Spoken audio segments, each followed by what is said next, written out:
Boise State Esports Arena as we continue into day 2 of the Esports State Championships. Yesterday, we got to watch all of the Idaho Valorant teams battle it out to see who could get the top seat in the entire state. And today, we continue our coverage, but this time with the Overwatch teams.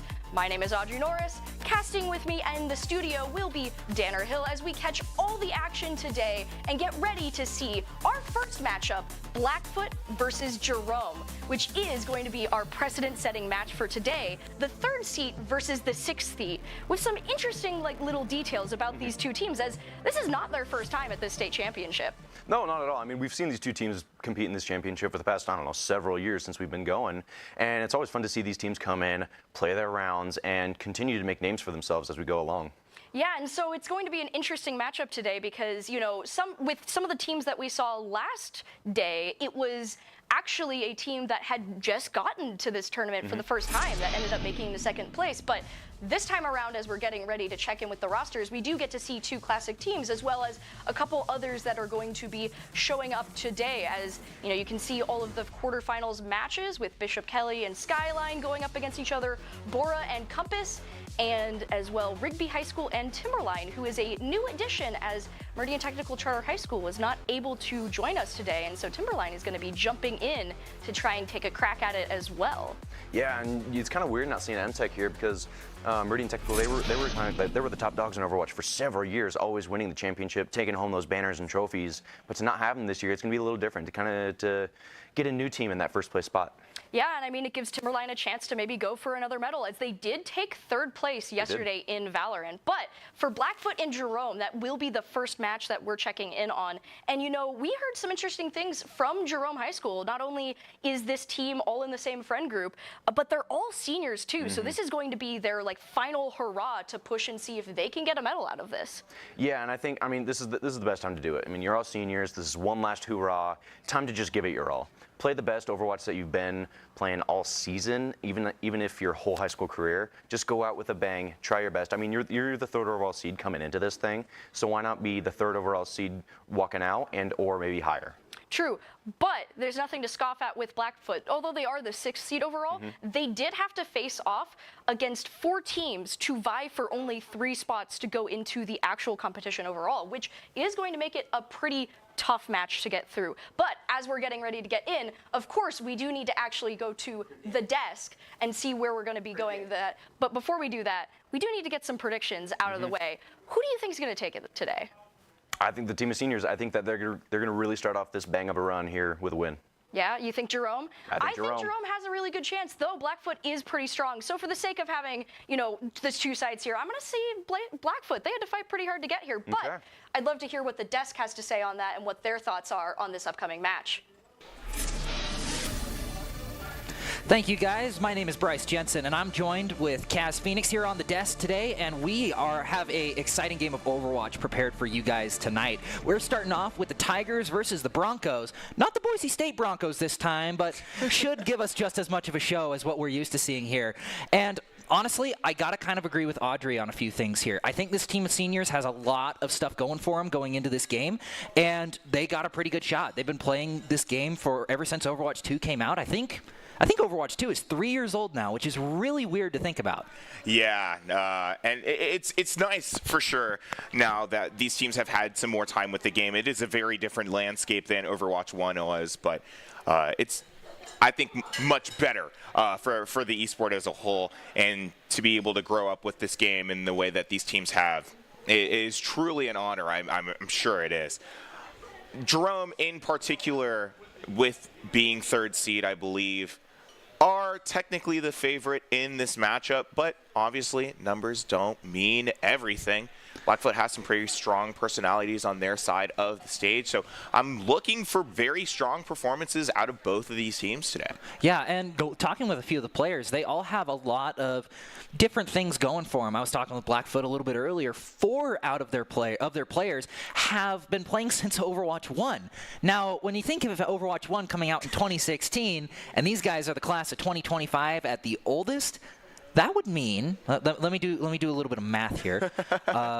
2006, 2016, they'd be 10 years old when they first started playing Overwatch. That is 8 years of experience. Born for the game, to the game, nothing else for him. And that is the way that it should be, that love and passion that these players have for the game, hopefully to carry them to a victory in this series. But let's talk about the series itself, right? We're going into map picks. See Control coming up first, and Oasis being that first map. A map I don't particularly see as first pick for a lot of teams. You play it a lot weirder. There's a lot more choke points that you need to hold, especially on University and City. So very interested in seeing how these teams aim at taking this map. Yeah, but before we jump into this matchup, I would just like to give a thank you to our sponsors at Dairy West for providing a lot of chocolate milk for this event tonight and being really great sponsors. They've helped us so much grow this program, and we could not be more grateful to them. Plus, we have a lot of chocolate milk just hanging around, and we encourage you guys all to get a bottle or two before the match starts. Speaking of maps starting, it looks like we are going to be starting on City Center. Yes. From the looks of things. I could be wrong, though. This could just be the fly-through. You never know. Never know. Again, as I was saying before, Oasis is a very strange map. A lot of the control picks, because, you know, you typically see a lot of Ilios. Is it a lot of people's control preference? I'm not exactly sure where the inspiration for Oasis came from, but I definitely don't hate it. It's a map that's very underrepresented in the control map pool, and it allows teams to do a lot of different things. You see a lot of Far Mercy comps here. It's a great ball map for those who are trying to practice. It allows itself very well to brawl, which from a lot of what I've talked to from these teams, it seems like Brawl is a composition that they're much more comfortable with. So it could make sense that maybe that's where the inspiration for the Oasis pick comes from. Yeah, it does look like we had a little bit of issues going into that one, so we're not going to quite start it yet. But at the same time, we did see a little bit of something to look out for. Inari 71 on the Wrecking Ball is not something that we were kind of expecting. Really? From what I've heard and throughout most of the season, what I've been watching, Cow Power has been the tank main. So, I mean, we might see a little bit of a switch up. Maybe there's a little bit of a role change going through, and I mean, we've seen weirder things happen in Overwatch before. Yes, we have. Hey, I wouldn't always say that the main stage is the time to debut new comps, but obviously things change during LAN, right? We get into a new state of mind, we get some new ideas, we decide to get a little funky, throw people off from maybe what they were expecting during scrims or what have you. So again, out of both teams, very excited to take this, but while we are trying to figure out what's going on, I might as well just run predictions. Yeah, I mean, predictions, honestly, I'd have to agree with a little bit of what our pre-show was saying. This team of seniors, most of them have been here before, I believe. They only have one newcomer to the scene, and I feel like experience will win out the day. Sure, you've been playing for 8 years, but you get up on stage, it's a lot different environment. You've got, I mean, us talking about stuff in the background that you can still hear. You've got people cheering for you in the stage. You got cowbells that are kind of unanimous with Boise State and the Broncos arena at this point. And when you've had that experience, it's not as shell-shocking as, say, never experiencing something like it before. And even if you are the best player in the world, if you get rattled by something like that, it can lose you the day. And sorry to any other Blackfoot fans and also Darren back at studio, but I do have to put my faith in Jerome here as well. I think there's a very good point about how experience is going to end up ruining the day. And I'm a stats guy. I look at the numbers. I see how these teams have performed. It seems so far, at least in Pacific, Jerome has just had a fairly easy time. One of 3 teams in that region to go 4-2, I believe. So they're nothing to scoff at this stage. I'm expecting just everything to go completely normal and nothing weird to happen at all. It's going to be a very easy 3-0 set. I honestly, I'm not going to agree with the 3-0.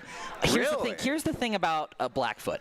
They are kind of a dark horse, and I do not mean that as a pun, since they are the Broncos. I mean that mostly because they do have a lot of experienced players. Even if they haven't played here, sometimes that's all you need.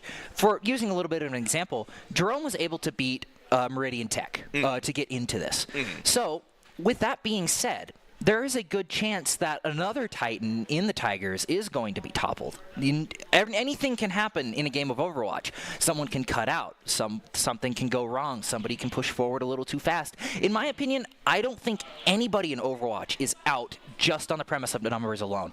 There are so many factors that can go in. Somebody accidentally Kitsune rushing out of spawn for a little bit of a rollout. Somebody using the Lucio sound barrier and getting Mauga stomped out of existence. There's just so much that can happen. You it's think we're really gonna see an hard. Ajax today? Honestly, I think if Lucio is on the table and Ajax is on the table, I just think it's synonymous. Like, every single game of Overwatch you see with a Lucio, there's a 50% chance that Lucio Ajax is in a game. I didn't make the rules. In my elo, it's more like 75, but I mean, you see more Lucios die in lower elos before they get their sound barrier off than actually Ajax it entirely, because most people are just like, shoot the Lucio before he comes down. Mm-hmm. We're hoping nothing like that happens today. But outside potential comps, potential literally anything that could happen in these games, what would you say are some initial words of advice for either of these teams as they go into this map? To be honest, as long as they stay flexible, they can probably get something done. This map lends itself really, really well to dive, brawl, and poke comps depending on what you're playing in. You're going to play University a whole lot different than you're going to play something like Gardens or City Center. So being able to sort of reverse the flow, be able to go against what other people are playing is an incredibly important skill. But I'll tell you what else is really important. Thanks to ICCU for their continued support of Boise State Esports. Boise State Esports has won multiple national championships and piled up over 1,500 wins because of the support from ICCU over the years. ICCU, looking after your daily balance. And go to ICCU.com if you have any further questions about this program. We once again want to say a really big thank you to Derry West as well, and milk is always on the table, literally and figuratively. But jumping into this game, it does look like Cass is going to be rolling out on the Junkrat, moving towards the center. Jerome rolling out on a pretty standard Junker Queen comp. Oh, don't we seem to have... Oh, no, here we are. We're back. Inari taking up on that high ground, shooting at the Mercy, dealing a lot of damage. That Cassidy is really dangerous, but not if that trap goes through, and then luckily for him it didn't. Looks like he's going to get a pick on Pig in the Tub. Oh, Pug in the Tub, that's what it is. And Cass is going to go down, but he's going to trade out for Inari. That is going to be an early point lead for Jerome, pushing the rest of Blackfoot off. Yeah, Blackfoot is really going to have to care that Cass. They already did get that pick a little bit earlier, but with so many characters that can be caught off guard with the Junkrat, with the Mercy, and sometimes even the Bastion if they don't have that pocket, that is going to be a lethal force that might lead to a lot of fight losses to Blackfoot. But right now, Jerome holding down the point and getting that capture progress up. I will say, I do think this is exactly what Jerome should be doing on this comp, on this point. They'll giving themselves the Junker Queen and the Reaper, allowing themselves to hold these chokes down really well. That broadcast, being able to play fast is really, really important. But moving into this, Inari getting a really quick kill on Pug in the Tub, who's going to be rezzed immediately by Robin. Prestige going down to Cass. Inari finding his match in bet money. Dumb Cass is going down as well. Cow Power holding down the fort. Pikey 7 is going to get a kill as well. That Bastion being pocketed in the corner is going to do a lot of damage, but Mama J is not going to stand up to Rampage. Pug into Tub finding their second death of this point alone, and it is just up to bet more money, and he is going to go down to the combined might of 2. The rest of Jerome made it. Those first 2 picks were important, but they just were not able to finish it up. That Junker Queen sustain is a lot, especially if you're not prepared for it. I mean, unfortunately, you're playing into a lane. You're letting Junker Queen get so much damage, and playing behind cover, playing into these really tight chokes is where JQ excels. Especially since they were able to get Rampage up and just completely melt the rest of the team. Going down immediately, and out comes the Death Blossom. Suzu goes through, but it can't save Pug in the Tub. Mama J goes down as well. Prestige ripping through, ripping and tearing until it's done. This isn't Doom Eternal, but it's getting pretty close with the shotguns. Blackfoot is not finding any room to breathe. Jerome and the Deadeye coming out to stagger the team just a little bit more. You do see that orbital coming out of spawn for Blackfoot, but it's not going to be enough. They're already too far staggered to get back onto point, and that's going to be that first point for Jerome High School. Yeah, Jerome ran the really brawly in-your-face composition. I think the only way they could have done that faster is if they subbed out Piggy 7 for maybe a Lucio instead of a Moira. But, I mean, just letting the Reaper go through, the Suzu is going to help a little bit, but it's just not going to do a whole lot when you have a character like Bastion, whose hitbox is just so big he's going to be hit by just about anything. Again, especially with that cast right behind Junkrat for having the largest head hitbox in the game. It's, you know, you're playing against characters that are super aim dependent, and, you know, if an Ari is hitting his shots consistently, that is going to be a pretty bad time for Blackfoot, I'm sure. Yeah, speaking of a bad time, out comes the Sojourn on what I believe is Inari playing the coveted hit scan Sojourn. Cow Power running up the side with the Junker Queen, not quite willing to push in, but we do see a little bit of a swap up from Bet Money 1. But Mama J is going down to 1 health, gonna back out to heal up just a little bit. Nobody's gone down, but everybody on Blackfoot is incredibly low. No one can really push out, but out goes Mama J. Not going to be in for very much longer, but Bet Money is going to be able to trade with Pikey 7. Cass is going to go down to Prestige, though, with the Hanzo, and Winston is going to have to come out really quick. Pug in the tub. Unfortunately, not able to stand up to the 2 shotguns. Neither Bet Money. Bet Me One was literally just 1 HP. Did get some time to peel back and get a reheal to try and stall that fight a little bit longer, but it was over before it even started for Blackfoot. And now already having to recoup for a little bit longer than they would like. Their ult timings aren't in great spots. They don't really have too much pressure on this main choke. Seems like Junkrat is going to be enough for them to walk through, right? Those mines aren't really easy to kite. But Inari...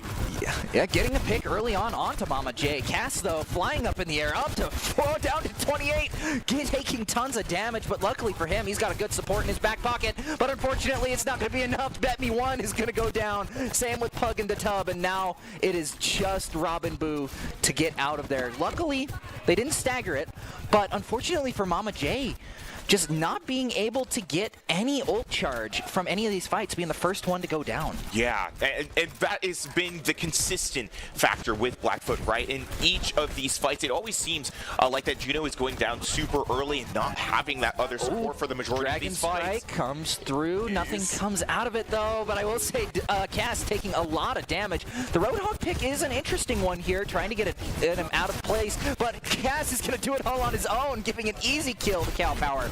Looks like Inari with the overclock sliding in, takes out Pug in the tub, and Mama J once again finds themselves as the only one left and is going to go down as well. And oh wait, no. First alive or last alive? Oh no, he wasn't. It was Bet Me One who was the last alive. He was able to hit it. He was able to hit his vape for just a little bit longer to stay alive.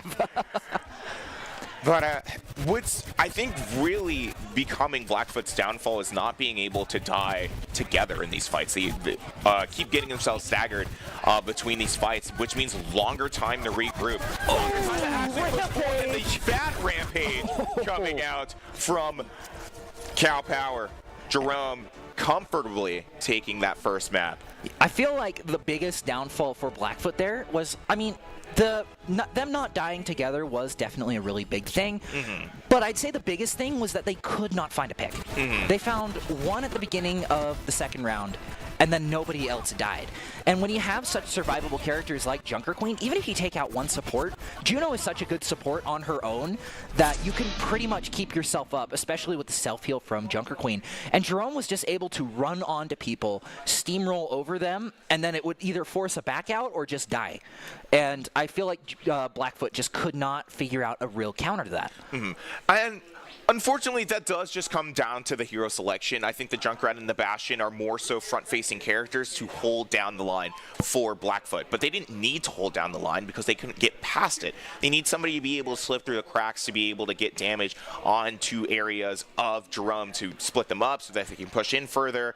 And you know, so far, Jerome has been able to show that they've been able to do that really efficiently, and I feel like if Blackfoot wants to find success in these later maps, they're going to need to figure something out on that front, because unfortunately, Junkrat is not the offensive hero we all want him to. You know, I will give the defense to Junkrat, though, because he can put out a ton of pressure, especially on a sub-map like City Center, where you can shove a lot of pipes down the center of the, basically towards the objective, and force the pressure out, especially when you have characters like Moira who have that resource-based healing. If you stay out of range, don't let them heal, it puts all that pressure onto Juno, and then you run in and roll over the Juno and you call it good. But the big thing is they need something to finish off those kills. They need a Cassidy, they need an Ashe, something that can do 2 shots, you're dead, go back to spawn for 10 seconds. And unfortunately, with how vulnerable of a target Bastion is, he's consistently always taking too much damage to really push in on those low health targets, right? Either you step in and your support doesn't look at you for 2 seconds, that could be the end of your life as a Bastion. Even if you are able to get that kill, it just doesn't end up being super valuable. I do hope that things end up changing a little bit. I know that I said that Jerome was going to win the whole thing. That doesn't mean I don't want it to be competitive, right? I'm sure that Blackfoot has something in them that's going to be able to fight much better into what Jerome has put up thus far. I mean, they do have next map pick, and it is going to be hybrid, so it'll depend on what they're comfortable with. I mean, we've seen a lot of Kings Row. Of late, we've seen a few more odd picks when it comes to hybrid. Of course, not in the high school scene, but more in the college scene. Of course. But, like, you never know. We might see a Pariso. We haven't seen Pariso in a year, I don't think. I don't think I've ever seen Pariso unless it was picked beforehand.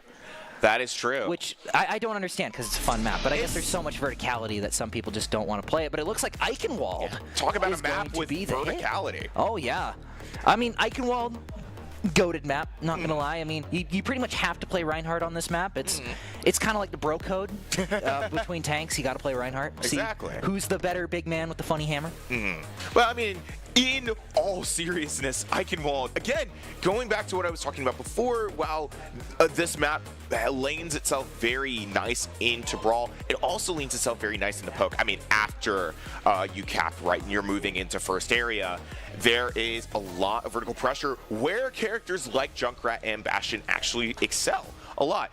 More so, the issue ends up becoming, will Blackfoot get the opportunity to hold that defense? Are they going to be able to hold down first point? Are they going to be able to hold down first area? There is a lot that can go wrong so fast on Eichenwald, and these players need to make sure that they are absolutely on the top of their game through each and every part of their both offense and defense. The hardest part of Eichenwald is that first little push under that bridge, because it's pretty much just one way through. I mean, you got a few doors, but I feel like that's where characters like the Junkrat and Bastion really shine when it comes to this team comp. Because, I mean, what are they going to do? Go around? Exactly. You can't, because there's a Junkrat spamming down that corridor. You're going to go under the bridge? Well, good luck with that when you got Bastion shooting 500 RPM right at you. I feel so like it's kind of a lose-lose. The easiest and kind of only way, unless if it's like a Tracer going in and getting a pick or getting enough damage to force the rest of the team to peel, is to like sim TP and force your way through the choke, which doesn't always work because with a high damage output comp as Blackfoot has been running, you can kind of get melted the moment that you come out of TP. But you know what does always work? Ideal Idaho. Ideal Idaho's 529 Educational Savings Plan is a great gift any time of year. Give the gift of education by opening a 529 savings account today at idsaves.org. Ideal, Idaho's 529 Education Plan, and proud sponsor of this tournament. Yep. But moving in, it does look like we are going to see a Reinhardt from one side. I believe that is Jerome. They're honoring their side of the bro code. Or I actually don't know if this is Blackfoot or Jerome, but whoever it is, they're honoring their side. So will the other side return in part? Will they forsake the Reinhardt duel? The honorable. Oh wait, no. 1v1. That looks like a Reinhardt. Yeah. Oh wait, no, that's a Winston. I think that's a Winston. I can't quite tell. I think the Winston actually isn't a bad pick on Eichenwald. Yeah, it's honestly not terrible. You can either force yourself through just really tough comps like Malgasoj or something like that. You charge in, you force the team to peel, the rest of your team can walk in.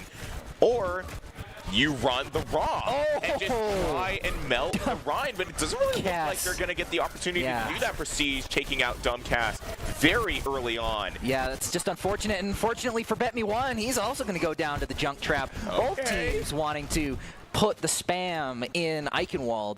Inari back on the Cassidy, and looks like Pug and Tub is going to be playing a little bit of a different character on the Sojourn this time. Trap is going to be broken, unfortunately.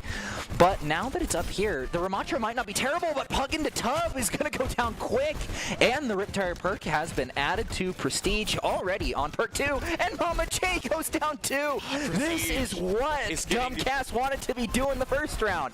But now Prestige can just rain bombs to his heart's content, but unfortunately, Cow Power goes low, but Inari is able to take that Ramatra off him, and then Prestige once again. I love Prestige POV. Handed out concussion mines like one after one. Prestige, I did not know that they were goated at the Junkrat like that. I didn't know that he'd already reached max level to get Prestige. I mean, that's crazy. That's crazy. He's Prestige 1, and Prestige 2 is on the Rocket League team here at Boise State. I mean, we gotta get a 1v1 between them, but it looks like the Riptire is gonna come out. Oh, it broke! The boost wasn't quite enough. Unfortunately, I don't know what hit him, but something dealt a lot of damage. It might have been the anti-grenade. Inari did a ton of damage. Actually, maybe. I don't know, but something dealt 80 damage. Cass going down low. He's gonna get so low, dead-eyed. Oh, unfortunate. Pug and Tub also going down as well. He has gotten the short end of the stick in just about every regard this round. Oh, and now the cleanup happens. Robin Boo and Mama J both going down. It's unfortunate to see this coming out of Blackfoot, especially because they're playing something much better for that front line. Anna to keep the Brig up, Brig to keep basically everybody else. No, Pug, win, Pug. Okay, he got away. That might not be a win, and Bet Me1 might have gone down, but Pug did not die first this time. And we're seeing improvement. There have been so many times as well where Blackfoot has just gotten Cow Power down enough to maybe get things moving for them, and then a million damage right into Bet Me1. Yeah, but now ults are on the table for Bet Me1, Mama J, and Robin Boo. Nano Annihilation is not anything to scoff at. Mama J forcing Cow Power back just a little bit with the whip shot, but Prestige sitting up there. He has the tire. Oh, wait! Oh, he got it! The whip shot! He got it with the whip shot! And out comes the Nano Annihilation, but the pin takes out Mama J, and Nari goes down to Bet Me1, but it is Cow Power in the backline, goes down to Bet Me1, and that is going to be a pretty substantial tick on the point for Blackfoot. What a whip shot! Oh no! Cow Power wasn't able to hold that down. They didn't have the def or the rally to counter the Nano Annihilation. It just allowed Bet Me1 to completely walk through, but now that we're seeing some of Jerome trickle in, maybe there's a chance at that defense, but that point is going to be captured fully by Blackfoot, allowing them to push into that first point. And now, a real chance at an offense here. A really good shot. We're seeing a lot more life out of them than in the last round. They're starting to feel themselves a little bit more, and they still got 3 ults on the table. Same with Jerome. Cow Power looking really close to Earthshatter. Bet Me1 trying to shield off the Prestige bombs flying in, dealing quite a bit of damage, but not really finding a pick, and he's going to be forced out relatively early. Deadeye comes through, and Gas goes down again. He has found himself at the worst part of all of those. Yeah, it definitely seems like Inari has more so just been trolling Dumbcast with his Deadeyes. Since it seems like every time that they've popped it this map, it's just to finish them off. Yeah, but I mean, you could argue that the first one was for a few players, but of course. that one was really hard to argue. We still see the We do see the rally come out from Blackfoot, but they are already down. Just not a whole lot you can do to that. You can try to keep yourself up for a little bit longer, but unfortunately when you pop rally that low, it's not a sound barrier. It's not going to let you live through anything. Cow Power does get antied, but he's able to get out relatively easily. Looks like Pikey just sitting there with the Moira. Prestige taking up his perch, taking up the mantle of the Junkrat in the air, the AC-130, if you will, but both tires are online. I'm surprised no one has used them yet, but out comes Prestigious, and it finds Mama J. And Pug in the Tub, quick to fall too. Cass still has theirs. And another one that's both three. Oh, jeez. Both support and the take for Prestige. Oh, Looking and for that maybe fourth. A third? Oh. Inari's going to Inari be the one to stole it. finish it off, but those staggers are going to be absolutely lethal to Blackfoot's offense. Not really getting an opportunity to stay on the cart for too much longer. 1 minute left in this round. Blackfoot needs to make something happen. The shield goes up from Cal Power. 3 in sight. He finds both supports, and that's going to end the offense for Blackfoot. Annihilation does get popped with Riptire and Overclock. Both go through. Oh, Annihilation finds Oliver too. Prestige finds 2. It is a 2v1. Coalescence gets popped. What's going to happen? Bug in the Tub is staying up. 30 seconds left in this round. What is going on here? Pug in the Tub not waiting for anything, but he's trapped. Prestige can't do anything. He is thoroughly pinned down. Oh, what an ult fight. I think we saw at least 4 or 5 go out between these two, including support ults. Oh my goodness. That immediate dive coming out from BetMe1 to help melt basically all of Jerome. That is going to be a team kill for Blackfoot to get them a little bit further down first air or second area. Yeah, now they're pushing into overtime with only 1 ult currently on the table. That nano boost, Mama J has not been able to build up Orbital Ray, but we might see it be built really fast, especially with that dive from BetMe1, but Cass is going to find Inari. That is a huge pick with the Reaper. Prestige looking to set up his own Riptire to hopefully make something happen. Cal Power looking low. Four on the Riptire! And BetMe1 is off the point. What a way to end the round.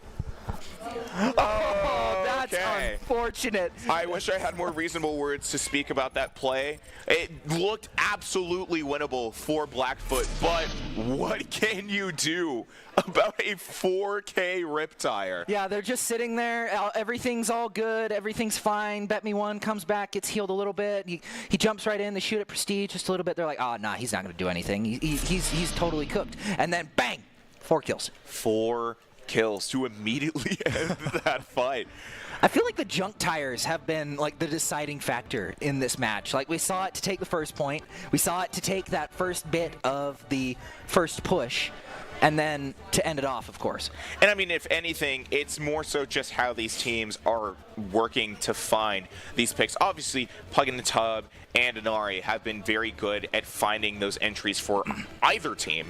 But those tires and the multi-kills that they've consistently been finding has always been enough for either of these teams to break through these really tough walls that they've been basically bashing their heads into. Yeah, I mean, if you bash your head into a wall enough times, I mean, physics says that there is a non-zero chance that all of your cells phase through the wall. That is so true. It's got to work eventually.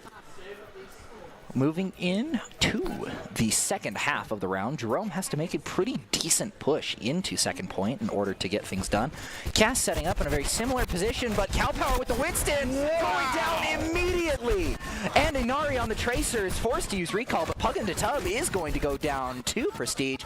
Currently even in the end players, but Cal Power being back and having that spawn advantage is going to help out just a little bit.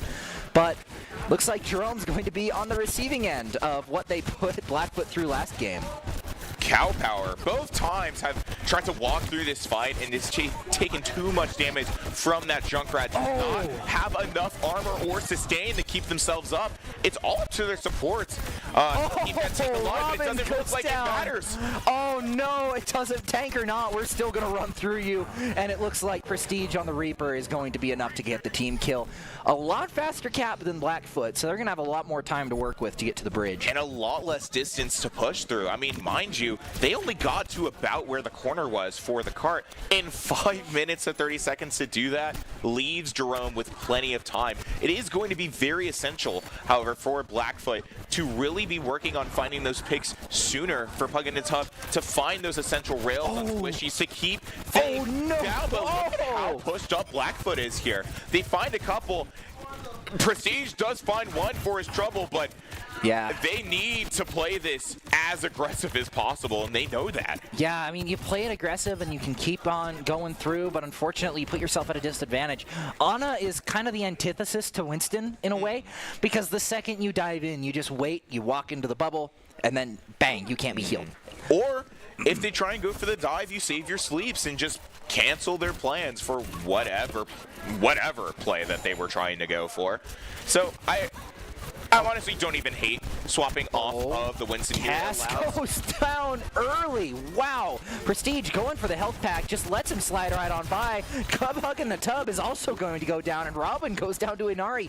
Just the backline pressure has been a little bit too much with the Tracer and the Reaper. Mama J is going to get the pick on Inari, but with Prestige right back in the fight with the self-heal, it's just going to allow him to stay in the fight a lot longer. But Cass is back, and you can't out-heal that. No, you cannot. But you see how immediately after the Diva swap, all of Blackfoot kind of scrambled. They didn't really have an answer right away. So as soon as one pick went down, Jerome was kind of able to topple the rest. Oh, but the tire! Bet me one. The tire goes down. The winning trump card is gone. But Pug in the Tub does get Pikey, so I mean, it's a decent trade. Oh, Prestige with the 3K. 3K. Right after Tire or that not. Death Blossom. Looking for the favorite on it at 4. Team kill for Prestige. Team kill. Oh, they it goes want down. it so bad. Yeah, he's got this. He gets the team kill. 5 kills for Prestige, and I believe that is going to be it for the offense, unless they can get there in time. Pug in the Tub goes down. Mama J is able to pop Orbital, and they are contesting. Looks like Juno trying to get through, but it's just not enough. Prestige gets bumped off the map, but he gets back. Robin Burr wasn't quite able to do anything there, trying to stay on the point, but he just can't. The shotgun's dealing too much damage, and Soul's healing him even more, and looks like Bet Me One isn't going to be able to get back. Jerome takes round 2 in a nail-biter of a final fight. Oh my god. That's all I have to say is, oh my goodness. Yeah. Obviously, huge hero plays from Prestige from that 5K a little bit earlier. So far, it didn't really seem that Blackfoot had many options to fight into that Reaper. It was either hard focus him and kill him before he was able to do anything and let the rest of Jerome pretty much melt the rest of your team, or kind of let yourself die to the Reaper. It is a very lose-lose situation a lot of the times that Prestige had a flank TP, had Death Blossom, had the Junkrat in their arsenal as well. It definitely did seem that a lot of those power plays were coming out of Prestige for Jerome, and it has so far been doing big things for him. You know, I think we're also underestimating the impact of D.Va on that final fight, Oh, too. yeah. I mean, we saw the sleep dart come out of Ana, and it just could not hit because, I mean, can't sleep through a defense matrix. Yeah. Plus, just so much damage that was blocked that would have honestly killed if it weren't for a well-placed defense matrix at the right time. I mean, Anti went through, but you sort of expect that as Reaper, and I mean, you have Wraith form to get out of it. So, what's the big deal? Yeah, I mean, you have either of your abilities too, of course, Wraith, if you have it up. But Prestige has been able to utilize those TPs very well. As you saw literally in the last fight, TP'd up to the doorway, and Blackfoot wasn't ready for it. It allowed them to take out their Sojourn in like 2 seconds. And I think having that extra damage down so soon is what led to Blackfoot toppling in that last fight. Yeah, not to mention the Lucio boop. I got the Reaper, I got the Reaper. It And he just TP's back up. Pulls up behind you, puts his hand on your shoulder, and is like, you ain't that guy, pal. You ain't that guy. Well, we are on match point currently. We are once again on a Blackfoot pick, and we're going into push, I believe, this time. So, what's going to be the push pick? I mean, all 4 push maps are relatively even. I mean, there's not like one that's significantly worse, especially with all the reworks done to Coliseo to make it an actually playable map. Because let's be honest, it was not very fun on launch. No, those windows still haunt my soul to this day, and it was the best day of my life seeing the announcement that they took that glass out. But no, I think that push is a very important map to have this in this part of the series, right? This is the thing that can make or break the series for either of these teams. Obviously, Jerome looking to proceed, go into that top 4 qual, and for Blackfoot, a chance to turn this series around. For one, have definitely been upset on push many times before in fashions that you would never really expect, which is why having it here is so exciting. So, the real question about that, though, is you kind of have to make a separate prediction for push, right? This series has been going extremely well for Jerome. Has been majoritively in their favor for I mean, I don't even think there was a second where I doubted them in the way that they've been playing thus far. But do you think that Blackfoot has something up their sleeve to maybe turn this around and take this map? I mean, from what we just saw, it does look like Pug and Tub is going to be getting subbed out. At least I believe it was Pug. I'm not 100% sure who it was. It just looked like Pug. But maybe they have a hit scan that is the best hit scan ever. I mean, there's a lot of stuff that can go on, and everybody has their own hero preferences. So maybe Sojourn just wasn't quite working for Pug, and maybe they have a better Sojourn player who's a little better. Maybe they thought Bastion would work going into it and just didn't quite end up in their favor. I mean, there's a lot of stuff that can go wrong. There's a lot of stuff that can go good, especially in Push being such a back-and-forth game mode, even more than something like Flashpoint is going between all the maps, because it's one of those game modes where it's really hard to get the lead and then keep the lead, because that means winning team fight after team fight after team fight, and it's really finding difficult. the snowballs and finding those momentums. Maybe on some maps it's definitely easier than others. I'm hoping to see Coliseo come out for that exact reason, right? It's much harder to do those snowball fights, to find team fight after team fight to allow yourself to full cap. I think like the push map difficulty is like Coliseo, New Queen Street, and Esperanza. Yeah. So worst case, we see Esperanza played, and maybe Jerome has a really good time. But also, again, maybe a couple fights don't work out in their favor, and Blackfoot is able to turn things around in the series for them. You know, you were talking about a lot about snowballs, and you know what map is really good for snowballs? Toronto. Oh, wait, no. New Queen Street. Yes, I don't know why I thought exactly. Toronto. I mean, it is in Canada. It is, yeah. But it is in Toronto. And I think it would work really well with their playstyle. It looks like Bet-Me1 really likes that Ramattra, really likes that Winston. And you can do a ton with both of those characters with all the flank routes. I mean, New Queen Street is a pretty typical push map. You got like almost like your mustache build for the map itself, but it looks like it's going to be Flashpoint. I was wrong. Okay. It is going to be Saravasa, which can't really complain about it. It's a pretty solid map. It is one of my favorite maps in the game. Very pretty map Yeah. as well. But I think what Saravasa is really good at for either of these teams is really showing just at a very basic level who has their team fights down. And so far, Blackfoot really hasn't been bringing that much competition to Jerome's play field. Obviously, Eichenwald wasn't the sweep that I'm sure Jerome was looking for, but still, It's pretty hard to sweep on Eichenwald. yeah. Saravasa, however, I've seen that go terribly for some teams who are entirely expected to win. Yeah, Anything can happen. It's a really hard map to just get going, but I'll tell you one thing that isn't very hard to get going with, whole being massage, combining the best of the day spa experience with effective therapeutic massage. Check out their multiple styles and expertise today. Whole being massage, supporting your health and well-being through holistic, personalized bodywork. I know I was pretty stressed out in the studio yesterday watching Valorant, and I'm sure it's going to be the same thing at the desk for Overwatch, so I'm probably going to need that after Yeah, this. you might have to go ask them for a little bit of a nice back rub going through before this next round starts. Well, going in to Saravasa, mind you, it's weird because now we don't have to talk about sides. We just get to talk about how teams are fighting it out. And it really does come down to these really tiny little things that teams have to think about in between every single fight, in the neutral play, in between points. Everything matters. Yeah, in Flashpoint. Neutral play, and especially in a map like Saravasa, where there's so many tight corridors, the second you get split off from your team, you're probably going to die. It's just statistically more likely to happen. And when that happens, you get split, and then you can't really play with the rest of your team, and it really tends to struggle.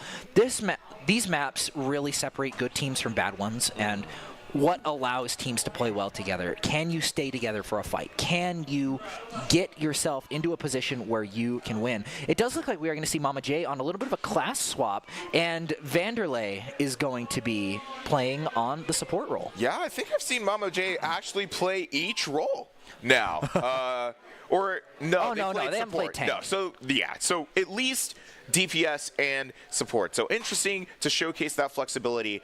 But as they're going into this, Blackfoot is really going to need to think about how do we position ourselves? I think those tracers, for reasons I'll explain later, are going to be incredibly important, but I'll bring that over to you, Darren. Yeah, Cow Power doing a lot of poke in the front. Looks like the Bet Me One dive is going in, but not a whole lot, and he misses the jump. He's going to go down early, and a point capture for Jerome is going to give them a lead. Cass goes down, but almost takes out one with him. Trades back and forth. Mama J finds two, not quite able to stop the res, but Jerome still in control of the point. Mama J unable to stop Cow Power from destroying Vanderlei and Robin Boo, and Mama is forced off the point.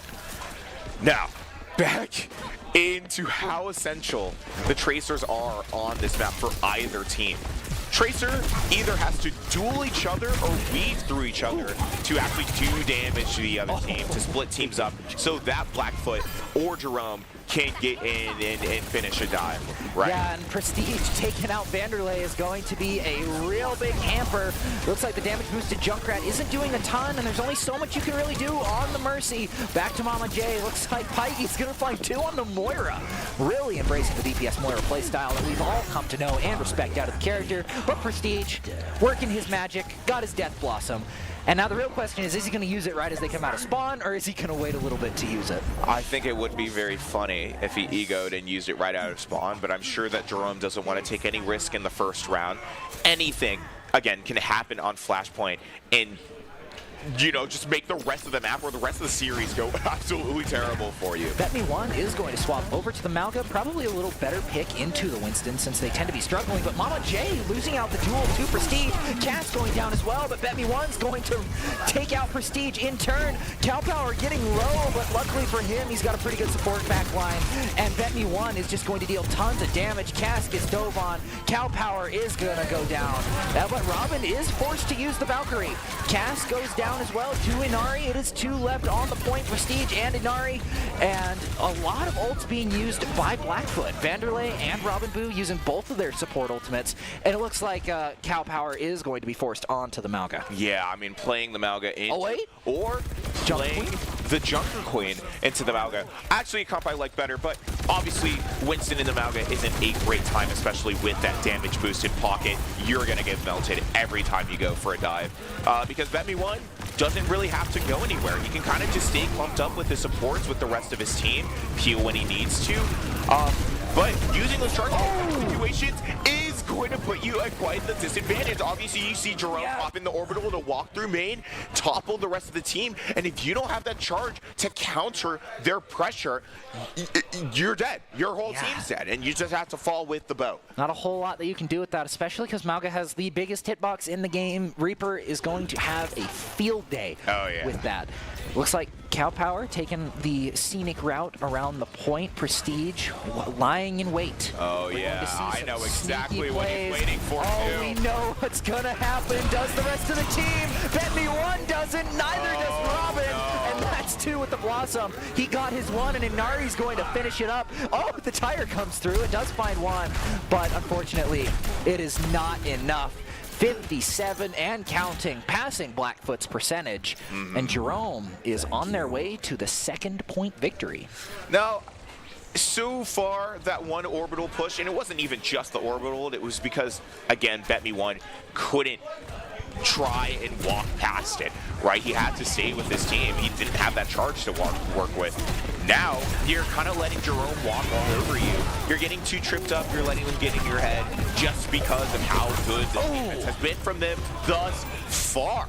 But, I mean, Prestige going down to Robin is a pretty big pick, but Inari finding Bet Me One. In the end, it doesn't really matter since the point went to Jerome. But Prestige does go down. Inari finds his Deadeye. Same with Pikey with their Coalescence as well. But Bet Me One, he's got his cage, and he's ready to fight. But, I mean, it could go bad for him because Coalescence does go through shields. That's true. Jerome, so far, anyway, I feel like has been very good about their ult usage, and that is something that Blackfoot has also been struggling with. Right now, you know, we're super low on that tire, super low on Sunstrike, obviously because we just glitched Alari. but you don't consistently have a lot of ults to play with and push yourself into situations that Jerome Oh, Rampage is comes going to through. take advantage The of every worst time. thing for Bet Me One just happened. One ult is enough to secure the point for Jerome with a 5K. Inari and Prestige taking that anti and just running with it. Well, at least they all died together and no one staggered. That is That true. is the most that you can ask for from this team now. Yeah, Mama J has given up on the Tracer and is on the Venture, a character we haven't seen a whole lot of. But, I mean, Venture's always a fun one. But the Blossom comes out. We're not going to be seeing much Venture right now. Does look like Vanderelli and Robin are both going down in Prestige. Once again, Wow. tearing Another up the dance team kill. floor. That you can't let that happen. I'm just so sorry. Really, Blackfoot was even, I heard from the stage, was even surprised that Prestige lived through that Blossom, right? Bet Me One had the stomp, and it looked like it was going to hit him, and it just completely missed. Yeah, the stomp is really odd, but what's also odd is Cow Power running straight into him. Cass goes down to Inari on the Cassidy, and he's going to fall to Bet Me One, but taking out one in the process. Pikey finding Vanderelli and looking to find the second, but Mama J is in. The drill run comes through. Bet Me One goes down. Oh, Mama J as well. It's just Robin. Prestige with the clutch. He's got a 1-3 point, and he's got it. Prestige, if you're going to give MVP to anybody, give it to this man.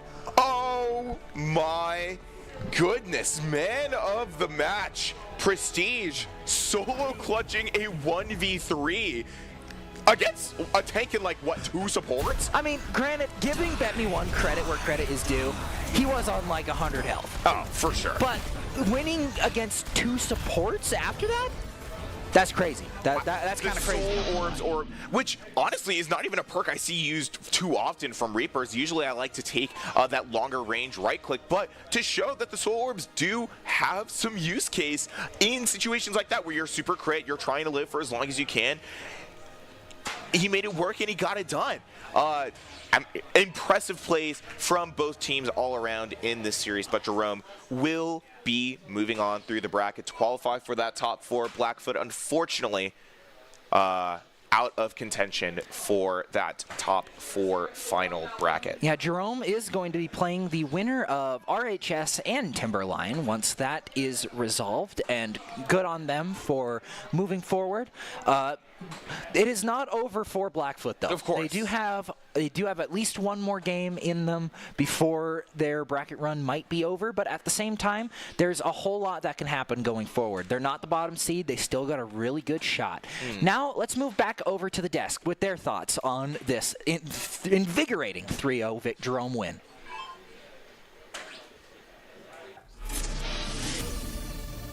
Welcome back to the studio, and I mean, wow, what a matchup to start off the day. A solid win for Jerome going forward into the rest of the season, well, just the day. And I mean, we were talking about it in the studio this entire time, how many surprising moments we saw of just insane plays and coordination from them throughout the matchups.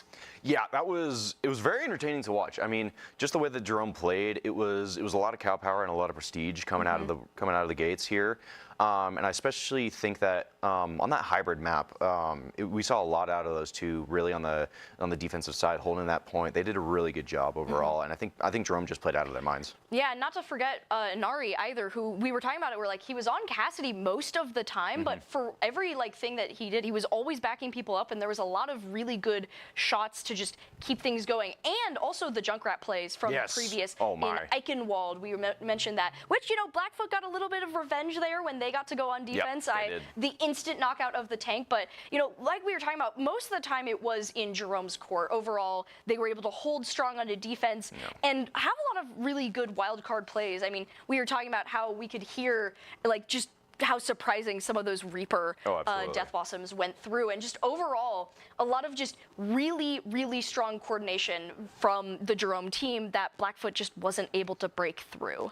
Yeah, and that's nothing against Blackfoot as well. I mean, they played awesome. I mean, there was a lot of times where we thought, well, okay, here we go. Now they have some momentum going. I feel like on a couple of those flashpoints, so they had some momentum built, and even on the hybrid, like they were making some push on it. I mean, hey, if not for the rip tire on Eichenwald, we were both agreeing that could have been a great moment for Blackfoot. And, just taking a look at some of these moments here, there was just a lot of those moments from specifically Prestige and a couple others on the team that just held Blackfoot back here in these points.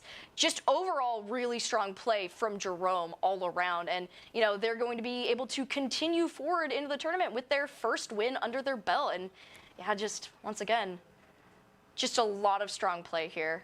Yeah, especially this control map. It was very, I'd have to say, one-sided. I mean, I don't think Blackfoot touched the point once. I don't think so. I don't think they got a single %, and that just says something to Jerome. I mean, they were held down, and then coming into this hybrid here, like we were just talking about. This is a good moment for Blackfoot, though. They do get the Junkrat off the map. Yeah, Prestige did get knocked off, so that was the one moment. that was the revenge moment for Blackfoot, and they were able to break through, but this was, like we mentioned, they just had to commit more resources. Yeah, and I think it was a combination of like 2 ults here that ended up getting them the wipes that they needed, and then getting onto point, getting it captured, and then they starting their push, which ultimately they did get it really far until the bridge.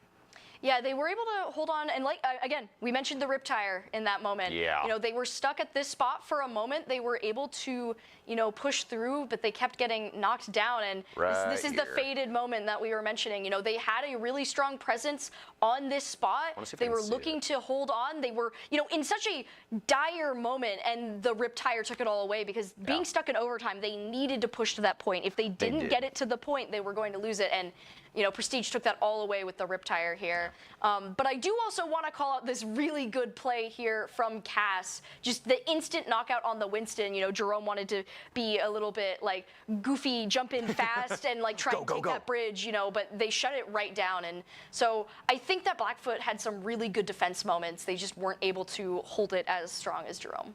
Yeah, for sure. And I feel like Jerome, offensively and defensively, it was a powerhouse. Prestige on the offensive side, especially when he was playing Reaper, was tough. You couldn't really get past him, and like we were talking about earlier, there's a lot of those Death Blossom moments where we were like, how is he still alive? How is he still going through this? How is he still getting kills? But he just persevered through all of that, and you can just see him getting kill after kill right there. 3K, looking towards it, there's the 4, and then he ends up getting the team wipe on Sumatra here. Yeah. Prestige was definitely their bastion, besides the character, of course, holding down the points for them in a lot of situations. So that will be dangerous for Jerome going forward, though. If they go up against teams who are able to get the picks onto Prestige, they might have a little bit more struggle with that. Though we'll have to see as we get to check in on the next matchup soon here between these teams, as Jerome will be going forward to face their next opponent with the win under their belt here, which it's going to be between, I believe, Timberline and Rigby. Is there one of those two will be going forward to be their opponent. Taking a look at this next one right here.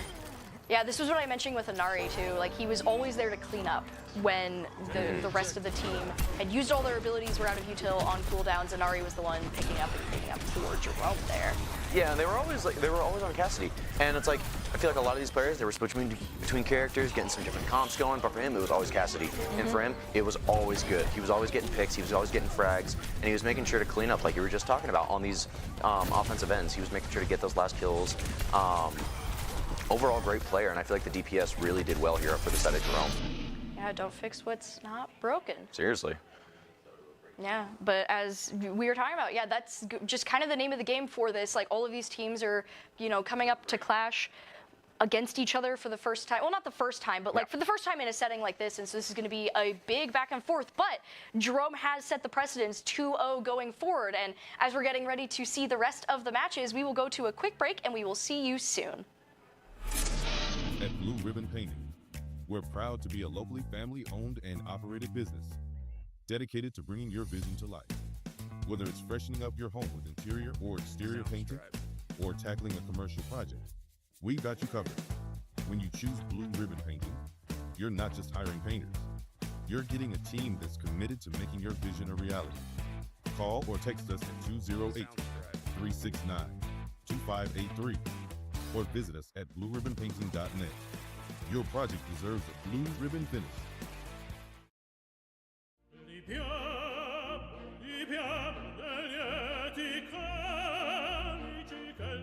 Life happens. Lucky for you, the new ICCU Central Plus checking account comes with benefits, including cell phone protection. Wait, through my ICCU checking account? That's right. Along with a whole lot of other benefits you might need. Because being human is a full-time job.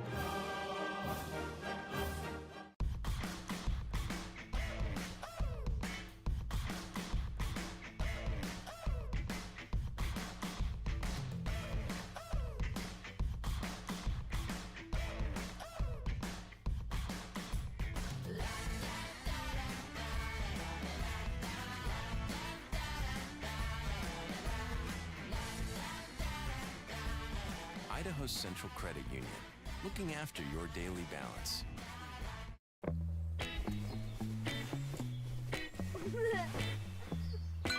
Dave, it's your Idaho Central app. I know this car got you through college, but check this out. In my credit, your credit score looks good. And there's a great rate on this auto loan so we can score a roomier ride. Whoa, who's driving this thing? The closest Idaho Central Credit Union branch is in your pocket. Scott Matlock, underrated recruit, has built himself into one of the best defensive players in the Mountain West. What would you do if you couldn't fail? Would you see every setback as a catalyst to keep going? This is the innovator's mindset, because innovation demands daring.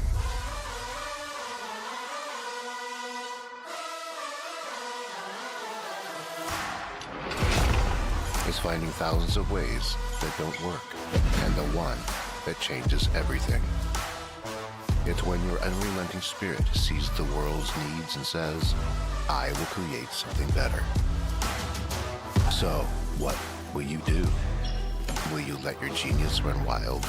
Give yourself the space to be great? Set your sights on something even bigger, because we know changing the world doesn't happen by chance. It comes out of the blue.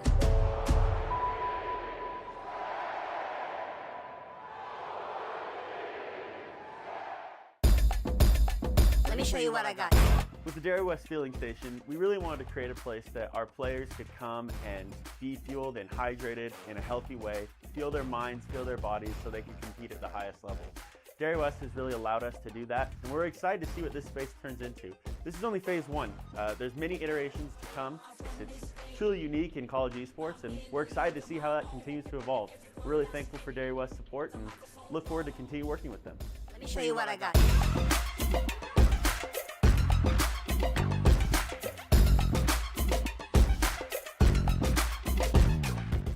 At Blue Ribbon Painting, we're proud to be a locally family-owned and operated business dedicated to bringing your vision to life. Whether it's freshening up your home with interior or exterior painting or tackling a commercial project, we've got you covered. When you choose Blue Ribbon Painting, you're not just hiring painters. You're getting a team that's committed to making your vision a reality. Call or text us at 208-369-2583 or visit us at blueribbonpainting.net.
welcome back to the Boise State Esports Arena as we continue our coverage of the Esports State Championship. We just watched Blackfoot versus Jerome, where Jerome took the match 2-0, and we're going to continue our coverage of the day going into round 2. Now, since Jerome was able to win, we're going to continue to watch them as they continue their matches, which we do see that they have an opponent on stage as they're getting ready for the next matchup. My name is Audrey Norris, calling all the action with Danner Hill as we continue to see how these teams match up against each other. Now, we are getting ready to get into it, and I'm curious to hear what you think, just generally we might see from some of the character picks in this. We saw a lot of Reaper in the previous match, but are there any characters you'd like to see come out in this next matchup?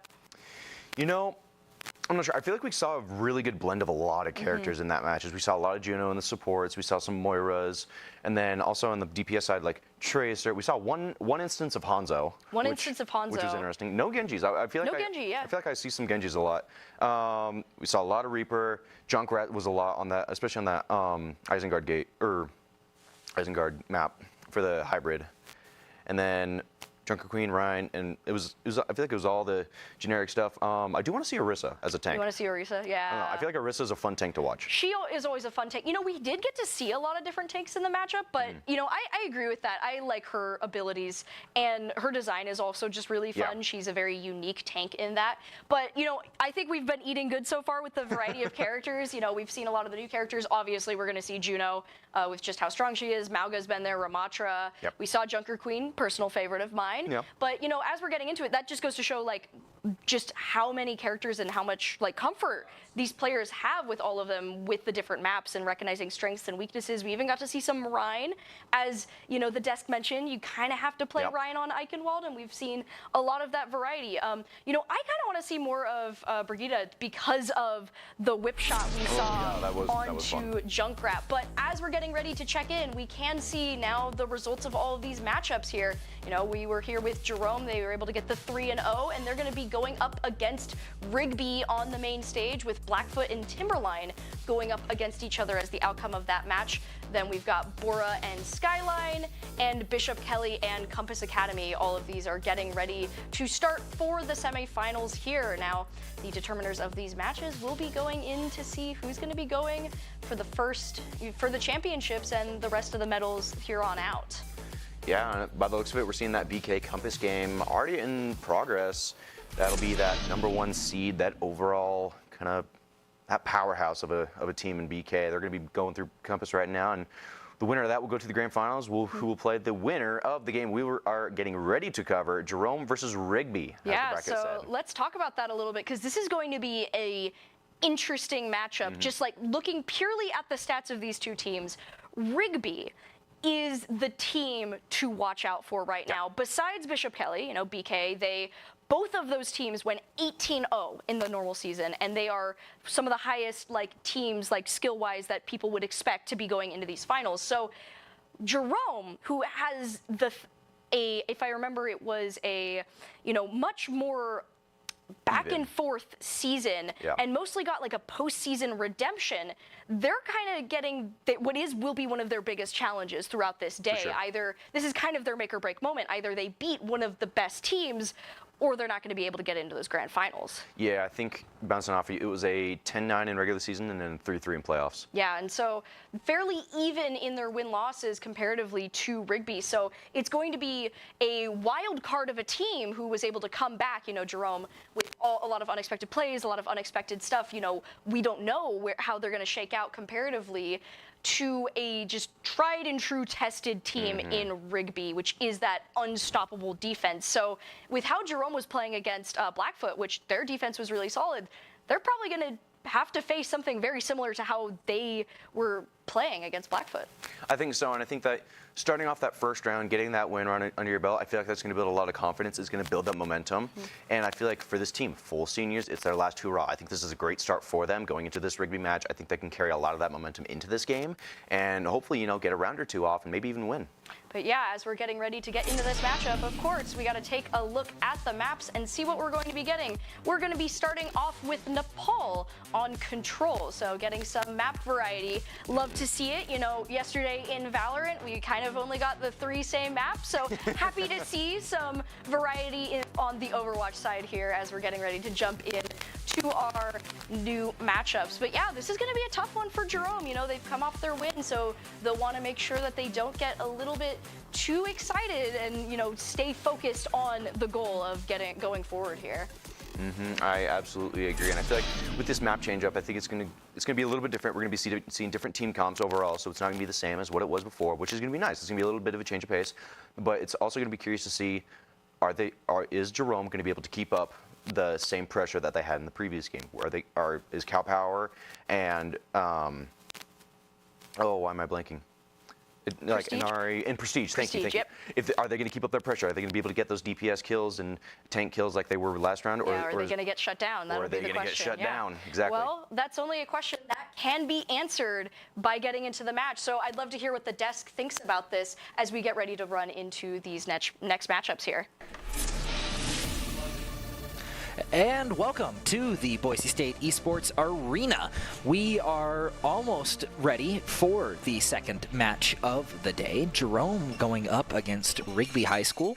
And honestly, I gotta say a lot of the stuff that the desk were saying. I do think that there is definitely a power core when it comes to Jerome. You have that Inari and Prestige. I was talking with them a little bit more outside of it. They were just able to finish off a lot of what each other started. I mean, Cassidy's not really great at short range, but he thrives at long range. Reaper's kind of the opposite. And when you get that combo, you can't really do a whole lot. However, Rigby is the #2 seed. They've had a fairly great season overall, and I guarantee you they have something in their kit that is a little bit more flexible than what we saw with Blackfoot. Maybe they have a Sojourn, maybe they have an Ashe, maybe they have something that can pick off the Reaper from long range. And it'll be interesting to see how they decide to tackle the Titan that is really the Prestige and Inari core.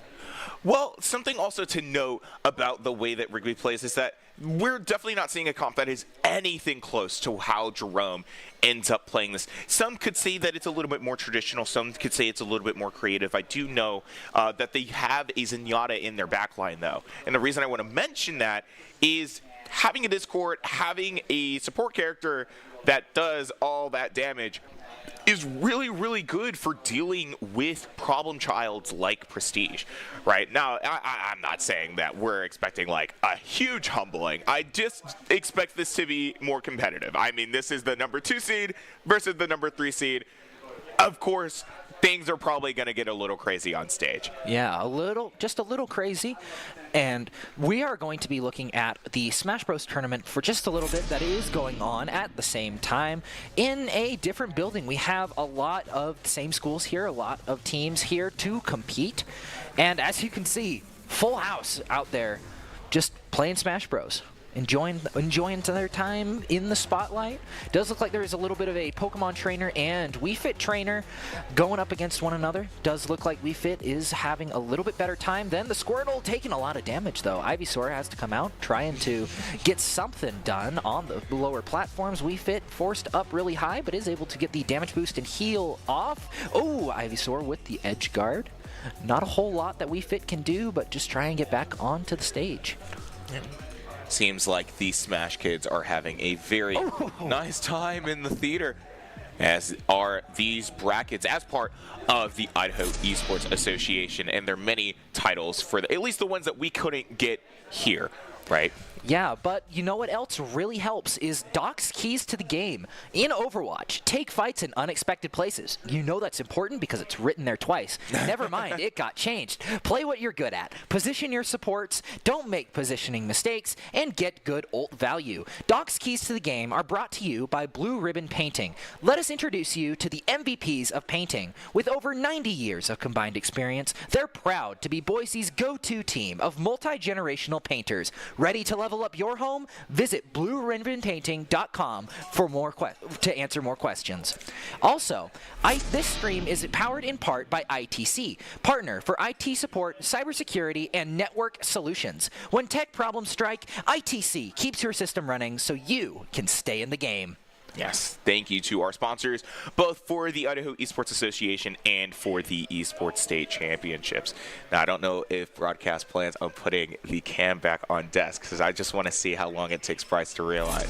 But very much anticipating this matchup that we're about to watch today, right? Oasis was great as, a little surprise to open things up. I'm surprised I still haven't seen Ilios, but Nepal is also a little bit surprised. We might get your Ilios dreams because that is up next, from what I've heard. No, it's not. Oh, Unfortunately. I know, it's so sad.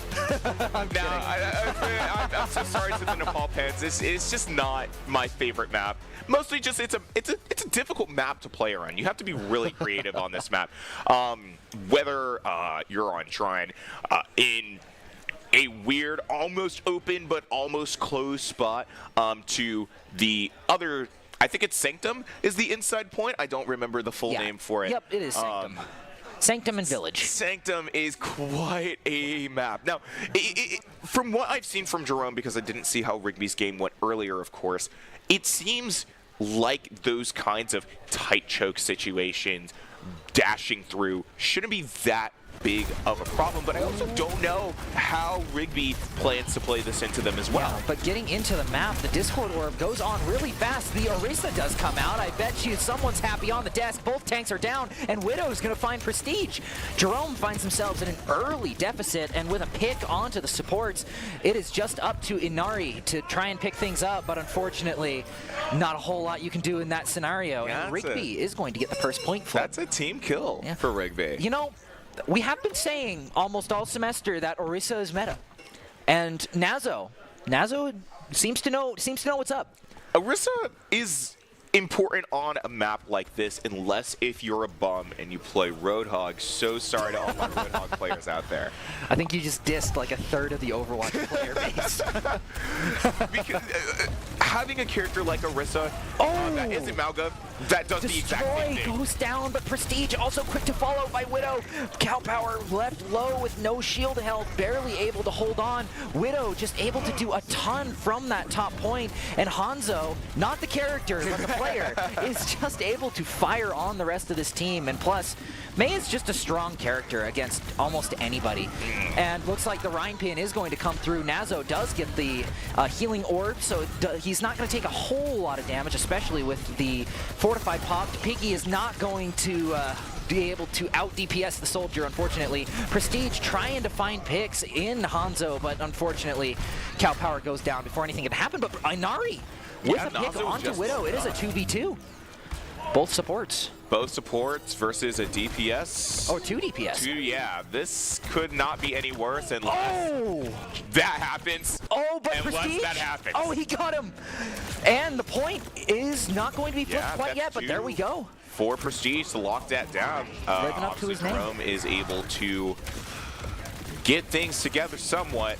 Right? It did seem like for a while that Rigby had very tight control over the fight, but for the most part, Jerome has really done a good job holding down that line. You have to really give credit to Cow Power and their Rhine play for how long they were able to survive, how long they were able to keep the pressure so that Rigby couldn't comfortably fight on point, so that Rigby couldn't comfortably just push the rest of the game and find kills. Forces out the Transcendence, but still finds Green Punk. That is a huge pick and the main source of healing for this team, but with enough ults on the board, it looks like Terra Surge is coming out. It's going to find Cow Power, and the entire core for Jerome goes down. Only one ult spent by Rigby, and now they're actually fairly even when it comes to ults. Cow Power really struggling to find his own ult here, but Piggy and Oliver matching the Hanzo and Green Punk ults, so it's going to be interesting to see how that pans out. We are reaching final team fight territory for this point. Cow Power pushing forwards. Got to be careful with that Blizzard, though, and the Orbital Ray comes out. Speak of the devil, he appears. It's just you just hate to see it, and both supports are going to go down since they did not have the Orbital Ray to protect them. But Prestige in the backline is going to find one to sort of even things out, but Geen Punk is going to pop their own Ray, and that's going to help them stay in the fight. And it looks like Rigby is going to have a fairly powerful showing. With that being said, Jerome was able to get a few points on the board, so it was not free by any means, but they might have to adjust their strategy just a little bit. Rigby has so far been a terrifying team into these choke points, into a lot of the stuff that Jerome was able to get away with while they were in their last series. Whereas, you know, playing into the Orisa, playing into the Zen even, is a Reaper's worst nightmare. And if Jerome plans on depending on the heroics of Prestige to push them through a lot of these fights, they might not see as much of that on this map here. The thing is, the Reaper can work into Zen very well. You just can't really run up to him like we've come to expect. Does look like the Orisa mirror is in the cards moving forward. We're still seeing the classic Zenyatta. That seems to be the staple pick for Rigby. Prestige already dropped down incredibly low. Inari taking some pop shots onto Widow, but nothing quite to show for it. But Inari's going to be bursted down by Widow. No one's watching the off angle for the Soldier. Cow Power with the Orb of Discord. Widow is just able to get out of there unpunished and already has their third perk online. Pygie is going to take a ton of damage, and it just looks like the rest of Rigby is going to pile drive into Jerome. A great first fight for Rigby. I'm pretty sure that obviously ended, they wanted the cap, so that ended pretty much the exact way that they would have wanted it to. But the way that Widow was able to get in and out, do the damage needed to find a pick or to let somebody else finish somebody off, just the coordination that Rigby has on this point and playing off of each other is not what Jerome wants to see right now. Especially because they know how to peel for each other. That Zen is a really vulnerable target, but it doesn't really matter if no one's going to go for him. But the ice block does get forced out. Hanzo does take the pick that allows him to freeze other people while in ice. So it's going to force off the Reaper. Allier is going to go down low. No one helping, especially with the Sub-Zero coming through. Inari trying to get a pick here. Cow Power and Pikey going down. And the Reaper Blossom comes out, finds two. It is up to Nazo, but he goes down for the second Reaper 3K of the day, and the first point flip for Jerome. At least for this second point, Shrine is quite the point to be playing some of these characters on, but I'm glad that Jerome is starting to find success and probably going to look to find a little bit more. Obviously, we do see that Trank online for Rigby, we do see that Terra Surge, but we also have about at least two more ults soon, and that orbital he gets canceled. Stay alive. Widow is going to be the one to find that. That Terra Surge does get caught by Nazo, but it's too much pressure for Rigby. The rest of Jerome is falling to destroy to Widow. Can't find their composure on the point, and that's going to be a reflip for Rigby. Yeah, I mean, you can't really do a whole lot if you just let the Soldier really run rampant and do whatever he wants. Same with Hanzo, just being able to sit on that side and deal all the damage he'd like. It's going to chip you down really fast, especially when you have characters like the Moira and Juno, who can't really heal themselves super effectively. Widow gets taken down low by Cow Power, but quickly forced out, just not dealing enough damage quite to get his abilities yet. It looks like Fortify is going to come out. Coalescence used in order to not counter, but sort of complement the Orbital Ray. Nazo does go down to Prestige. The Destroy in the backline is going to be a little bit of a nuisance. Out comes the Blizzard. It's going to get Inari. Piggy's going down as well. Ollier trying to do a little bit of a Juno 1v1, but it is not quite going in his favor. Destroy is going to take out Prestige, and with Ollier with the Discord Orb, it is going to be incredibly difficult for him to take it. Cow Power goes down, and Rigby takes the first round. Oh, that was so rough. But Orbital being online for Rigby sooner than Jerome is absolutely what gave them the advantage in that last fight. Able to do so much, and you really have to give credit to both of these teams' ult timings, but especially Rigby knowing exactly when to throw that Blizzard, when to throw that Trank out to keep the team alive. There's nothing that is stopping Rigby from just walking all over Jerome right now. And as much as I want to see these guys succeed, it definitely seems that Rigby has the upper hand on these maps so far. Yeah, I feel like it's a difference of play style. I mean, you have Widow, who's a hit scan, and he's proven that he's a pretty good hit scan. I mean, did you see that tracking? Yeah, I honestly think that a lot of Jerome's play style when it comes to their supports is, oh, I'm Juno. I'm in the air. They cannot shoot me in the air accurately, so I'm going to live. But you can't really use that same philosophy when up against a Soldier who can affordably miss a lot of those shots. So you almost have to change up your play style on your backline as much as your front line. Sure, sure, I mean, Prestige was struggling, and so was Inari, but not nearly as much as the backline was. They were consistently getting picked first. They were consistently finding themselves in awkward positions with the DPS on off angles. They just could not keep themselves up in a fight. Yeah, the sustain is so important, and it almost seems like a little bit of a mirror of what we were seeing on first map between Jerome and... Why am I already Blackfoot? Yeah, where, you know, Mama was dying at the beginning of every fight back on Oasis. Definitely seemed like that was something similar that had happened towards the end of Nepal, where Ollier ended up falling pretty early on, couldn't farm that orbital, gave Rigby so much time to build ults, to build sustain for their backline, and pretty much just walked over Jerome for the rest of the map. But enough on Nepal. We're going into map 2. We're going into hybrid. Ladies and gentlemen, Kings Row is coming out to play. A very curious map, one that's very brawl dependent, but also, you know, could be very big for Dive. And right now, it definitely seems that either of those composition types could really work for Rigby, right? We did see that Orisa come out on the paw, and they were really strong with that, but I have no doubt that we could also see a D.Va come out, and that would, you know, also end up really well in their favor, unless Prestige locked it in.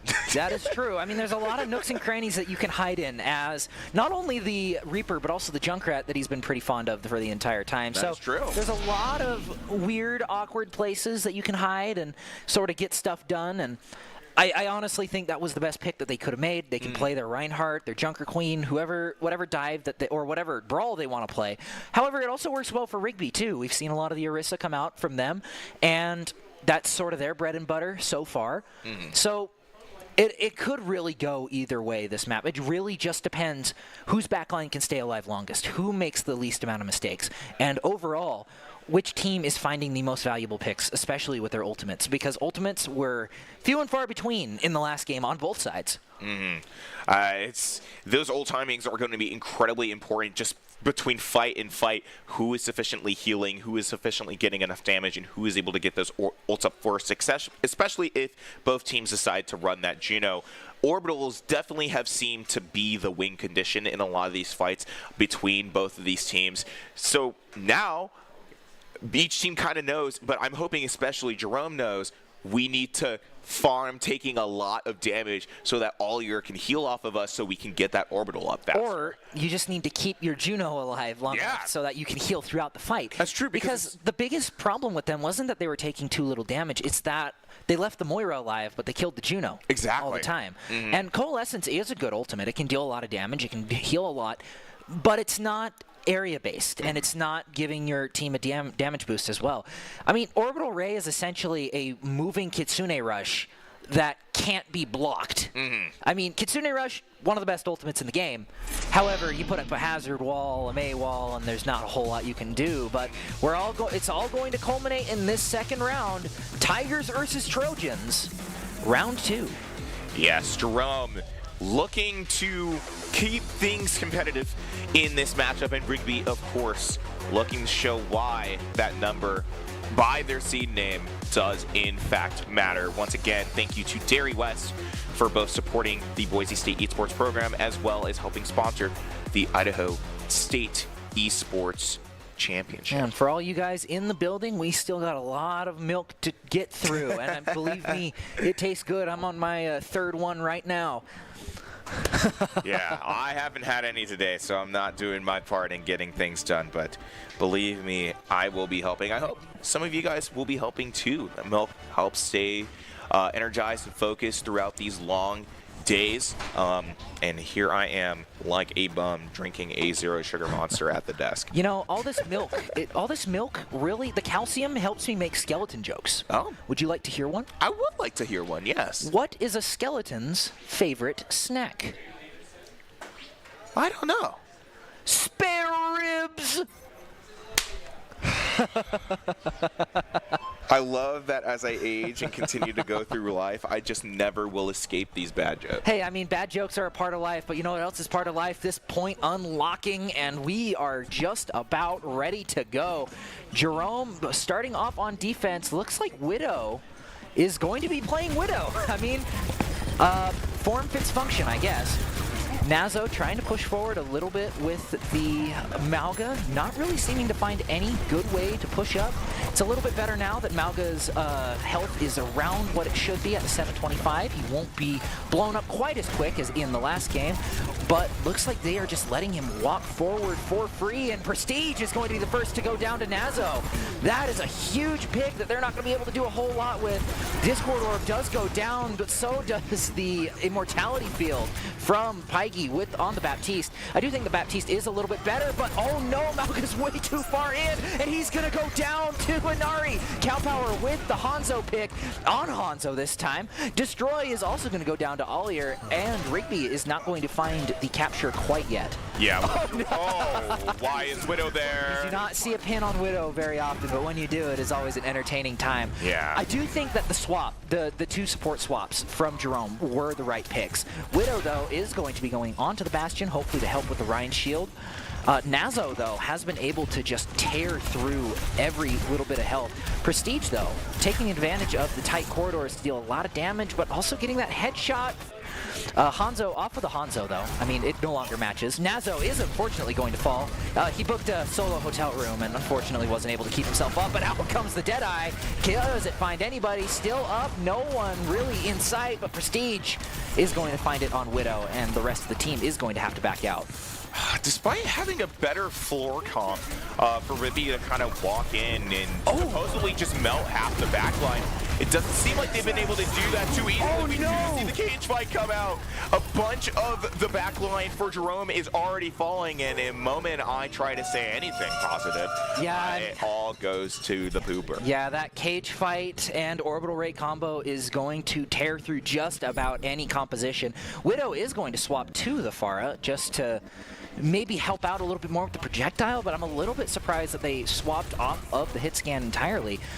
Cow Power still running the Reinhardt, even with the immense amount of damage coming through. Prestige trying to find something. He has his Death Blossom. Speaking of ults, just about everybody on Jerome has their ults. Hanzo is going to go down early to Inari in the choke point, and it just looks like Prestige is holding down that top corridor, and Nazo is not quite able to get a lot of damage pushed on without getting a ton given to himself. Inari popped down, the Immortality Field comes out, does go down to Widow. Out comes the charge. It stops the Deadeye. Oh, no, it doesn't. Deadeye's still up, but it missed. Unfortunately, doesn't get any value out of that. Two dead, Piggy and Prestige both down. Inari and Ollie are soon to follow, and Cow Power goes down as well. 3.5 minutes left on the clock, and they are just rounding the first bend. What a rough first fight for Rigby. I definitely thought that they would be able to do a little bit more with that first stomp from Nazo, but, you know, they got it done. I guess eventually is the important thing if you're a Rigby fan. You don't worry about how long it took. It's more so that they got it done. Now, they also got the cancel on the Death Blossom too. That is a really big ultimate to cancel. And it's unfortunate that Deadeye wasn't quite able to pick up the slack in that regard. Nazo, though, kind of has to focus on two different things. You have Prestige hanging out in the backline, just kind of being an overall mosquito, not really able to do anything. Cow Power does get stunned, tons of damage coming through. Immortality Field is able to save him, but the Blizzard gets on 5. That's a 5-man Blizzard and a team kill and a third point from Rigby. I was going to say, I wanted to talk a little bit earlier about the choice to run the double flex, running the main, the Pharah. I like the hit scan coming out from Jerome because obviously Inari is much more comfortable on the hit scan.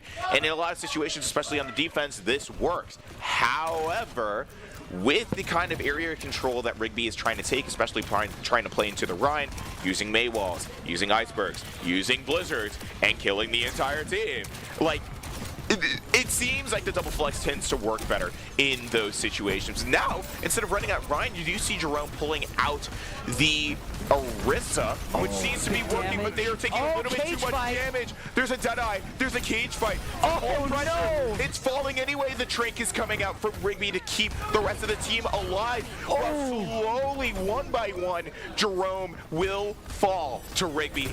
Yeah, Prestige can't do a whole lot in a 1v5, especially with all that online, but Piggy does have the amplification matrix. Ollier just needs to get to the point and hopefully get his ultimate online. Kitsune Rush could win them the whole thing. Piggy not quite able to get to the point to help out. Ollier needs to get there with the Kitsune Rush, but nobody's on the point after Cow Power falls. Rigby takes the map with just under 3 minutes. What a terrifying setup for both of these teams, Jerome. Now their win condition is set, right? They need to full cap to keep themselves in contention, and if not, things might not look too well for them going later on into the series. Rigby, however, seemingly just doing as they always do, feeling so ultimately confident on the map. Obviously, the first area didn't seem the most comfortable, right? They had a lot of team fights that just did not go their way, falling back and forth over and over, and it did seem like Cow Power was putting up a very decent fight into Nazo. It just worked out that they were able to break through that, and once they broke through, they were not stopping. Yeah, the thing is, they had that spawn advantage and were able to make those swaps really quick. Jerome wasn't quite able to, and the swaps they did make came a little bit too little too late. And really, they don't have an answer for the Zen and Juno in the backline. I mean, the Mei is always right there just to help them out in particular. And I mean, the Reaper and the Cassidy are good, but if you can't get those picks, there really isn't a point to run either of them because you're just feeding that ult charge. But it does look like Cow Power is going to be rolling out on the Malga mirror, and maybe that might help him stay alive just a little bit longer and prevent Nazo from just kind of running around like a madman. Already this first fight off to an interesting start. Have Widow on the Widow. Did see Hanzo on the Hanzo earlier, but did decide to go for that Mei swap. So far, the Widow has not found anything, which is kind of allowing. Nazo goes down early to Inari. Just so much damage from the Malga. Not a whole lot you can do, but with Widow sitting up there, dealing a lot of damage, there isn't a whole lot that you can do about it, but now that Prestige is up there, he is going to take that one down. Point is currently ticking for Jerome a lot faster than Rigby got it ticking, and that's going to allow them to push forward a little bit. He's right behind Nazo. That is one dead tank, and that almost looks like a free point for Jerome if they're not able to get forward. Hanzo is able to take out Prestige. Cow Power, though, finishing off Destroy, and that is a pretty good stagger for the start of this next point. What a great first fight for Jerome. Obviously, that loser's pick working very well in their favor. Definitely seems that King's Row just works out better. They're better at running the Malga. They're better at running the front-facing brawl than Rigby is. They're showing it, obviously, with that faster cap, with the faster push, with the defense that they've been able to put up thus far into this team. Deadeye comes out. Is it going to find anybody? No, it doesn't, but it takes him down low. Widow actually goes down to it. Didn't realize it was still up. Looks like the Blizzard is coming through, and it's going to be enough to take out Cow Power. Ollier also going down quick, but Prestige in the back line is going to take out two. Can he manage to stay up? Gets the TP out, manages to get low. Piggy is still alive. How is this happening? How is this working? Piggy goes down, but Nazo is going to be staggered. What a stagger out of Prestige. Prestige and cannot what die. a sacrifice from Piggy. 07 Piggy. That was one heck of a hero play. I hope that Nazo knows that you can just keep shooting him until he completely disappears from your screen. His hitbox is still entirely vulnerable, and I think if he did keep shooting, he probably would have died. Instead, he got the TP, he got the med, and despite all odds, Prestige survived. Yeah, Nazo is going to go on a little bit of a revenge tour with the help from Orbital Ray. Widow now on the Cassidy duel. Geenpunk going to take out Ollier, and that is a team kill for Rigby. Jerome, though, 4 minutes left to push the cart and a few ultimates to work with. You got the cage coming up, hopefully to counteract the cage from Nazo, but that Transcendence is really going to put a hamper on your good time. You also have cages. that Cole, which I was going to say, you know, the fight win for Rigby was long overdue. However, this is actually a much better situation having the point so far away. No! can be pretty detrimental, but it doesn't seem like it matters too much. They're finding pick after pick. Denari, Peak, Cow Power, each doing their part to get things moving along.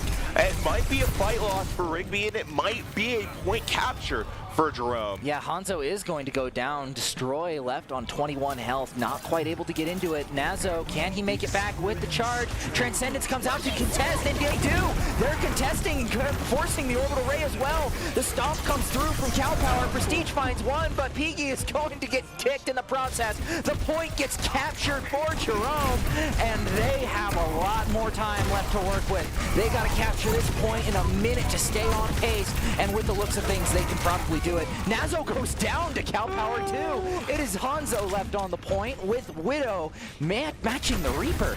This Widow is really looking to try and, well, diff the other players. I mean, I don't really have another way to put it. They tried to play Cassidy, they got diffed by Inari, and now they're playing Reaper, hoping to diff that, but I don't know if that's going to work out so well. Hanzo did go down to Prestige, and oh no, the backline's wide open, and Keen Punk is going down to pay the price. Hanzo is still trying to face this, but Jerome is not letting him through as easy as he'd hope. He's alone out there, only with the help of Hanzo, and obviously, there's not much on the play for that. That might be a full count. The contest does come out. The touch from Rigby, but Inari is going to be the first to find two. And they have more time. Wow. More time on the clock. Unfortunate ending for Rigby there. That might just be what Jerome needs to beat them. Like, don't try to counterpick, just play their characters better. Exactly. It all comes down to that. Like I was saying before, Inari is much more comfortable on that hit scan on the defense. It seems to work out, and you know, Rigby tried doing a very similar thing as it did on the offense, but Jerome figured it out. You have to change things up, or otherwise the team is going to be able to adapt, as Jerome did, to be able to push through and, you know, completely sweep you off your feet. And we saw a little bit of adaptation from Widow playing several different characters, but unfortunately for them, they weren't able to play the characters that they find good. Soldier's pretty great, but he can't really take use of the mobility or the vertical mobility that tends to happen a lot with maps like these. And then you play Widow into characters like Reaper, and if you let him get anywhere close when you don't know he's there, that's pretty much a one-shot kill. And also, the Malgamir was very distinctly in favor of Cow Power. Oh, absolutely. Like, again, Jerome knows that brawl way better. So whether if it's on Orisa, whether if it's on Queen, and whether if it's on Malga, it seems that they're always going to prevail 9 times out of 10. It does look like they're going to be bringing the Soldier back out. Widow is going to try and make it work from the looks of things. And it looks like the Hanzo is on the table as well. Destroy looking for an early pick with the orbs, but nothing to find here. Everybody's sort of playing it safe.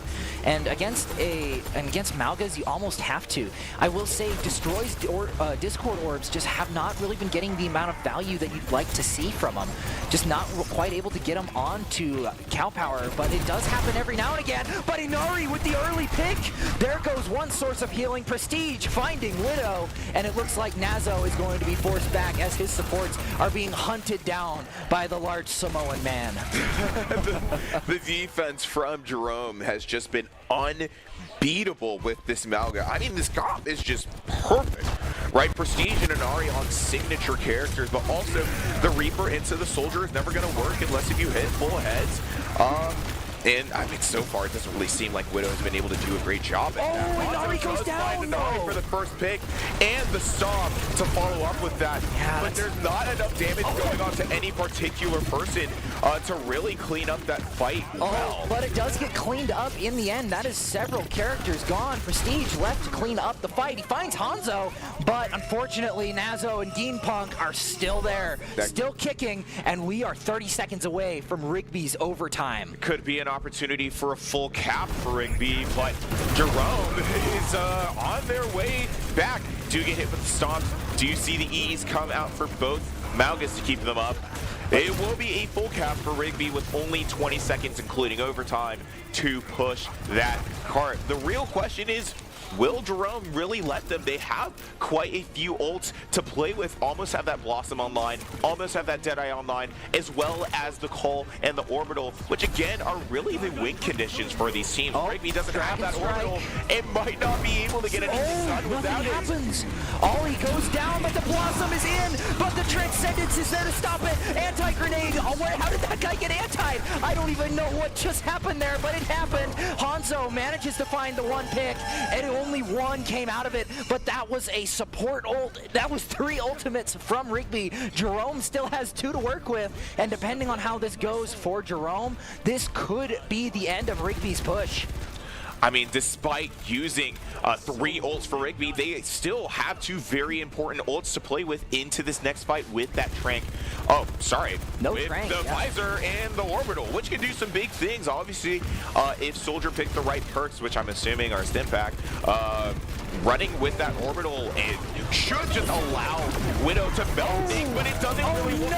Any damage is going out for Rigby as Jerome completely stops all over Rigby's offense. That's going to be the end of that overtime round for Rigby, going into round 4 now for a chance to Jerome to finish things out. Yeah, that uncontested orbital ray is incredibly hard to fight into, especially if you're playing someone like Mauga, who requires a lot of damage being put out.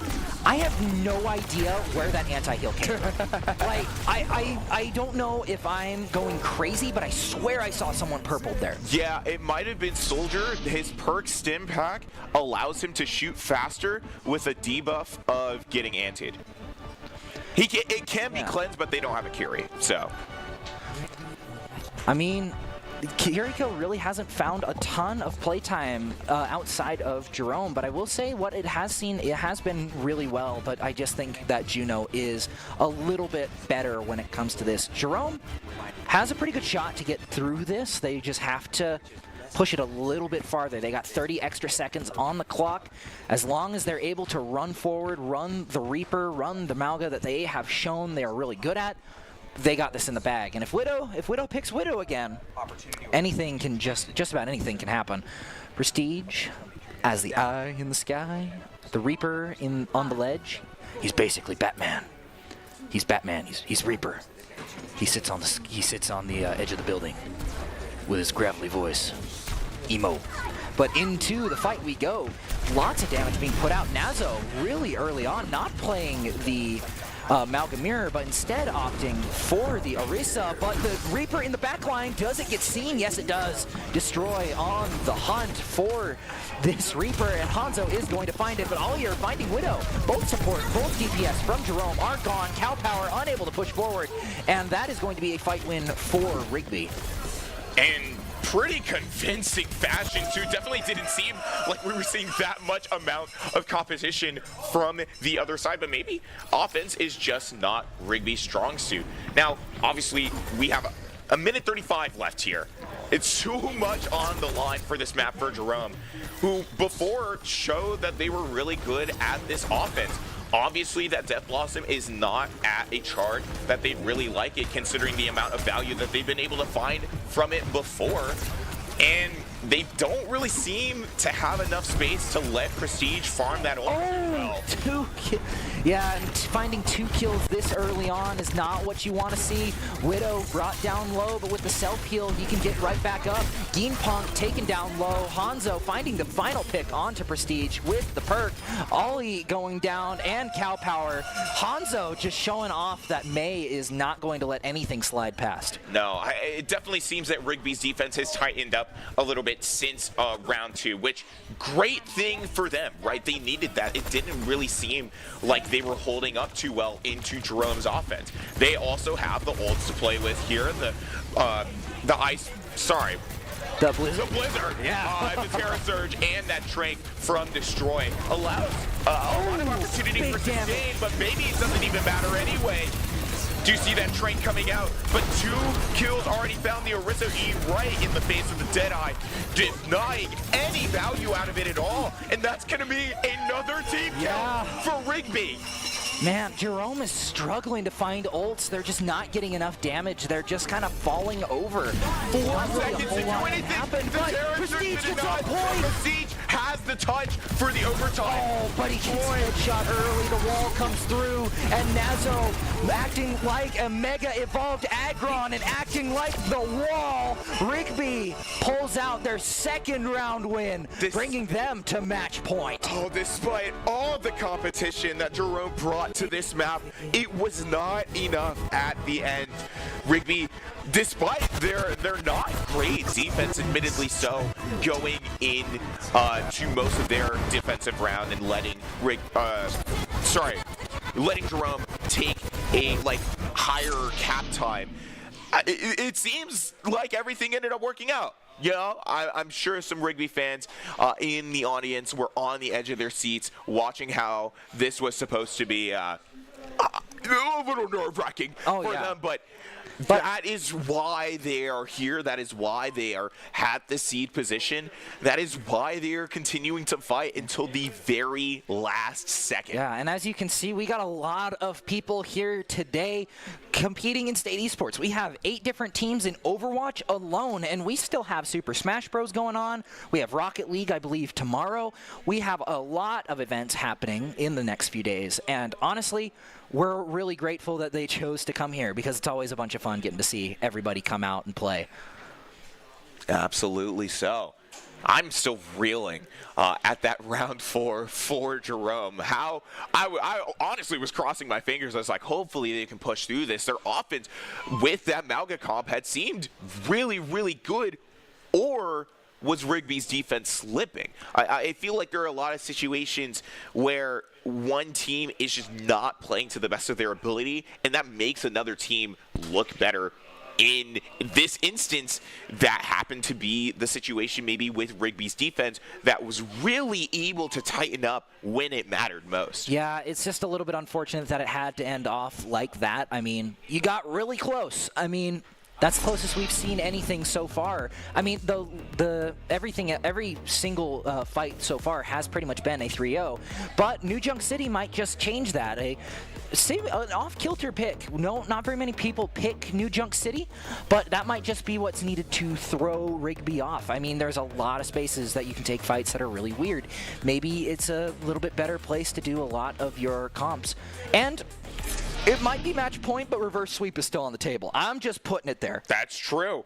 Now, again, as I was talking, when I thought push was map 3 in the series, I didn't know it was Flashpoint. A lot of things can change in these stranger game modes. It all depends on how each team fight is played and the neutral play in between those team fights that will allow each team to succeed. But it makes sense why New Junk is coming out, right? We've seen these teams run the Orisa. We've seen these teams run the Mei, the Reaper, the Cassidy, the Malga, all characters that are extremely strong on these different points. So it makes sense. It's suited really well for both of them, regardless of the loser, right? I could see a situation where Jerome ends up taking this even in tight competition or easy competition, but I can also see a situation where Rigby just continues to do what they do best. Yeah, I mean, as long as Jerome is able to adapt, it feels like they haven't really been able to adapt to the Mei. Like, the Mei seems to be what is really screwing them up. Every time Hanzo has not been playing Mei, they've been winning.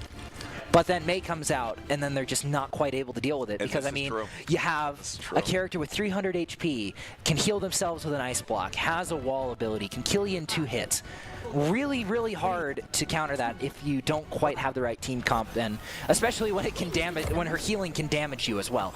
That also really hurts in a lot of scenarios. But it looks like we are running with the same compositions, except we got a little bit of a swap. We got a Widow on the Hanzo. Wow. Seems like a little counterintuitive playing the projectile as the hit scan, but I mean, I'm not Rigby, so I can't tell. But Hanzo finding an early pick onto Pikey, and Inari soon to follow out of Nazo. Prestige trying to find picks, but the front line is left unattended, and that is going to be a fight win for Rigby. Cow Power, last one standing. Does take one with him, though. Yeah, Widow, I don't know if they're too comfortable on that Hanzo, but did some pretty decent damage that allowed the rest of Rigby to clean up pretty well. Already starting this fight very, very well. And of course, with as much damage as Rigby was able to do, that might mean that those ults are going to be up a little bit faster. Playing into this main spot with Blizzard is a nightmare. No Honestly, just playing up in this spot with a Mei is a nightmare because you cannot get back. Prestige finding that out the hard way, getting taken down low, but Power is able to just go right past. Cal, but unfortunately falls to the Widow. Inari and Prestige, though, finding both the supports. Nazo is alone trying to find Ollier, and he finds it, but Widow is once again finding himself under fire from two sides. Takes out Prestige, but unfortunately Pikey is going to finish him off. Inari goes down. Oh, past the pop the Terror Surge. No! Pikey, don't go in! He gets it! And the Widow, and he manages to capture the point. I do love the effort of popping the Terror Surge for survival. Obviously, if you don't have your Fortress cooldown, that is a very easy way to get it. But even then, why would you do that with one person alone. there? Moira has the health advantage. They're not. You can't zone that well. Yeah, especially if you can just stand outside of it as well. Prestige getting taken out before he can pop the Wraith, though. That's going to put a real damper on what they're able to do. Cal Power trying to get the stomp. Oh, the Jedi manages to find Destroy, but unfortunately he falls as well. Nazo falls to Ollier. Can he manage to stay alive for just a little bit longer? Cal Power is still sticking around in the back line. Widow trying to get something done, but nothing really comes of it. Hanzo manages to find Pikey, but unfortunately for him, too many people, not enough time. Geen Punk forced out, and Hanzo is either going to be staggered or he's going to find someone to bring him out, and it looks like it's going to be a stagger. Yeah, I mean, these fights that have been going so well for Jerome are exactly why Flashpoint is so important. You know, if you've been having a rougher time on the more normal maps, he gets jumped! for you to He turn can't it get around. there! Oh, no! Oh, man, you hate to see it trying to push forward, just can't get to it. What a cage fight. And Jerome only needed one ult to finish that point off. That leaves them with 3 more to take to the next point, with Rigby only having that Trank and Orbital up. And while that could be big things, Jerome so far seems to be much better at using those ults offensively, or maybe just fully relying on an Ari to do everything. Obviously, Geen Punk is out once again. Oh, Prestige and Pikey are both soon to follow. Hanzo is in the back line again, but unfortunately for him, Inari is going to be able to get it done. Transcendence and Terra Surge both coming out. It is going to chunk down Cal Power's health just a little bit, but Ollie is still alive, but I spoke too soon. He is no longer still alive. A Deadeye, from the looks of things, comes out, gets speared off, but not before finding 2, and Nazo is going to go down as well. Yeah. No one's captured the point, but Jerome has full control. Not great control from Nazo, probably throwing that whole point for Rigby, honestly. If you think about it, in a 2v1 scenario, you don't really have your cooldowns up, your supports aren't up, but you have access to point. I'd say just typically fall back to point, wait for your team to be able to regroup. They couldn't do that in that situation. Allow Jerome to melt through you, even if you did take one down. And now you're probably going to have sees Widow, and it is on go. But Nazo finds Ollier without a support, but both supports go down to the Death Blossom. Your DPS is not going to be a ton. Blizzard comes through, but unfortunately, the entire team is dead. Nobody can capitalize, and Widow is the final to fall. Prestige finally feeling himself today. Prestige is on a roll, and was there ever really any doubt that Blossom was massive? And it seems like he's really good at finding these holes that Rigby keeps leaving open. And just completely abuse. Oh, but unfortunately, Nazo also found a hole. Yeah. Shoved him right into it. And that happens as well. It is the life, the duality of man for play. Cal Power does find Widow, though. Pikey getting taken down really low, destroyed, but the point captures. They weren't able to get there in time. Ollie and Inari both finding kills, and the orbital ray from Geen Punk is wasted. Nazo left incredibly low and staggered for the next point. Jerome will have almost free reign of this next one. I mean, sorry, Rigby, but it looks like it's somebody else's time to shine for right now, and Jerome really figuring out what went wrong on King's Row with this Malga comp, and just fixing everything, honestly. It's been working way better. Cal Power has been able to find much more valuable stomps, much more valuable cage fights. Oh no! What are you doing, dude? Zen has no movement. Oh, poor Destroy. Oh, that's an unfortunate pick from there, going into the third map, or into the third point. Prestige goes down to Widow, evening it out, but Punk soon to follow. Big source of healing gone. Hanzo on the Junkrat, following soon after. The Terror Surge comes through, it helps Widow find one, but it is just him left once again. And that is going to be a point capture for Jerome, but Rigby does get a little bit of percent left on it. Yeah, that 21% could mean something for Rigby, but these chokes are also really hard to fight. And with the ult timings right now, Rigby doesn't really have a big chance. They only have that Trank up, and all of their other ults have been used. Meanwhile, Jerome almost has that Orbital up, almost has that Cole up, and sometime almost has that Blossom up in some time. And with how much pressure Prestige has been able to put onto Rigby backline, they might not even get a chance to fight point again. Oh, the turret form from Bastion is going to find Pikey, but out comes the stomp. Hanzo is out of position, and that's one dead DPS. Two go down, Nazo soon to follow. Punk and Destroy. So clean, all of them. Full team kill for Jerome. And only use that Orbital. Again, Jerome been really cleaning up their ult usage and their ult timings, only figuring out how to play around one ult. Or really, it's more of a confidence thing. Maybe more ults tend to come out when you're not as confident about the way that you're playing. And Jerome, I must be feeling extremely confident about how this has been going. Yeah, I mean, especially getting 2 picks there. Nazo does go down. Out comes the Riptire. Destroy goes down, though. Where is that Riptire at? It's right there. It only finds Pikey, though. In overtime, Hanzo needs to touch, but he biffs the concussion mine. Jerome puts their first point on the board. We are at 2-1 and in potential for backward sweep territory. What an upset for Rigby, who really just did not have much presence on the map at all. There were a couple times, especially back in first point, where it seemed like some things were going to go their way, but Prestige and Inari, again, the power DPS duo, just finding too much for Rigby to take care of. It's fun. Obviously, they're still holding that map point, but in Flashpoint, you can't let yourself make those tiny little mistakes that kept happening over and over. You know, getting hit by Discord, melting yourself, finding yourself in 1v2s and an inting, getting staggered over and over, especially, you know, the staggers that have been coming out that were more at the fault of Nazo. Rigby was not able to clean up. Right? Yeah. They looked so messy. They looked really lost a lot of the time, and I feel like part of that is because Jerome decided to switch up their playstyle a little bit. You didn't see as much conglomerated stuff. You saw Cassidy on one side, you saw Reaper on the other, and then Mauga up the middle. So you had to divert attention from one to look at the other. And then every time Widow tried to take an off-angle as Soldier, you had Cow Power just look straight at him, push shift, and go. And I think what's super nice about this Mauga comp for Jerome is that Nazo, in the earlier maps, just had a really bad habit of letting the tank walk past him and then just walking into the rest of their team and leading Rigby into charge and just wipe out the backline. Mauga, you can't do that as easily because you have a stomp that's lets you charge back really easily. You have that E for extra survival for you and your team. And when it comes down to it, if you don't have an answer to that Mauga, you're going to continue to find nothing into this comp, at least in the perspective of Rigby. And even when they had a answer to it, they had the Bastion, they had the Reaper a few times.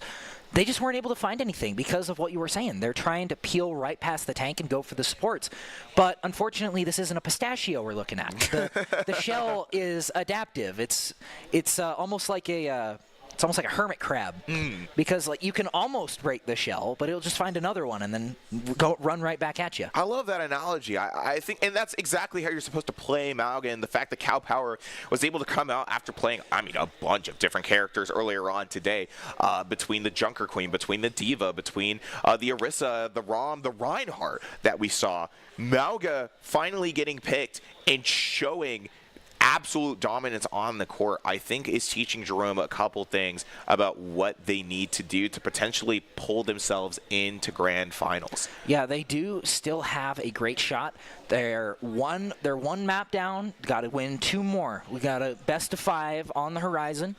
I mean, we're already past where a lot of these games went. I mean, even a 3-1 is way better than the 3-0s that we've been watching. So Overall, no matter what happens, it's going to be an interesting game.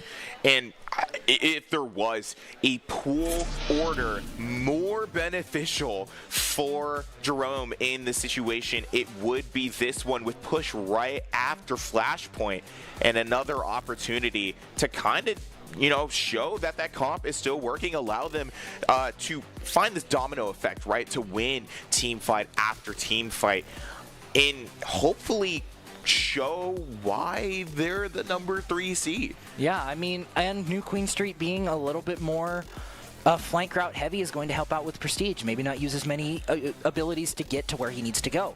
Get out a lot easier than he normally would be able to. But it's all going to come down to this map. Are the Trojans going to be able to put it back in the briefcase and take that all the way to the grand finals? Or is Jerome going to snatch the handlock out of that? Or they're going to snatch the papers out of that briefcase and take it over to themselves? We're just going to have to find out.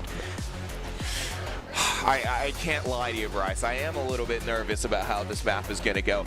More so because Jerome has definitely been winning my heart over as the underdogs in this story in some way. Obviously, again, I mean, the underdogs to me. Maybe some other teams were expecting this to happen, but I look at the paper and I see, okay, Rigby's number 2 seed.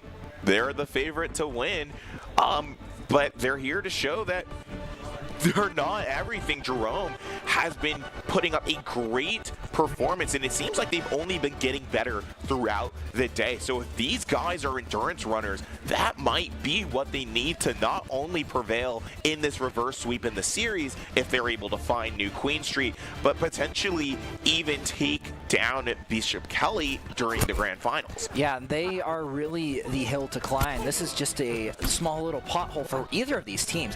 Bishop Kelly has kind of proven over the past few years that they are an incredible team, and from the looks of things, we're seeing a little bit of a different comp out of Rigby with the Ramatra and off the Zen, which is kind of weird to think about. But on the Kiriko, basically Zen with a teleport. I mean, you deal a lot of damage. You don't really let others deal a lot of damage, but I mean, it doesn't really matter. Hanzo with the Cassidy trying to get something done, but Destroy is going to be the first to fall. Inari taking a lot of damage, but Nazo is going to fall really fast. Widow trying to get something done on the Sojourn, but isn't going to be able to get in. Geenpunk still alive, able to top off Widow. And he's going to have to back out because Jerome is pushing up, and Cow Power is going to get the stagger onto Widow just to end things off. Little spit in the face. Yeah, that is a really bad first fight for Rigby in terms of their chances of winning. In terms of the damage that they've been putting out as well, obviously, you see Hanzo trying to mirror this cast for Inari, and maybe not finding the same amount of value. You do see Nazo take it, and Nazo just got 3. I'll shut up. I'll shut up. That's fine. Hey, it's all it takes. All you need is one run. But with that one push, they were able to get it almost to the checkpoint, and Cow Power wasn't able to be farmed for ult. That is still a very interesting situation. Obviously, you do have that Deadeye up sooner for Hanzo than you do for Inari.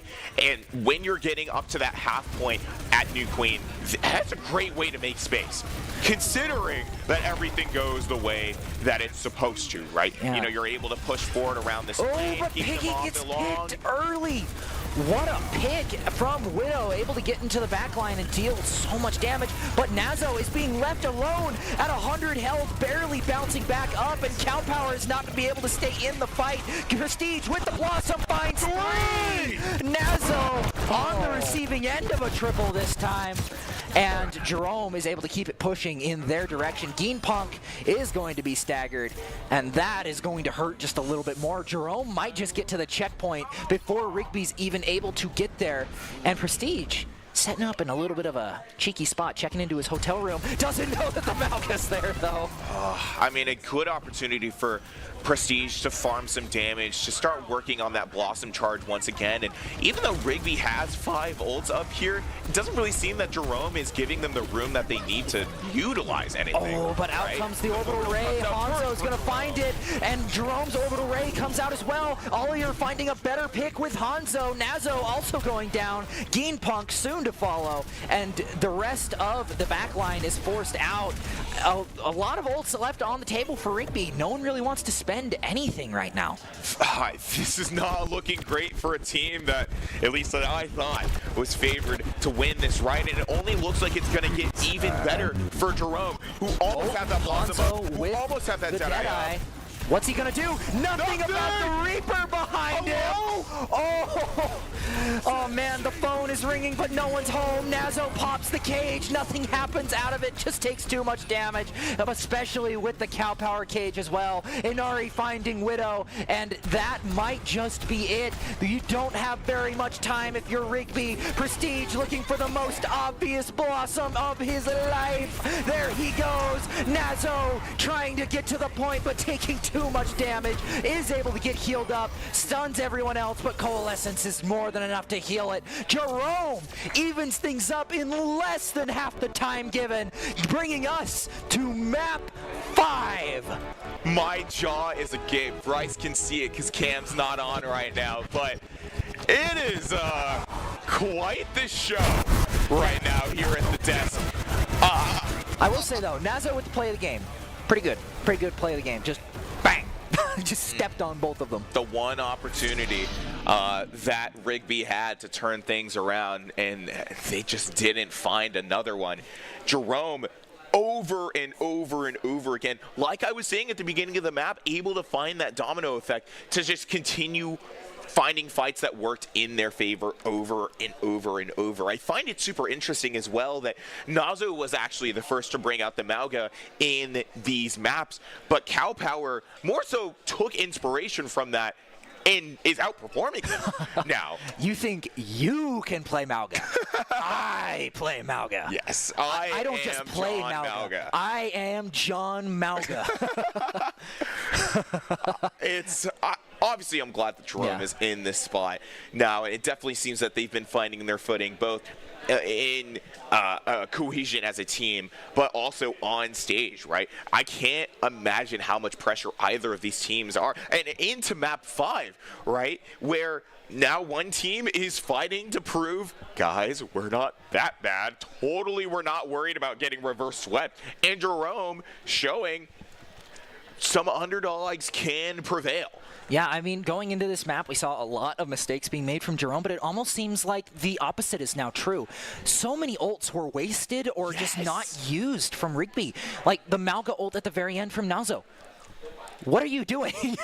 And I mean, like, I mentioned it back during their match earlier today, and I'm going to say it again. Prestige has absolutely been the man of the match for, I think, every single map in this series so far, even the ones that they lost. Prestige has been over and over fighting off angles, finding kills, finding blossoms that completely shift how anybody expects these fights to go. And I think that overall, out of anything else that has been important in these maps, has been Jerome's win condition. Yeah, I mean, you get one pick. You get a pick on Pygie. But then 2 of your guys fall because the Reaper in your backline wasn't taken care of. It's almost the opposite issue of what we had in the first 2 rounds. Widow has not been able to get the picks. It's now Prestige getting the picks. So how are they going to sort of remedy this? And Route 66 might just have what they're looking for. I mean, not exactly a highly coveted map by any means, but it is always a fun one to watch. There's a lot of places that you can hide. There's a lot of places that you can just overall be a little bit of a rat when you play. I mean, if it were New Junk City, I'd make the joke that you can be a junk rat, but I mean, it's not. So unfortunately, I can't make that joke. But moving into round 5, for the whole quesadilla, all of the beans in the bowl, for everything, or not quite everything, for the opportunity to get everything. Yeah. Map 5. Route 66 in particular is a difficult map to push, but you know what? It also works super well for the comp that Jerome has been running with the Cass and the Reaper, with the Mauga, and if we're running the same Juno Moira backline, I mean, it seems like every single map that Jerome has been finding big success on has been in their favor. Obviously, we did see something happen really well on Kings Row, but they just weren't able to break through. Hopefully, without the extra added part of the control point, Jerome will be able to show how comfortable they've becoming throughout the series so far. Yeah, it'll be interesting to see how everything shakes up. Route 66 is sort of notorious for being more of a poke map. We've seen a lot of Sigma, a lot of Winston, a lot of characters that can poke you out from a distance and deal a lot of damage. Ashe and Widowmaker, also really good picks here. And we've seen Hanzo and Widow, not the characters, the players. They really like those long-range picks. So, are they going to be able to get something done, or are they going to fall flat on in the face of Mauga? I mean, well, I certainly hope for the former. I mean, obviously there is no bias here. I have no relation to either of these schools, but Rigby doesn't want to get reverse swept. I know what it feels like to get reverse swept, and it does not feel good. It does not feel good to have that much momentum going into a series and then just to have it completely pulled away from you. But I think that's what makes Jerome so special in this matchup. Obviously, they weren't having the nicest time at the beginning of the series, and now to be all the way back at a map 5 really shows the amount of competition that they aim to bring to the stage from the very beginning. Yeah, and it'll be interesting to see how this all plays out. Are they going to change things up? Are they going to work with what they got? I mean, Cassidy is from this map in particular, so it would fit.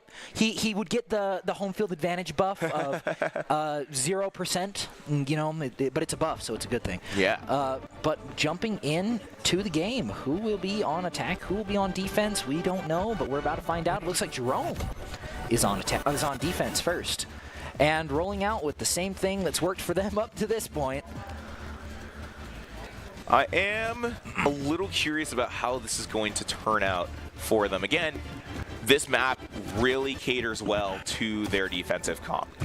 Some people play Ashe or Sojourn, but I feel like Cass, with his damage fall off, does wonders on this map. And if Inari is continuing to be the hit scan that he is and finding those headshots, that Prestige can go in, find off angles to finish off. I mean, it might be the same train wreck that we've been seeing for these past couple maps. I mean, not to mention all the nooks and crannies you can hide in as Reaper as well. Looks like Hanzo with the Widowmaker looking for an early pick here, but oh no. My goodness! Oh, everybody's there. Do they see them? No, they don't. And Inari is going to find the first pick on Hanzo. Geenpunk soon to follow. Talk about a jump scare. The entire team was loaded into the shipping crate. You'd think they'd be human trafficked if you saw that in real life. Oh, I wasn't actually expecting a spawn hold. I mean, from how I've seen these other maps being played, right, it seems like there are some positions that are being practiced, but the spawn hold coming out from Jerome to delay that push is going to be big things for them if they actually win fight. Same with Prestige, 2 characters down, and the spawn hold is not going to work super well for him. Geenpunk is going to go down, though, but now that Cow Power has the Discord Orb, it's going to be fairly easy to tear him down. Widow with the Reaper was probably what ended up winning that one, and I mean, the spawn hold can work, but it's just not the best pick, especially on a map 5 scenario. You want something where you can concretely hold somebody. Well, I don't also hate the spawn hold in this situation because what it allows you to do is delay how much time that Rigby has to play with on their first area and maybe even later into the map. Oh, Ollie's going down low and he goes down. Pikey is not quite able to see him. Nazo is going to run through the back line just like he was doing earlier. Destroy goes down, but with no supports, it's really hard to keep a tank up. Inari finds 2, but it's not going to be enough in the end. A second team fight won. It might be the area for Rigby, possibly being able to cap with about 4:45 on the clock. Prestige is going to find that touch, though. They do have, Rigby does have the Terror Surge, does have the Death Blossom, so has enough to pressure Jerome off of the point, but will it be enough? Oh, Widow getting taken down low. Out comes the Death Blossom. Doesn't find anything. Inari with the Deadeye as well. Going to find another pick. Destroy in an awkward spot, but he is still going to find Ollie and Inari. That's 2 down. And looks like Nazo is going to help find Piggy. And Destroy is going to finish off Cow Power. Prestige, the last one there, isn't quite able to finish off the Zen. And that is the first point captured. With the way that Widow popped Blossom there, I was a little concerned that Rigby wasn't going to win that fight, but I'm glad that things worked out. And obviously, they set themselves up in a situation where they might be able to succeed later. Obviously, Hanzo's building that Blizzard, and we've seen it do big things for Rigby in the past. They also had that Trank for the counter ult, which is probably going to end up being in response for that cage, right? Cow Power loves to go for these dives, loves to cage the backline, and Trank might be able to do enough for him. Widow getting taken out early is going to hurt, but so is Cow Power being taken out that quick as well. Hanzo with the dive up with the ice block to help him stay up for just a little bit longer. Prestige taking the duel against Destroy, and it looks like a Destroy loss, unfortunately for him. But I mean, Prestige also had a little bit of help, so he can't really be fully to blame. Geen Punk goes down quick as well, and Widow can't quite stand up. It is Nazo against Prestige. Hanzo finds Inari, and it is a little bit of an ult dump here. Cow Power is going to use the cage, trying to pressure out a few more abilities. Hanzo going to be able to block him off, but the payload is still stopped. It is not moving, and Hanzo has just staggered himself immensely. What a good stagger, too, and what a good position that Jerome has put themselves in, right? 2:45 left on the clock here, so plenty of time for Rigby to finish the second half of this area, but maybe they don't have the resources that they need yet. Jerome has 4 more ults to play with, while Rigby is still working on building that Terra Surge. Popping that orbital here, too, so might see a lot coming out. The Deadeye coming out from Jerome. Down. Geen Punk also goes down even through the Ray. They still have a 1-player advantage, but out goes the Transcendence. Another huge supportive ultimate just gone with the wind. Cow Power also goes down. Ollie trying to stay up, but unfortunately for him, Destroy is able to hit that really well, and Piggy is not quite able to get out of there as well. Nazo able to push forward and get his own ultimates on the table. Jerome was not able to do anything with that ult advantage. And I mean, 3 ults committed from Jerome. That's just not what you want to see in a lot of situations, especially not right here. You do see Prestige trying to hop on, maybe stall for a little bit, but it just doesn't seem like they have the sustain needed to fight into Rigby. No, they don't have the sustain, and plus their supports are being picked off first, which is not helping at all.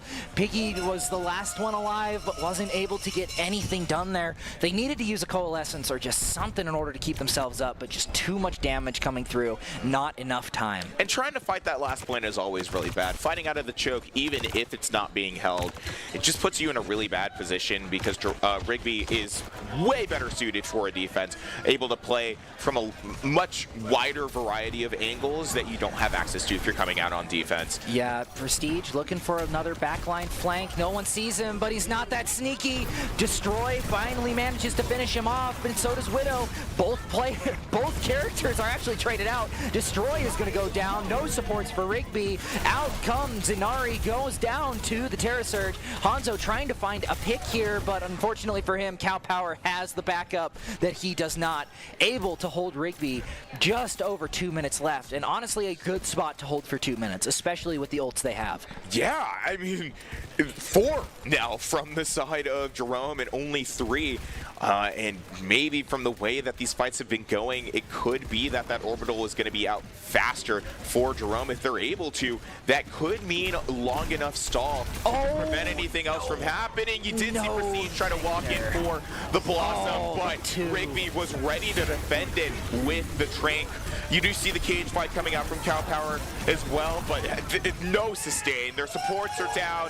The ults, the Coalescence coming out from Jerome as well. That's 3 Or 2 at least committed. Oh no, that was 3. That was Hanzo's, Widow's, and Destroy's ults all committed. Jerome still has 2 to work with, and they only committed 2 themselves. Both orbital rays are going to be up here fairly fast. Destroy looking to get a little bit of damage off on that off angle. The cart is getting relatively close. Prestige almost going to find one. Doesn't quite get it in time, but now that that block is burned, there's nothing stopping Prestige. He manages to find Hanzo before going down, but Nazo with his ultimate is able to keep him up. And Cow Power finds Geen Punk, falling himself to Widow. Destroy looking for a kill on Ollie, manages to find it, and it looks like it is just up to Piggy to keep this point to himself. Not quite able to get anything done with it. No ults really to use. Cow Power moving up onto the Wrecking Ball. Prestige goes down, and he's not quite able to get there. 39 seconds capped for Rigby.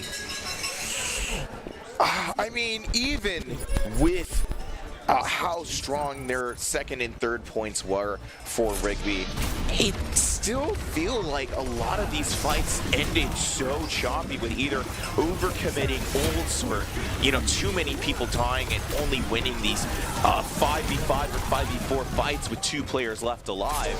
It's good that Rigby was able to get this full cap. It definitely seems that pushing the card is more in their favor, as we saw in Kings Row, right? But I am a little bit nervous about how this defense is going to go for Rigby. Yeah, especially with that really fast spawn kill out of Jerome. They know how to move fast. They know how to hit hard. And we saw them cap with more time on Kings Row. They weren't quite able to get to where they needed to go. But that does not count them out quite yet. It does look like the same composition is going to be rolling out on both sides, though. So a little bit of the same old that we've been seeing quite a bit here, but a lot more damage that can be put out from the side of Jerome. So how is that going to be used to their advantage? I'm also very curious to see if Rigby decides to go for the spawn hold play as well. Obviously, if they are able to win fights in that front, it is going to delay the amount of time that Jerome has to play with on this push, but it really seems like Widow is actually pushing up. What is Widow doing? You don't make yourself known. You just lost all your element of surprise, and now you're going to get taken down really low with the Hanzo orb. But Nazo on the Zarya. Huh. Okay. Interesting pick into the Malga. I actually don't hate it. Cow Power is very used to just holding down both mouse buttons, and with Zarya Bubbles, you can get a lot of free charge for that. Yeah, but then you add in the Reaper, and then you also just lose all your health and your bubbles at the same time. So it's going to be kind of a lose-lose. Cow Power pushing in, Destroy going down quick, and Nazo just getting shredded. Man, it doesn't matter if those bubbles make you immortal if you just get burned through them anyway. Hanzo quick to go down as well, and just as quick as the first point, Jerome manages to get the cart pushing really early on. The Jerome assault is too much. They already are still on that 3 minutes, and it doesn't really seem like anybody from Rigby is going to be able to touch. I think I did see a TP. Oh, Prestige is in the back line. Oh, dude, what are you doing? Unfortunately for him, Destroy does catch on to his shenanigans and is able to sort of keep them at bay, but Nazo is going to go down before anyone can get back. Cow Power still sticking onto the cart. Piggy's going to go down. Hanzo also finding a pick. Inari trying to find kills, but Cow Power is going to go down to Widow. If Prestige would not have done that, they might have been in this. They still have just a little bit left to push. What a last fight there, about 225. Oh wait, no! Prestige gets the point! Still up, and back he got it! He capped it! Nobody was on the point, and he just got it. I was questioning his motives, but nope, he was not bought out by Rigby. He had a plan. Wow. Well, Rigby, I'm sorry, but you guys are bums. Can't let that happen. I'm so sorry. Yeah, Widow goes down. Both of Reapers have unfortunately gone down. Prestige did use his ult at some point, but we didn't see it in the kill feed, so it kind of went unnoticed. Hanzo trying to take an off angle, but is stomped by 2 people, forcing out the ice block. And that is going to be another team fight win. Or no, it's not, because Cow Power is going to go down. Same with Geen Punk. Not very much healing. But also, Jerome is starting to lose players left and right. Oh, and there it is, the first kill coming out. Hanzo does find 2 to follow it up, and is gonna make this a little bit harder for Jerome to push. A good thing anyway. They're doing a good job with these ult timings. Obviously Jerome has 4, but Rigby is about to have this Blossom to work with, and he got blocked by the ice. Widow goes down and the blizzard comes out, but everybody's getting frozen and there's just not a whole lot you can do there. 2 ults spent from Jerome, neither of them really finding any use. Terra Surge coming through, doesn't find anything. Nazo can't find anything, but the Transcendence? Interesting time to use Transcendence, but I mean, 1 less ult for Jerome to worry about, I suppose. Yeah, that was a really weird overcommit of ults. Yeah, Rigby popped 4 there, and that's never really a situation that you want to do. Not only because it takes more time for you to build ults later on, but you're fighting now into 2 ults, could be 3 depending on how fast Inari is able to charge, right? Yeah, and especially with Destroy getting stomped and just rolled over, but 2 with the Blossom and a 3rd on Prestige. Inari taking out Geenpunk. Nazo taken down low. He does go down before dying, but Cow Power, the only one left on the point. Widow is the last man standing, and he gets staggered heavy. That is rough. That is incredibly rough. And we saw the Blossom come out from Widow, so now Rigby has absolutely nothing but that Terra Surge that they're still working too hard to charge. Meanwhile, Jerome and Prestige basically have their ults at this point, which should allow them to finish this cap if Prestige goes for the TP Blossom. Oh, yep, he does. Yep. He baited out the spear, and he's like, I can do this now. Cow Power finding one on Hanzo. Ollie does, unfortunately, go down, but they still have 1 support to help him out. Nazo finds it on Inari. Can Cow Power finish it off? Nope, Nazo is just dealing too much damage. Inari goes down, but Cow Power is still in it.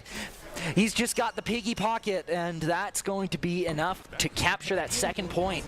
Yeah, 320, much more time than Rigby had at this point of the map, and with a little bit more of an advantage as well. Obviously, you know, we did use that Deadeye and the Blossom towards the end of that last fight, but we're already halfway on that Blossom, and Cow Power is very close to that cage. Rigby does have about 3 or 4, maybe 5 ults lined up to try and hold this defense for as long as they can, but they need to make sure that they're not popping off no! Hanzo gets taken out early, and that is going to be a lot of damage off the table, especially for how much they've been relying on him. Transcendence is also forced by the cage. Cow Power just taking a little too much damage, but that's a huge ult off the table, especially with Death Blossom available. Not even gonna have to use it. Geenpunk goes down. Out comes the Terra Surge, finds no one. Oh wait, no, he walked into it. Oh no, Inari, you saw that and you walked into it. And Prestige also walks into the bullets. Piggy manages to find Nazo in the end. It is 3v3. The orbital ray gets popped, hoping to even things out. And from the looks of things, they should be able to finish this off, but out comes the other orbital ray from Rigby. And honestly, at this point, you just need to finish something off. People are staggering way too much on both ends, and it looks like Rigby is going to be the one to take the day. But even with that fight, when they still have quite a bit of time to hold this down, and not as many ults, I don't think I saw the Blossom come out from Widow before he swapped the Bastion. So that is even more time that we're waiting for more ults to be online for Rigby. Meanwhile, Jerome is holding down that Cole and that Deadeye, right? Should allow them the offensive pressure that they need to full cast this, but only time will tell how this ends up for them. Oh no! The highest noon finds Destroy and Geenpunk. Hanzo taken down low. Widow finds Ollie, but left on 38 health. He can't do a whole lot. Cow Power on the hunt for this Widow, and he is gone. Rigby has 2 ults to work with. Jerome might only have 1, but all they have to do is push them off the point for a little bit of time. Destroy is now on the Lucio. Cow Power taking a lot of damage from Nazo. Out comes the Coalescence, but the Blizzard comes through as well. It finds 4. Ollie, Inari, and Prestige all cleaning house. It is Widow left, and Jerome manages to capture with a 10-second lead. I mean, no words, no notes. Once again, Jerome just showing how useful that Malga is in their comp, especially since Nazo decided not to mirror the Malga for that defense and decided to bring back the Orisa, and it just didn't work too well, as it hasn't since Cow Power switched to that Malga. It always seems that their stomps in, as well as these opening picks that allow the rest of Jerome to collapse on Rigby, have been found to no answer, right? Rigby has not had any defense that has made these offenses from Jerome convincingly competitive. Yeah, I mean, this goes for both sides. Both sides are using way too many ultimates when they shouldn't. I mean, I get it in the moment. You think that it's going to win you the day, but then again, you're using the cage with four people alive on the enemy team. Press Q and moment. Two. Yeah, it's a press Q moment. And that goes for both sides. Rigby was frequently using all of their ults when they had them. So it was like, you guys need to slow it down a little bit, take your time, but from the looks of things, we're seeing the exact same composition out of both sides. If it ain't broke, don't fix it, I suppose. Yeah, and I mean, the spawn hold play coming out as well is going to be super important on running that clock for Rigby. They only have a minute or so to work with, and that is not a lot for this first point. Usually teams, unless if they're just straight wiping, need at least a minute 15, and if these spawn hold fights end up working out with Cow Power finding this first one on Widow, the full freeze coming out on Cow Power, but Ollier taking out Hanzo, it's going to mean some really bad things for Rigby on this map 5. Yeah, they just knew how to play this one. I like the spawn hold a lot more in this scenario. You can actually make some use out of it. Cow Power with the same thing again, looking for Geenpunk, manages to find him. Can he stay up through it? No, Widow's going to find the pick. Pig is going to go down as well, but Prestige in the back line is going to finish it out. Nazo taking tons of damage in the process, trying to take out Prestige, isn't quite able to do anything. The charge javelin is going to bring him down low, but Nazo does end up walking away at the end of the day. Javelin spear does come out. Cow Power rushing back. Widow does find Prestige. We are in overtime, and Ollie is going to be pushed off the map. Jerome's going to have to regroup, but they have a lot more to work with when it comes to ultimates. Cow Power not looking so hot on his percentage, but Prestige at 82 on a potentially fight-winning ultimate is going to be great. Destroy with 83 on Transcendence, though, might just be what they need in order to win them the day. Inari looking for an early pick. The cart's rounding the second bend. Cow Power looking for a potential dive onto Destroy, but out comes the Prestige. Oh, Deadeye! It manages to pick Widow. Destroy forced to pop Transcendence early, and Nazo trying to keep himself in the air. Terra Surge comes through. Who's it gonna fight? Finds two. Both the supports go down. Out comes the Death Blossom. It doesn't find anything. Oh, Jerome is all gone. No DPS to work with. Hanzo has Blizzard left to work. Has Blizzard left to use. Ollie still has Ray, though. That might be what they need in order to keep them in this. I mean, hey, you said it already. Both of these teams really needed to focus on how they were running ults, and it seems both teams are doing a better job. Only 2 fights were used between the Terra Surge and the Trank for Rigby, and the Deadeye and the Blossom for Jerome. Now, we do also have that Blizzard, that crowd control ult up in time for this next fight. But it does seem like that orbital should be up in time for Jerome, maybe to collapse on the rest of Rigby. Cow Power goes down, same with Inari. Destroy might have gone down as well, but Prestige is not able to get any picks. Orbital Ray forced to be used. Geenpunk goes down. That's an Orbital Ray out of the picture. Widow manages to get a pick, has managed to get picked. Nazo, it is just Nazo and Prestige with Ollie to back them up, and Prestige is going to tear through the tank. Jerome manages to finish their defense, not only not letting them get to second point. Now, I really, really don't want this to be a repeat of King's Row. But it might be. But it might There's a chance. It might be. There is a non-zero chance. I feel like the ultimate usage was a little bit better from Jerome's part on this one. I mean, sure, you had 2 ults canceled, or you only had 1 ult canceled, and that was Prestigious. But every other ult found a pick. I mean, Deadeye might not have done a whole lot, but that Orbital Ray was what won them the day, and taking out Geenpunk before he could get his, that was incredibly important. Now the real question is how Rigby ends up playing this defense, right? Because they don't go for the spawn holds as aggressively as Jerome does, but I think that they really should consider it, right? Jerome found so much value off of doing those spawn holds, at least 2 team fights to run down that clock for them and just put so much pressure on them for that overtime. However, it overstayed its welcome. Yes, it definitely did, and not having that group respawn definitely killed Jerome's momentum that they had on that defense. It seemed just to work out for Rigby over and over again. I don't know if they decide to play this as risky or if they're just going to let Jerome go and do their thing. Looks like Widow is going to be doing the same thing that he was doing earlier. Just trying to get an early pick, and Destroy also looking for something early, but unfortunately for him, the orbs aren't going to do a whole lot. The Moira orb is going to force Widow out early. Prestige also being forced out. So much damage being put on. It seems like the Reaper threat has kind of been figured out by both of these teams, and they are the first in and the first out when it comes to these team fights. Hanzo having to use wall early, trying to block off the Jerome team, but nothing comes out of it. Gamepunk brought down low. He's down. Prestige and Inari both go down, and it is just Cow Power left on the point. That is unfortunate. That is what they've been wanting to do this entire time, and Cow Power has to take the plunge.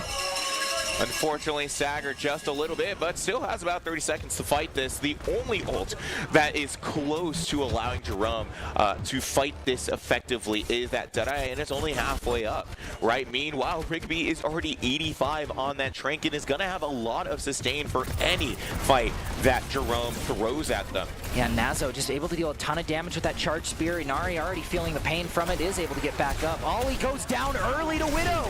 Just what's been happening to Gamepunk is happening to them. Widow finds another in Inari, and Cow is soon to follow. Gamepunk is able to do almost whatever he wants in that fight, and with overtime ticking down, Jerome needs someone to touch, and it's just not gonna come. And Rigby manages to take it in a 3-2 win. What a nail biter. Rigby saving themselves from the reverse sweep, and Jerome putting so much pressure to the plate to unfortunately slip off the gas. It was a repeat of King's Row once again. It doesn't seem like escorting anything in round 4 is in the favor of Rigby, but a very well played match nonetheless. Yeah, there were a little bit of, it was kind of dirty in some places, but well played overall. And honestly, we couldn't have asked for a better semifinal matchup. And I believe, if this is to be believed, that the next matchup should be even better. Yes.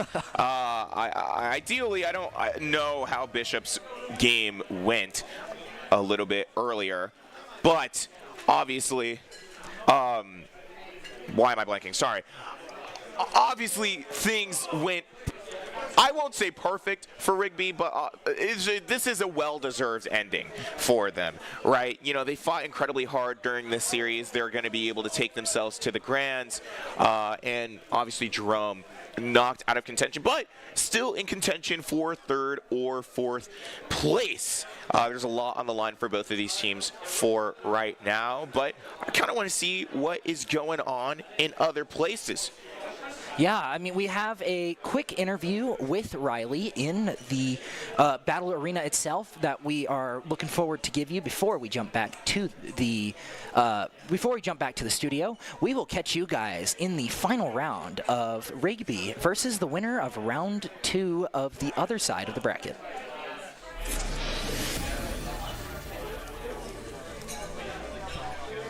Mic's not on. Mic's not on. Mic's not on.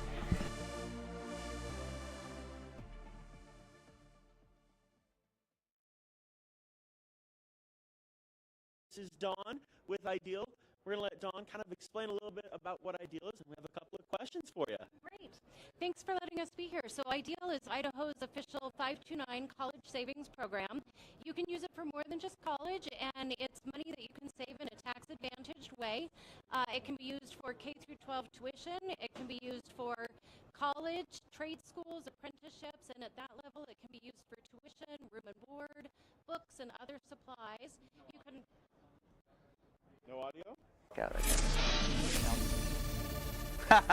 All right. Riley, great job out there. We will find out more about that as well. Hey, I'm Doc. This is Landon Hunt. Twitch, Landon HNT. If you're a Fortnite player, when you end up in the kill screen while you're waiting to reload because he and his squad just took you out. So congratulations, first of all, bringing Bora High School their first essential state silver medal in Fortnite. How's that feel? I mean, it's pretty awesome, and me and my friends were definitely really excited. Okay, so who's on your squad? It's trio. Yeah, it is a trio. I have a friend, Damien and Malik, and we've just been buds for a while. Nice. Yeah. Very cool. So help folks understand a little bit more about how a season of Trio Fortnite works in the high school. It sounds like there's about 25 teams that play regularly. Yeah, so we play once a week on Monday.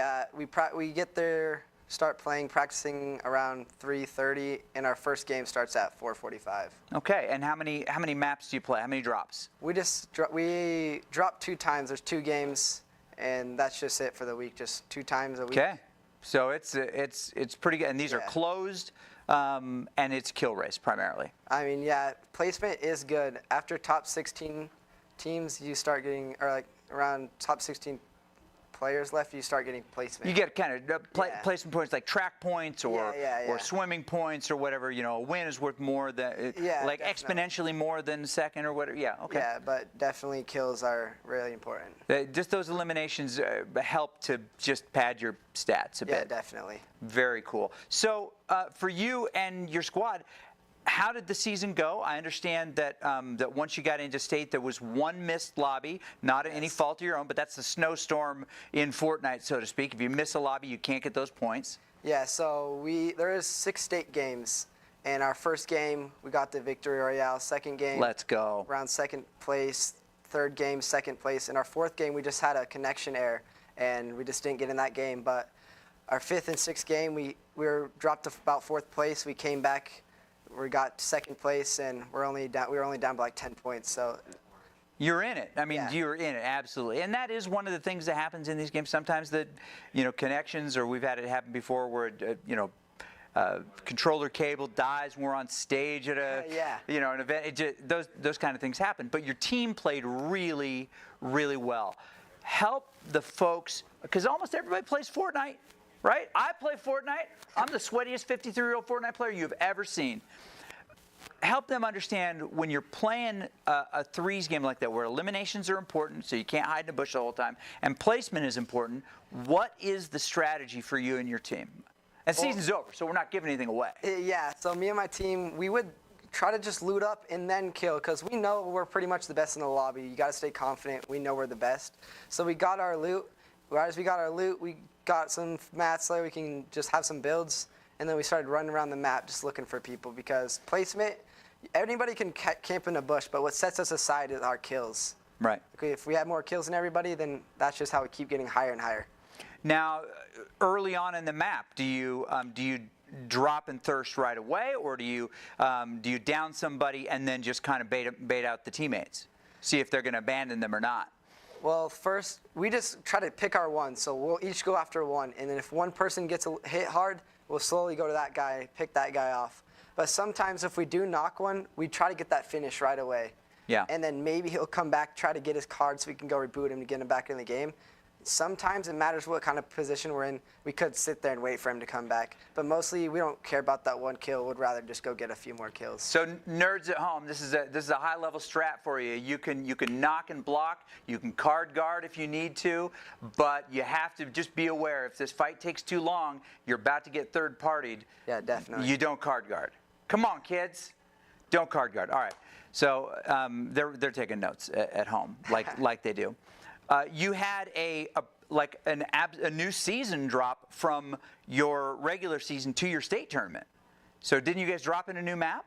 Yeah, there definitely was a new map. And honestly, we practice at home, but we didn't practice that much together. So we kind of use that time before the match to practice together. But we are friends, so we talk about the game in class all the time. Oh, yeah, there's no reason to pay attention in class. You talk about the game. Yeah, we do. We all have good grades. So, but just the switches in the map, the different POIs and the different guns, we kind of had to get adjusted to it. So it was a little bit difficult. But I mean, we've been playing the game for so long, we've adapted to new seasons all the time. So it's kind of just mechanics at this point. So, I mean, people can check this out, of course, on your Liquipedia page, but what's your preferred loadout right now? I mean, what's your 5?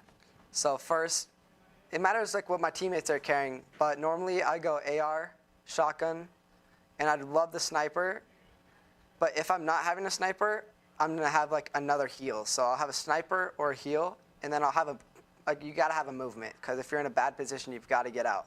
So you gotta have a movement. So shockwave or grappler. Grappler, yeah. Yeah, and then a heal. So if I'll have my number 1, AR, shotgun, sniper, say shockwave, and some minis, just something to heal. Yeah. Something to get up quick. A jug if you got it. Yes. Which came in again, which was really nice. The big old jug. Your rival, it seems, all season was Timberline, and they ended up with the dub at the end of the season. Yes. What made that rivalry so good between Bora and Timberline? I mean, Timberline was a good team, and so was a Waihi. Waihi was really good. They were really good comp. But, I mean, they would just, it'd just be between us. Like, normally, we know their name in the chat. We see their name in the chat. We're like, dang, they're doing good. So then we just have to keep doing better. We got to either find them or do better than them. In Game 6, we saw them in the chat. We saw these people fighting. We just kind of connected it. And we're like, this is Timberline. We've got to kill them. And we did wipe the squad. That's awesome. Okay, so for folks who are, I mean, I'll get you out of here on this too. So for folks who are trying to understand like where this fits, you're an athlete, yes, right? You're a varsity baseball player.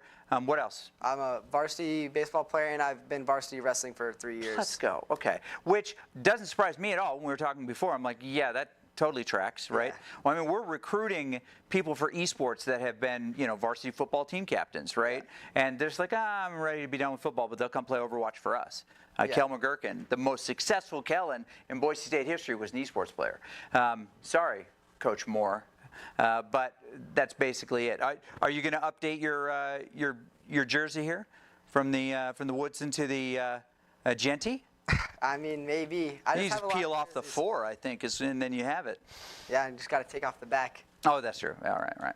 But yeah. Well, you should go that route as well. But for folks who don't understand, what does the grind look like, and how does it work with school, other than strat meetings while you're in, say, AP Bio? Yeah, so like my parents are really pushing school on me a lot. So like I'm a straight A student. Good for them. I have a 3.8 GPA.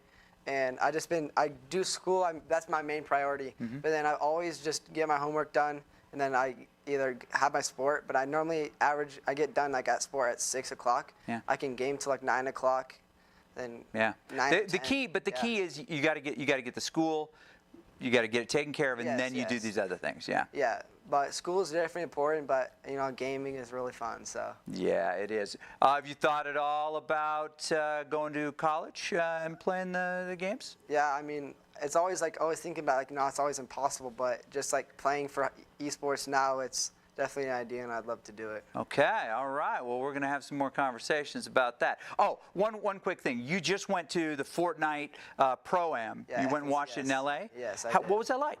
It was really fun. I've played with some of these pros in the cups. Like 2 days before, we played an open cup with a lot of these pros. But yeah, it was a really good experience. Just watching all these pros, learning from them. Okay. Well, we're going to take a break. Thank you so much. This was so stinking cool. Now I want to go back and watch some more of those matches, and then probably cue some. Let's do it. Just for research. I got to do it as a coach. So we're going to take a quick break. We're going to take you to that third place match, which you're going to see. Let's see if they can rally a little bit. They were on stage not liking it. They're going to get a new opponent after losing. Let's see if they can do it. And don't go away. Seriously, say some nice stuff and chat about this guy, and we'll tell him afterwards. We'll see you back in just a sec. At Blue Ribbon Painting, we're proud to be a locally family-owned and operated business dedicated to bringing your vision to life. Whether it's freshening up your home with interior or exterior painting, or tackling a commercial project, we've got you covered. When you choose Blue Ribbon Painting, you're not just hiring painters. You're getting a team that's committed to making your vision a reality. Call or text us at 208-369-2583 or visit us at blueribbonpainting.net. Your project deserves a blue ribbon finish.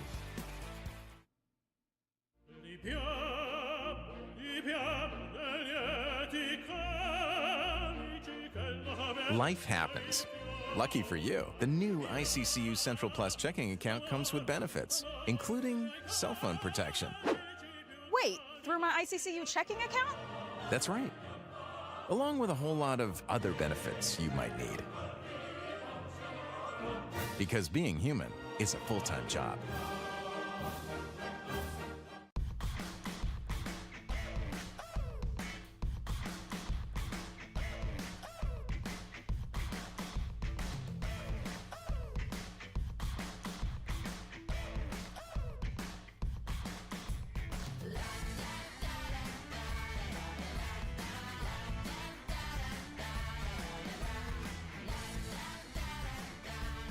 Idaho Central Credit Union, looking after your daily balance.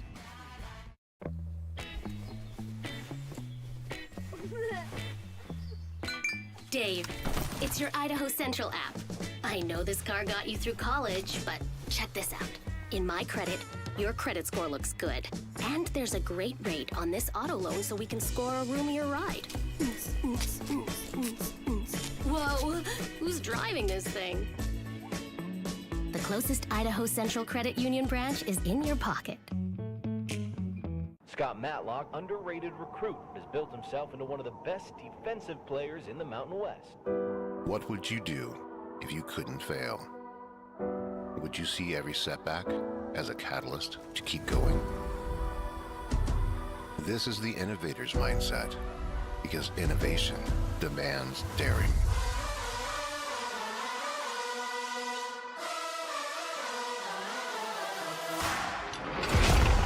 Is finding thousands of ways that don't work, and the one that changes everything. It's when your unrelenting spirit sees the world's needs and says, I will create something better. So, what will you do? Will you let your genius run wild?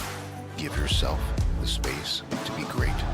Set your sights on something even bigger, because we know changing the world doesn't happen by chance. It comes out of the blue.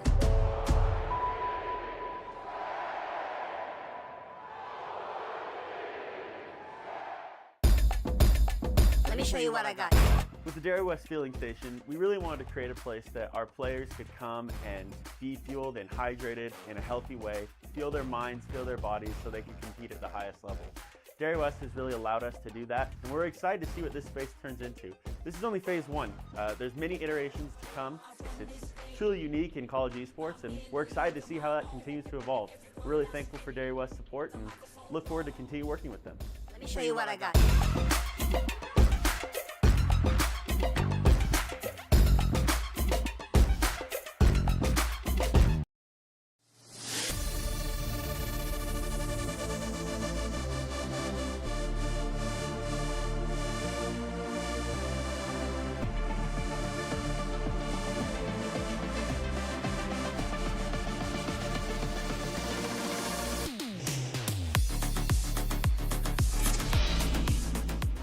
Welcome back to the Boise State Esports Arena. We're hanging out here in the studio. It's been a crazy day so far.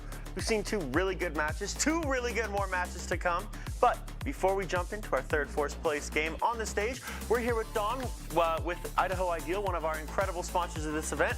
Wanted to give you a chance to explain to the people what Ideal is, and we can get into a little bit of how it can maybe help them get ready to come and be at Boise State at some point. Great, thanks Riley for the opportunity. We're really enjoying our time here. So Ideal, we are Idaho's official 529 education savings program. We help people save for education in a tax-advantaged way.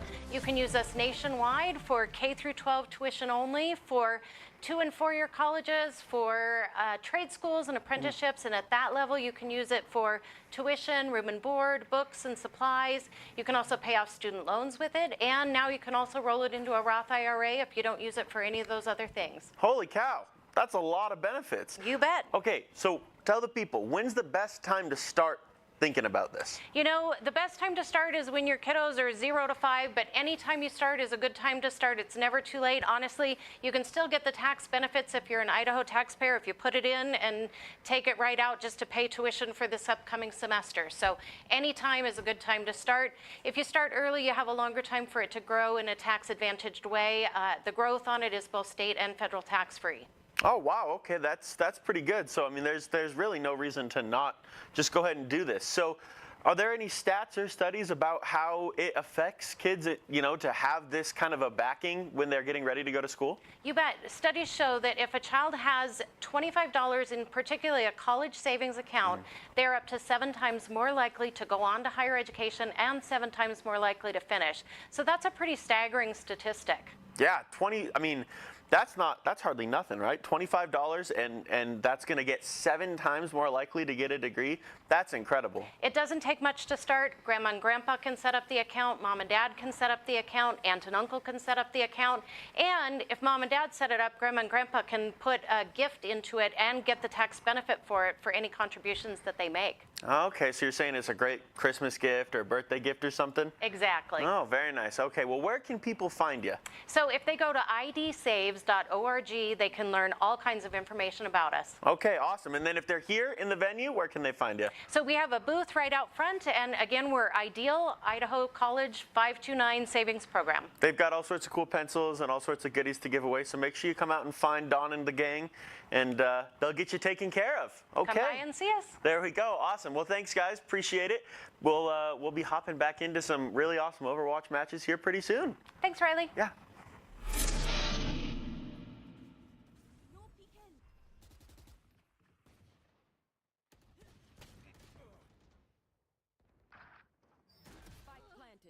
Last player standing. One enemy remaining. One enemy remaining. Go ahead.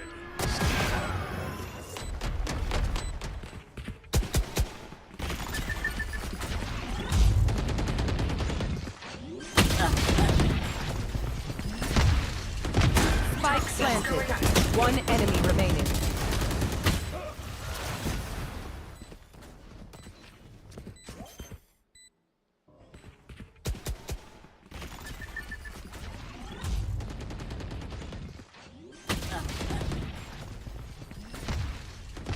Spike planted. One enemy remaining.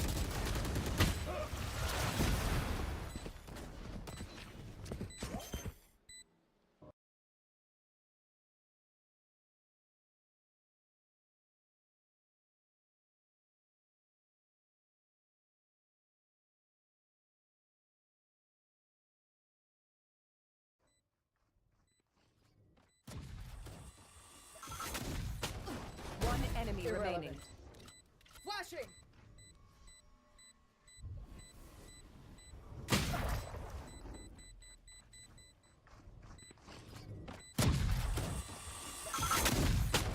One enemy remaining. Flashing!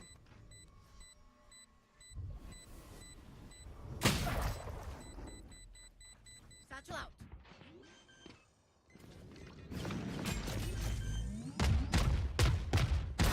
Dropped. Grenade. Last player standing. One enemy remaining.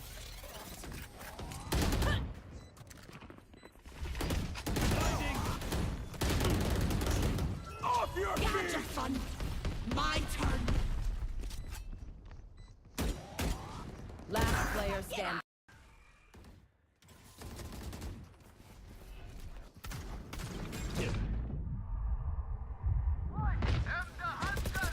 I know exactly. One enemy remaining. No more. Left. One enemy remaining. Spike planted. Trevor!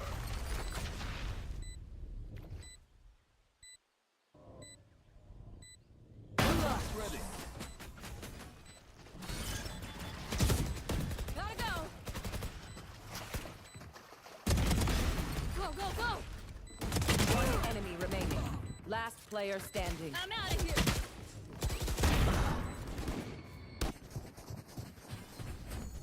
Focusing. Stopping fire.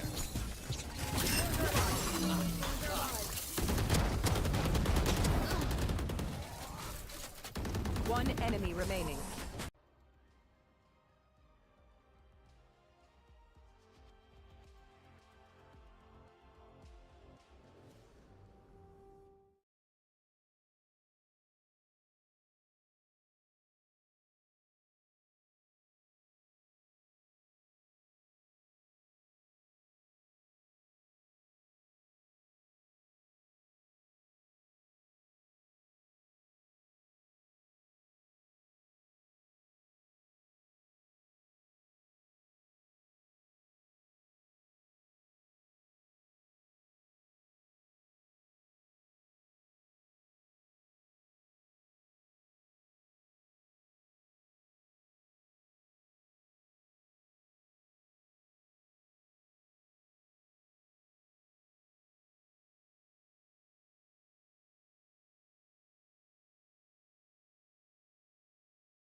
Taking the objective.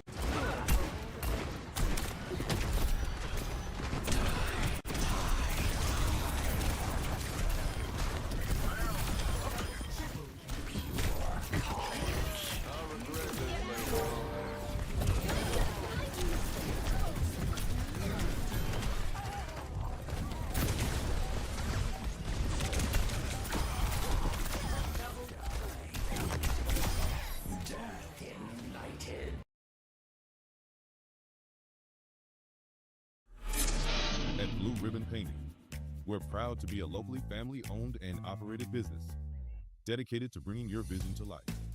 Whether it's freshening up your home with interior or exterior painting or tackling a commercial project, we got you covered. When you choose Blue Ribbon Painting, you're not just hiring painters. You're getting a team that's committed to making your vision a reality. Call or text us at 208-369-2583 or visit us at blueribbonpainting.net. Your project deserves a blue ribbon finish.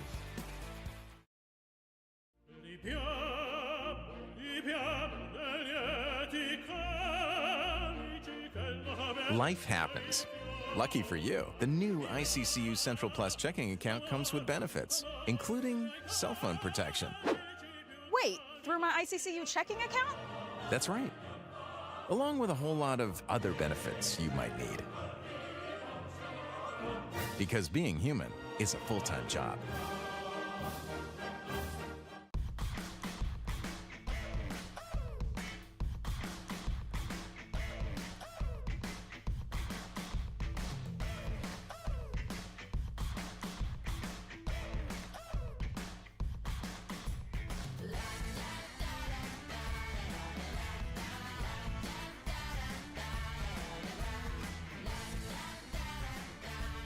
Idaho Central Credit Union, looking after your daily balance.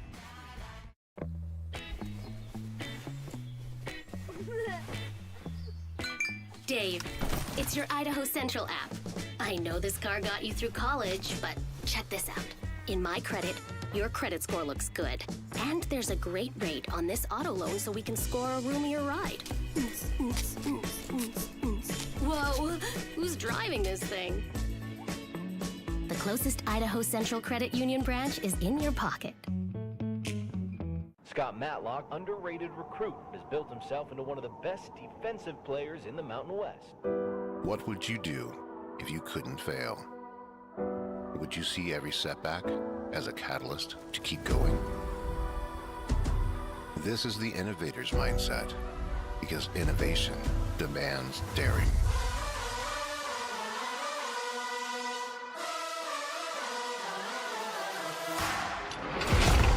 Is finding thousands of ways that don't work, and the one that changes everything. It's when your unrelenting spirit sees the world's needs and says, I will create something better. So, what will you do? Will you let your genius run wild? Give yourself the space to be great? Set your sights on something even bigger, because we know changing the world doesn't happen by chance. It comes out of the blue.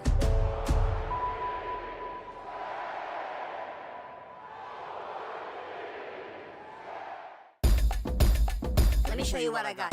With the Dairy West Fueling Station, we really wanted to create a place that our players could come and be fueled and hydrated in a healthy way, fuel their minds, fuel their bodies so they can compete at the highest level. Dairy West has really allowed us to do that, and we're excited to see what this space turns into. This is only phase one. There's many iterations to come. It's truly unique in college esports, and we're excited to see how that continues to evolve. We're really thankful for Dairy West's support and look forward to continue working with them. Let me show you what I got.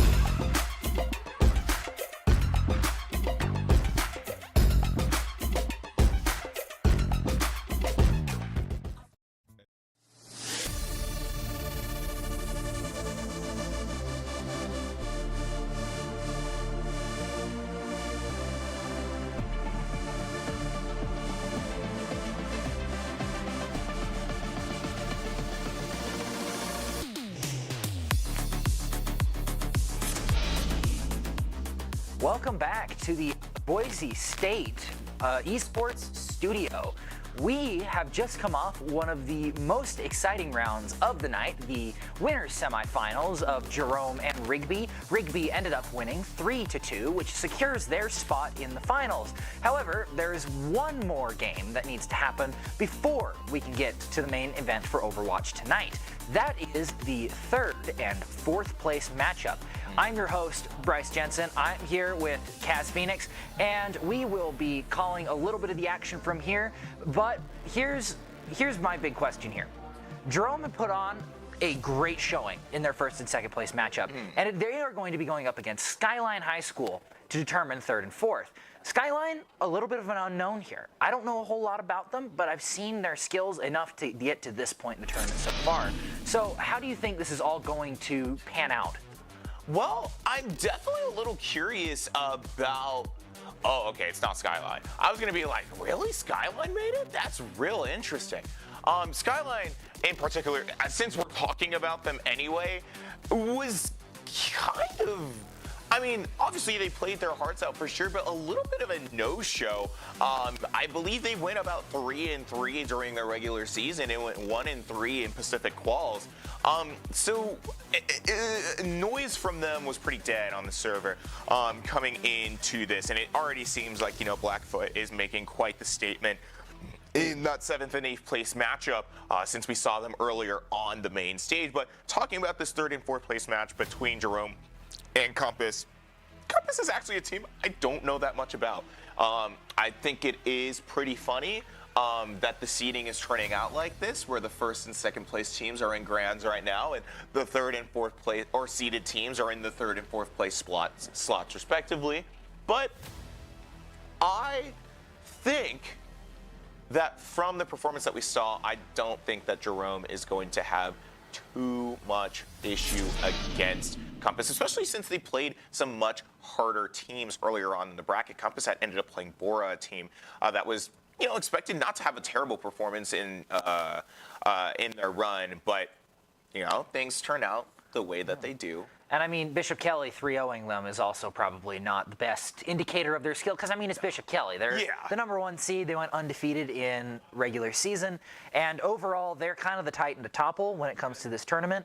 And overall, this tournament sort of played out like we were all kind of expecting, but we won't really know how this will all pan out until we really get matches underway.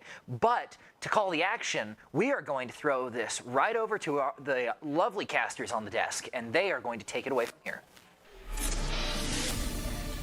Hello and welcome to the Boise State Arena, as we have done a little bit of swap up from the studio to the desk. And can you blame us after such an incredibly insane match with Jerome now having to come in? As mentioned, you know, they did not manage to win against Rigby, and so they're going to be coming up against Compass. Now, the challenge here, right, that we're getting into right as we get into this matchup is coming off of just such a rough loss. That is a mental headspace shaker. And now going in to contend for your 3rd place potential, that's a weird reset to have to accomplish. It is a bit of a weird reset, but here's the other thing. They went into that 2nd place match the underdogs, in my opinion, going up against an undefeated Rigby and then taking them all the way to Game 5 overtime on that escort. And I feel like for them, that's a huge accomplishment in their books. So now they're going into this 3rd, 4th match looking for the trophy. They're looking to try and take home something. Yeah, and as we're getting into this matchup, we'll see that they're going to be jumping in to Control on Samoa, going up against Compass. Now, we haven't seen Compass on the stream at all today, so just for a little bit of background as we're getting ready to go into it, Compass is another one of the, like, you know, more, like, solidly ranked teams. Jerome's been a bit of the wild card. They had a rough season, came in, have been really strong showing, but Compass has been one of those teams that is a little bit more of a even record. They've gone in just overall positive win rates, but not as strong as, like, you know, Meridian Tech was, BK and Rigby High School. So they're going to probably be, you know, like, we'll see how they match out, but it definitely feels like a better matchup for these two than, you know, having to come in as a, like, underdog wild card against one of the undefeated teams. Now it's a matchup between these two teams who have similar, like, expectations for the win-loss ratio, both being at 1-0. Yeah, and I'm curious to see how Compass actually comes about this. I mean, like you said, first time on the stream today, first time in front of a crowd. We're going to be able to see how they perform under that pressure.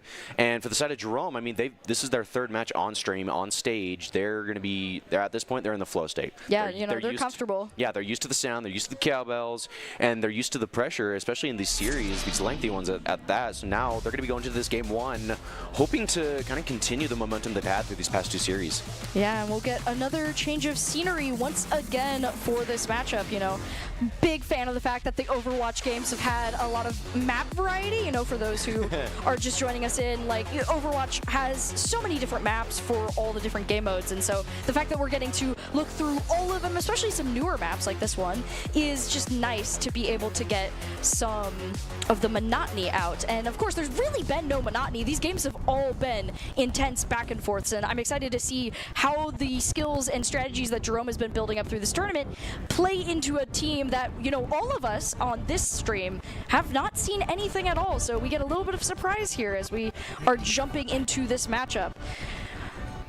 Yeah, who knows? Maybe Compass will be the kryptonite to Prestige here. That's true. Prestige is still the big menace on the team for Jerome, continuously taking like hit after hit for the team, whether it be holding the line or knocking out big players. Like every tank beware, and I mean he's on Reaper, so that's the expectation, but he has just been so insane on that. And that also to credit then the supports as well, because a good Reaper needs a good backup. And as we get into this, we're going to take a look at the lineup, and you know, we are going to see the Reaper versus Reaper matchup as we run into this first control point. Jerome here getting on the point, getting some control with Compass having come around from the side. Prestige up at the front here as they're looking for those first engagement rooms. Reaper versus Reaper trying to find those corners as Pidge takes down Monkey Jack. Oliver, 3 players going down on the side of Compass, being pushed back, and Genji being the only one left here, giving Jerome some time to recoup and get the control point capped. Very quickly is Jerome going to keep up that momentum, just like I was talking about. I mean, they've had 2 series under their belt already. They know what to expect from each other. They know what to do in certain moments, and right now they're going to continue that. Already getting sight, already getting some percentage on the board. Now that all they have to do is just push back Compass from their spawn and get some more kills on the board. And they are not holding back, immediately moving forward, trying to keep some space between them and the point. But Monkey Jack is going to get stunned. Compass trying to find room with the tank, trying to create that space for the team, but it's not going through it. Nari taking down a support, and that is going to be the pedestal that slowly causes Compass to crumble in this fight here as Cow Power just pushes forward, knocking back the team. They're going to have to go for another reset before they can think about taking the point from Jerome. I mean, they've got to figure something out. They've got to approach this, I think, at a different angle here. They got to utilize a lot of each other here, and I think as they're trying to wait for ults to build up, it's going to be a matter of time before they can start to build sort of a plan against this offense-heavy attack from Jerome. Going in once again, trying this side view. Cow Power is just going to charge straight into the action. Monkey Jack is going to go down again after a swap onto another character, but it is to no avail. Prestige and Cow Power just eating through the line here, and Nari on the cleanup. That is another team kill from Jerome. They are not letting up against Compass right now.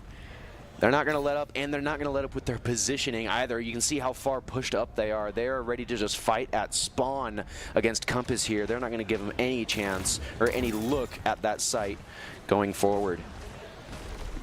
Yeah, 81% on the clock, and it is going up. Compass is sweating here as we're taking pot shots from the side. Inari getting the ult out, able to take down both supports. Devastating blow to Compass, and they are feeling it as now another goes down. Prestige, however, taken down by Compass's Reaper, so a little bit of breathing room from them there.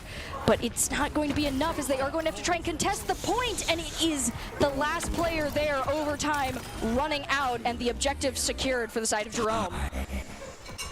Did not waste any time on this first try, and just like that, they've already got 1 on the board, but now it's going to be round 2. Let's see who can take it. Let's see if Compass can make a comeback here. Let's see if they can reorganize themselves and try to get an attack forming. Yeah, Dartmouth tried to get a teleport into that middle zone there, just find any point to stall out the objective for the rest of their team to make it, but Jerome was ready and was able to shut it down before anything could go through. Now, that is a pretty rough spot for Compass, but a big morale boost for Jerome, getting to get a point on the board after having to go up against just some of the intensity that Rigby had.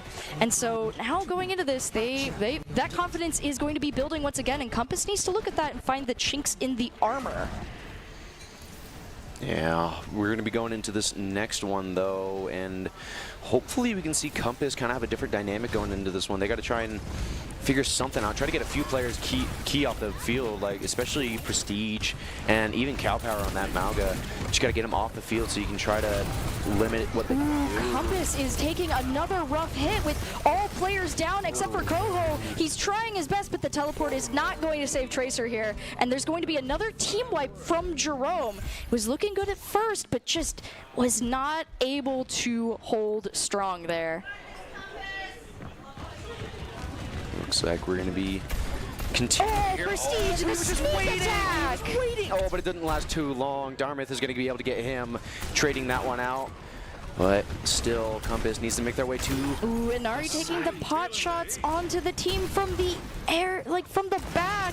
Cassidy's sniper shots are pretty painful, and that is going to be another knockout on the team. There are 2 players left for Compass. They're trying to look where they can, but trying to keep space as well so Jerome can't knock them out. I gotta shout out the healers here for Jerome. They're doing so much work to try and keep Cal Power alive, and especially their DPS players. They're doing an amazing job keeping these players alive and keeping their attack going for as long as possible to continue to keep this site. Oh, taking more pot shots. Inari seeing the tank in the door. They're going to try and push up. Monkey Jack trying to find some space. The Reapers going after each other, but it's not enough. Dartmouth and Jixlow go down. Gono and Monkey Jack all follows through, but the ultimate Death Blossom is going to be a big clear out onto Compass, and they all go down once again. Prestige showing once more how rough going up against him can be. Yeah, just dropping one of his many 3Ks on this game. Yeah, I mean, he's a menace on the field. He doesn't want to let anybody live, and he is making sure that it stays that way. He's putting down damage right now, and right now Monkey Jack, he's fighting for his life. He's already at half health, and it's gonna be tight here, but it doesn't look like he might be surviving. Oh, Cow Power going for the double combo, and Prestige jumping in, and even the supports joining in on that one, getting the knockouts. Once again, Compass just has been unable to leave the spawn area, and at 99%, we're going to see another control point capped for Jerome as they're able to take this first area. First one down in the books, a few more to go, but I gotta say that was dominant. Yeah, that was a statement on the front of Jerome there. They were up against Rigby, they were facing some tough odds, and they are back and ready to go. And, you know, I like the shout out that Inari is getting. There's been a lot of plays of the game for Prestige and other characters, but we talked about Inari on desk and how many good snipe shots that they've been getting, and you know, just goes to show what's been happening with them. They have a great frontline and backline that is able to just knock through the crowd and then clean up with the team kills. Yeah, and especially with a character like Cassidy, you have to be so accurate with your shots. It's not anything like maybe like a Lucio. Yeah, you don't like have any that, targeting. Yeah, no. that spray transfer kind of shots. But no, it's a small little radius. Yeah. Yeah, but their aim has been precise, and it's always on Cassidy, and it's been so fun to see because they just clean house with it. Yeah, and it is benefiting them, obviously, as they are able to take the first map here and create a precedent for this third place matchup. Now, as we could see, Compass really just didn't have the room to work with. You know, like they were not given space at all. Jerome said, we've got this point, and now we are going to take this, and we're not letting you pass. So, question for you, do you think that's going to be the kind of name of the game, that they're going to have to deal with the space control, or more just a part of the nature of that type of game mode? I think that it is kind of part of that game mode, but I think the other thing is that Jerome, basically, out of all 5 of their players, just builds a wall, and that wall is moving, and you cannot break through it. And in that one control, in both of those control games, it was just building that wall and pushing it back towards their spawn. And as soon as they hit spawn, they just held them. Yeah, I think that part of why Rigby was able to do so well against Jerome is because they were taking out those key players. They had the room to work with it, and so for Compass coming up against them, it's really going to be watching out for those like key players in Cow Power? Am I forgetting usernames now? Yeah, you are. Yeah. Yeah, Cow Power. Our good old Mauga player, and our good old Reaper player at this point. Prestige. Yeah, Prestige. As we go on to Eichenwald, a little bit of a rollback from the very first game of the day. You know, I think we got some of my favorite clips so far of the day from this, with both of them related to Junkrat, actually, because we had the Winston jump up and the instant knockout from Junkrat, and then Brigitte smacking Junkrat and causing him to fall off the map, getting a knockout. So, you know, this is a fun map. It's got a lot of verticality and just a lot of different layers to the map. And of course, I think it has some of the biggest, like, holes where you can easily fall in, especially that bridge right before the second checkpoint. Such a like scary spot to be in, and it's where you see character swaps so consistently. Yeah, and I also got to say, I mean, like another part that came from this map was that 4K with the rip tire there at the end with Jerome.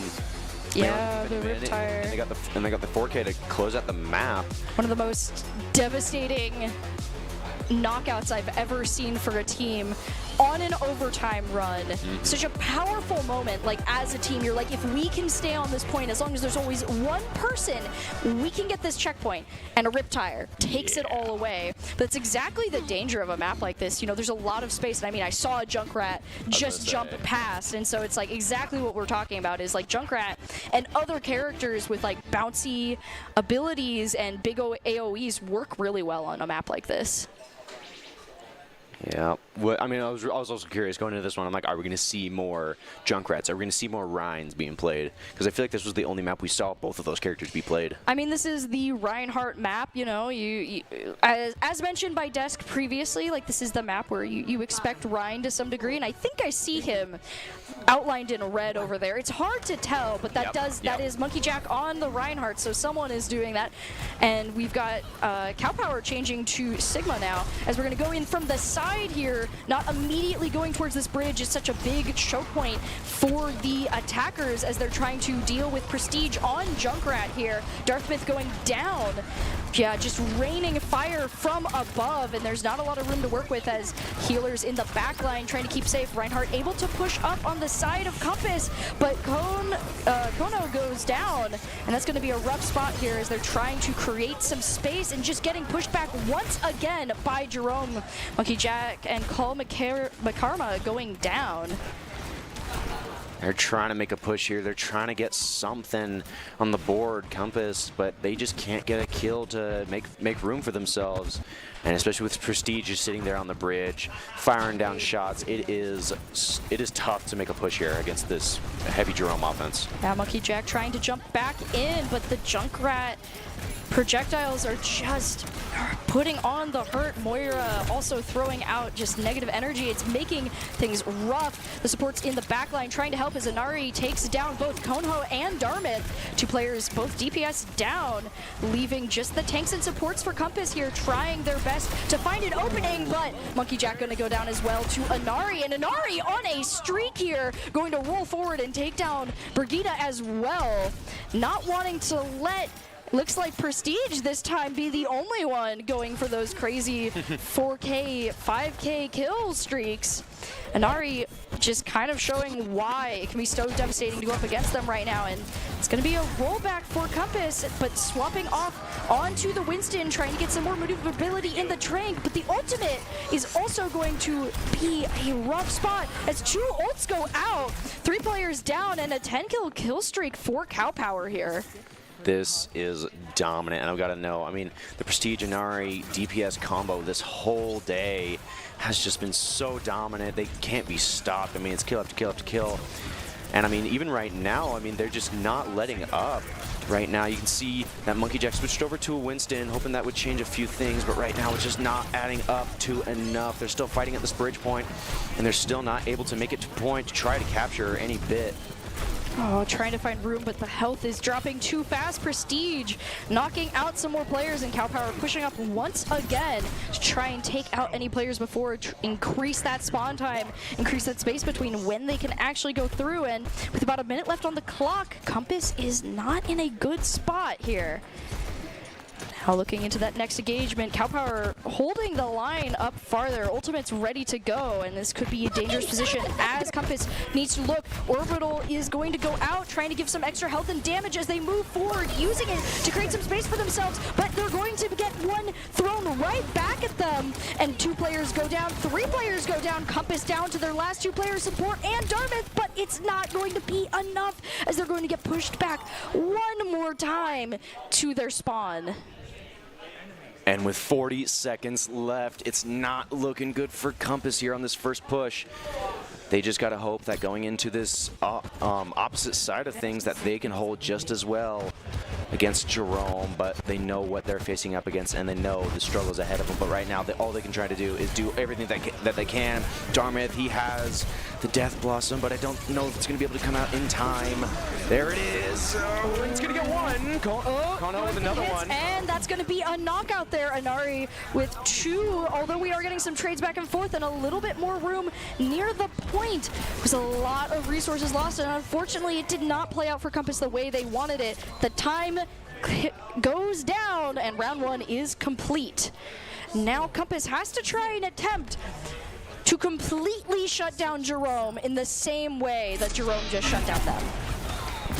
Yeah, that's going to be a tough thing to kind of reenact, but I mean, anything's possible, but it's going to be tough. This Jerome is really good on offense and defense. I feel like arguably their defense is better, but still their offense is going to be tough, especially with that Prestige and Inari combo on DPS. Yeah, Jerome has, I think, shown the way to Compass for how to shut down a team at that bridge. So there are definitely a couple things that I feel like if they want to pull it off, they want to do it similarly. I mean, you just have to be knocking out those tanks, just denying space and really forcing them to stay back near spawn. I mean, Eichenwald is very infamous for these tight pinch points anyway. This is like one of 2 areas that are just brutal to get around. And so if you are going to hold a team and like deny them percentage, this is the place to do it. Like if you can stop them here, you can stop them from getting anywhere realistically. Mm-hmm. Yeah, and it's all about making around this first corner. But Compass, they have to hold this first corner to begin with. Kind of looking at what we've got here, looks like might be the same going. Oh, we have Roadhog this time. We're pulling out the other of the Junkertown buddies as we've got Roadhog here on the side. And a swap to Ana from Inari here, taking some pot shots from the back. Monkey Jack going down to Prestige, knocking out that tank and allowing room for Jerome to move forward to the capture point as Dartmouth goes down as well. They are holding strong for a little bit here, but they are going to be knocked out almost completely in this back area. Jerome able to get some heals and Prestige just going all out. That is going to allow them to cap the point and end it right there. That's all they needed. All they needed. And with that, Jerome takes this second map here. Just such a quick thing, and yeah, we are going to get the play of the game from Inari again, which, if this is the clip I'm thinking of, I totally understand why. Yep. Just rushing forward into that knockout. And yeah, with that, that's going to be map 2. So we're now into match point here. Jerome holding strong with Compass getting their last opportunity to shut down Jerome's momentum. And I think going into this third map of Flashpoint, I think that this just opens up the biggest possibility of opportunity. I think for Compass here, I think what they could do is just really shut down Jerome. I think that they have the capability to do so. I think that they can absolutely do it. It's just a matter of getting to those points first and then holding them.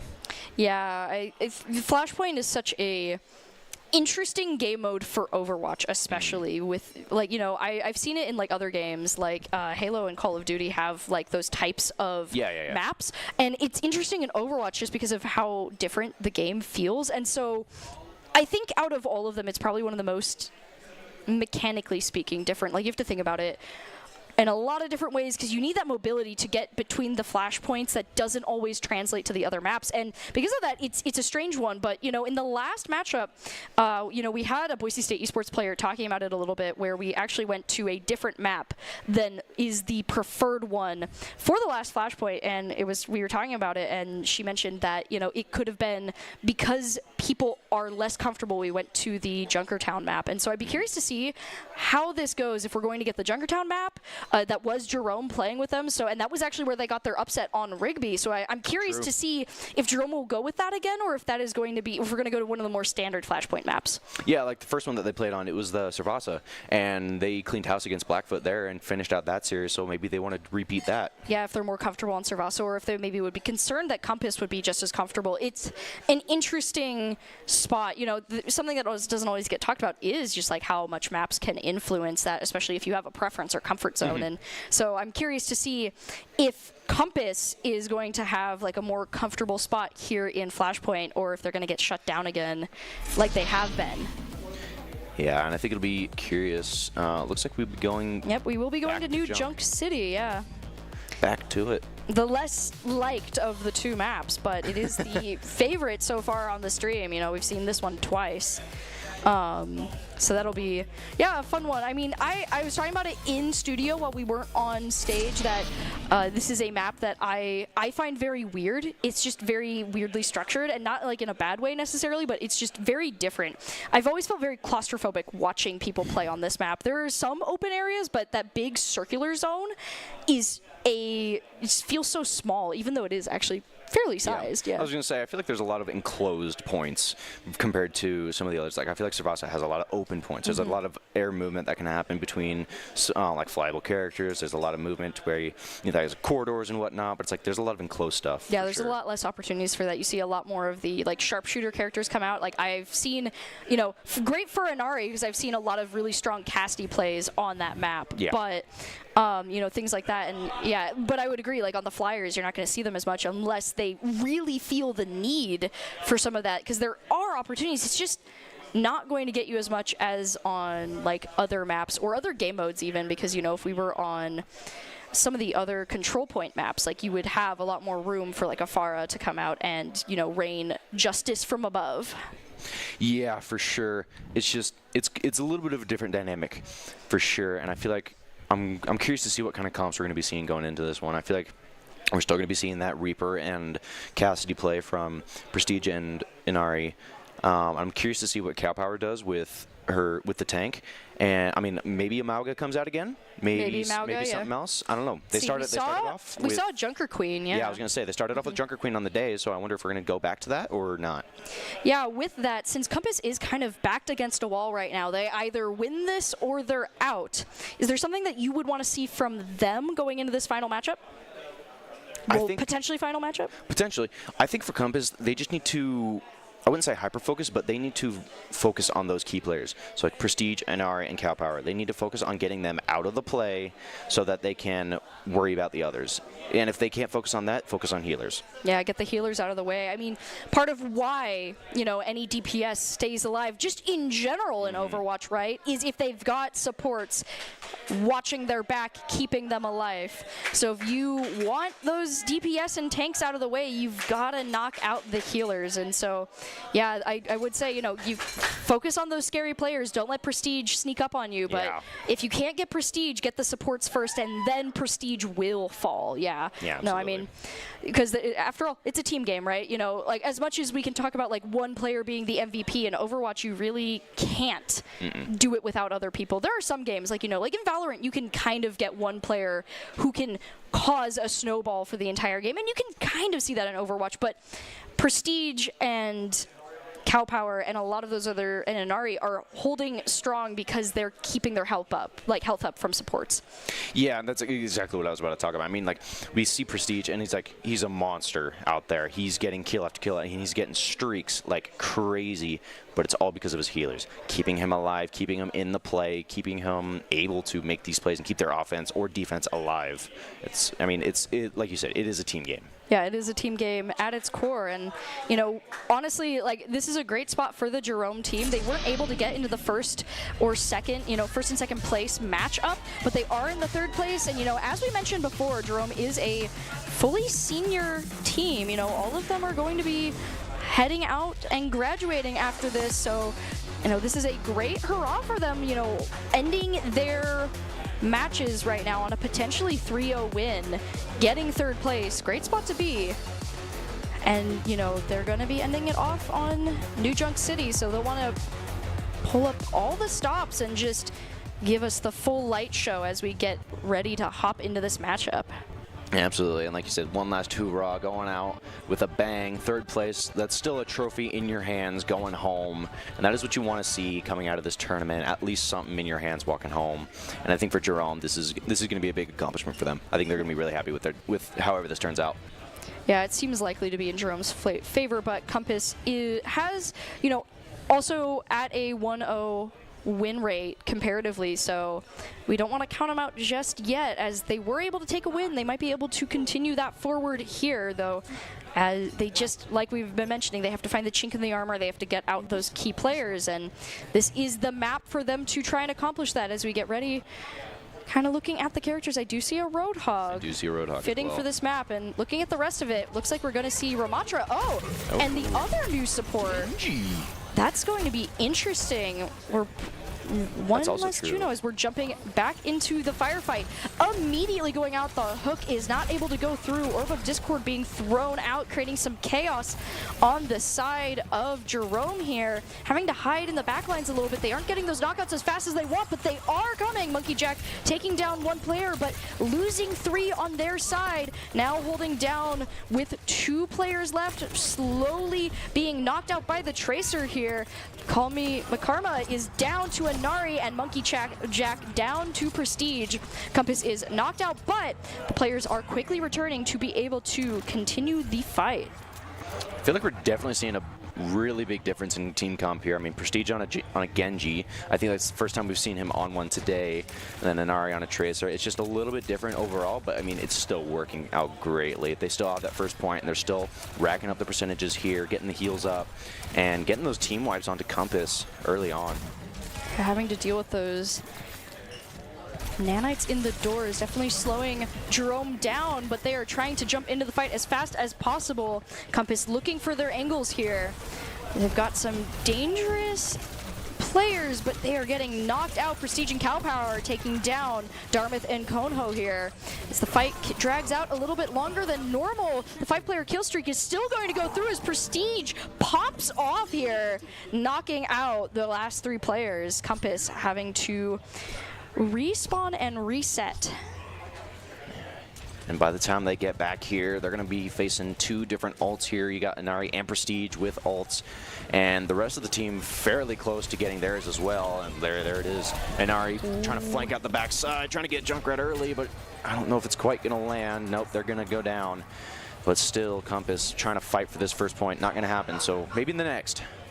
Yeah, next flashpoint is up. Both needing to reset and run over. Jerome having a bit of a headway on that compared to Compass.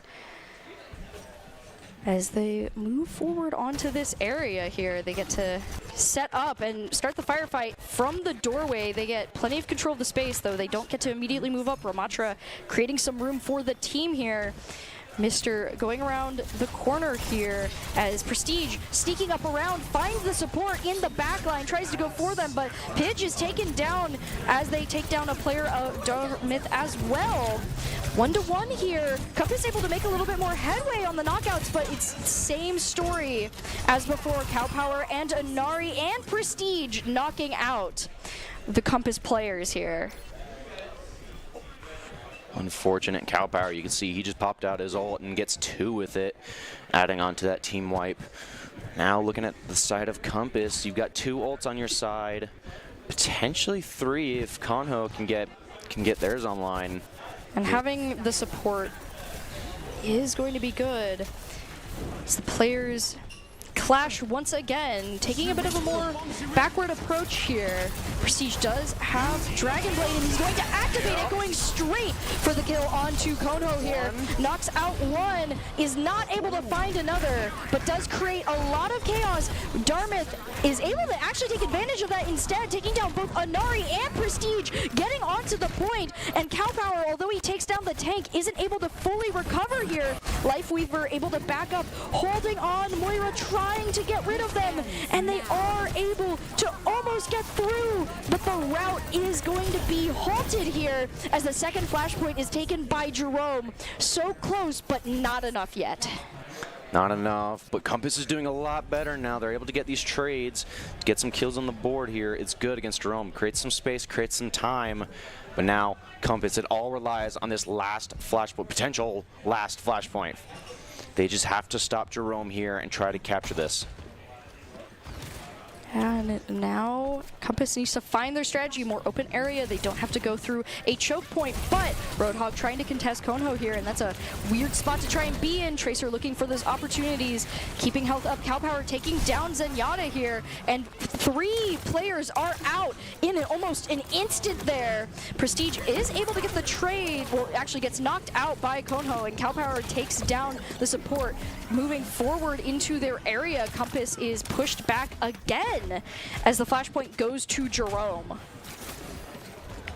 Goes to Jerome to start, but maybe we can see some last-minute heroics from Compass like we did on the last flashpoint. Maybe we can see them try to overtake that. I mean, they almost got the capture on the second flashpoint, almost got some percentage on the board, but right now they need to go all gung-ho on this and try to get some kills and try their hardest to get this. But with a Nari getting 2 of them off, that's going to be tough.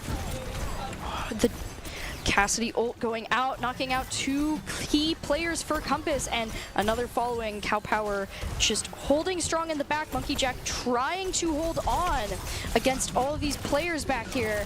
It's hard to do when you're outnumbered and outgunned here. Prestige helping clean up in the back. Dartmouth going down, and so does Zenyatta. And just taking pot shots from the back here is going to take out some more players. However, Kono getting another sneak around is able to get 2 players and is pulled back by Lifeweaver for some safety here. Just in time, too, as Cowpower activates another ultimate here. And it isn't going to find anyone, but it's not going to be enough for Compass as Jerome wins this flashpoint, taking the match 3-0.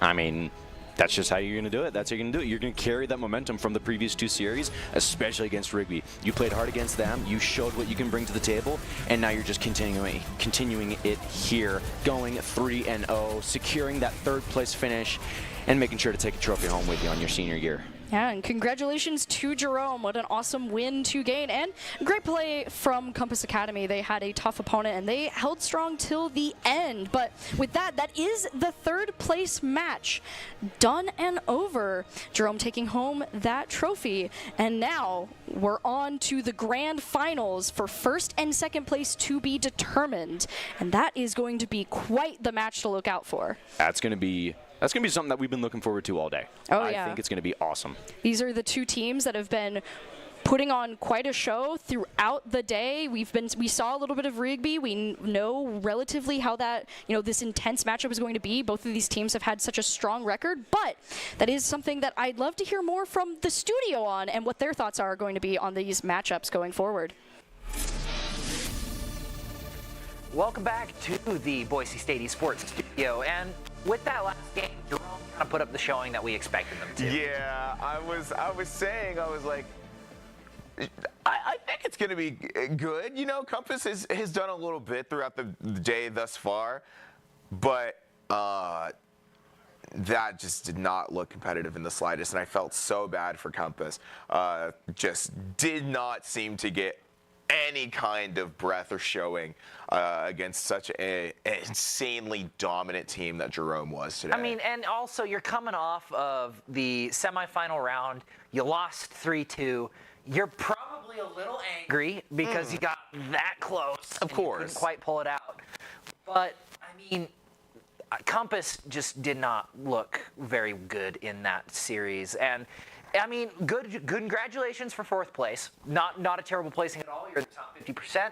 It's more than what the bottom 4 can say. But Jerome kind of did what we expected them to do, and they took that 3rd place. And now, now it's moving on to the finals. The 1st and 2nd place, Bishop Kelly and Rigby High School. And even in these clips, you can just see the dominance that Jerome kind of showed. There were a few interesting character picks from the side of Compass, but other than that, that game is pretty much in the books now, and we get to look forward to the number 1 and 2 seeds. Yeah, Bishop Kelly versus Rigby High School. Rigby, who was on main stage a little bit earlier for their grand finals qual against Jerome, and honestly did not have a super easy time. It did go to a map 5. Jerome held some pretty hard competition, and it almost looked like we might have seen Jerome take that. But, Rigby did ultimately prevail, trying to maintain their series record that they were carrying since the regular season. I mean, they looked very strong, and I don't know how Bishop's games have been going today, but if the numbers are accurate of the performance that they're putting up, Grand is going to be really, really scary for Rigby. It sure is going to be one of those games that we all are looking forward to, but we're going to have to make you guys wait just a little bit longer. We are going to go on a short break, and we will be right back with the Overwatch 2 Grand Finals.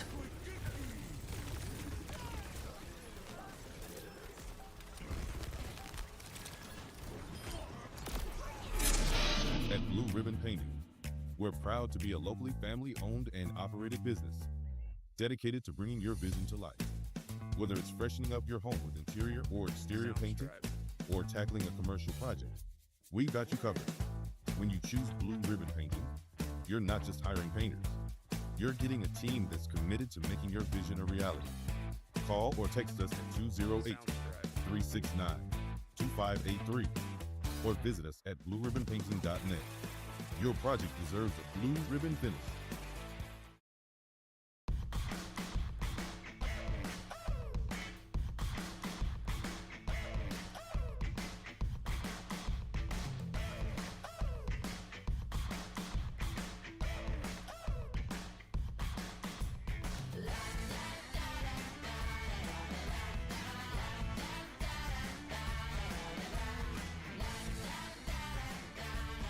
Idaho Central Credit Union, looking after your daily balance. Let me show you what I got. With the Dairy West Fueling Station, we really wanted to create a place that our players could come and be fueled and hydrated in a healthy way, fuel their minds, fuel their bodies so they can compete at the highest level. Dairy West has really allowed us to do that, and we're excited to see what this space turns into. This is only phase one. There's many iterations to come. It's truly unique in college esports, and we're excited to see how that continues to evolve. We're really thankful for Dairy West's support and look forward to continue working with them. Let me show you what I got.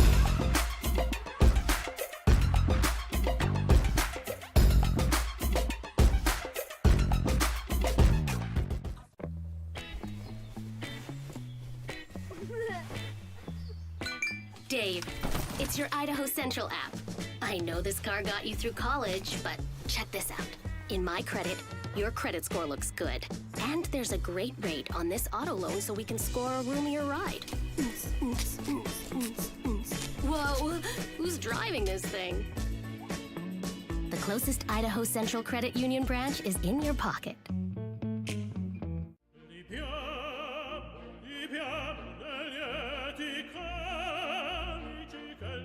Life happens. Lucky for you, the new ICCU Central Plus checking account comes with benefits, including cell phone protection.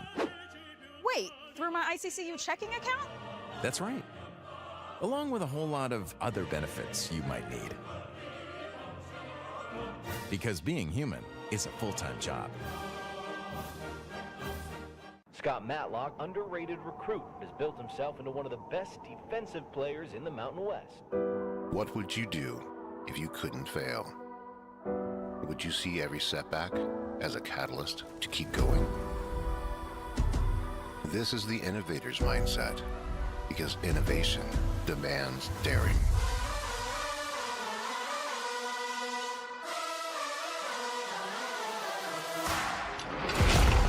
It's finding thousands of ways that don't work, and the one that changes everything. It's when your unrelenting spirit sees the world's needs and says, I will create something better. So, what will you do? Will you let your genius run wild? Give yourself the space to be great? Set your sights on something even bigger, because we know changing the world doesn't happen by chance. It comes out of the blue.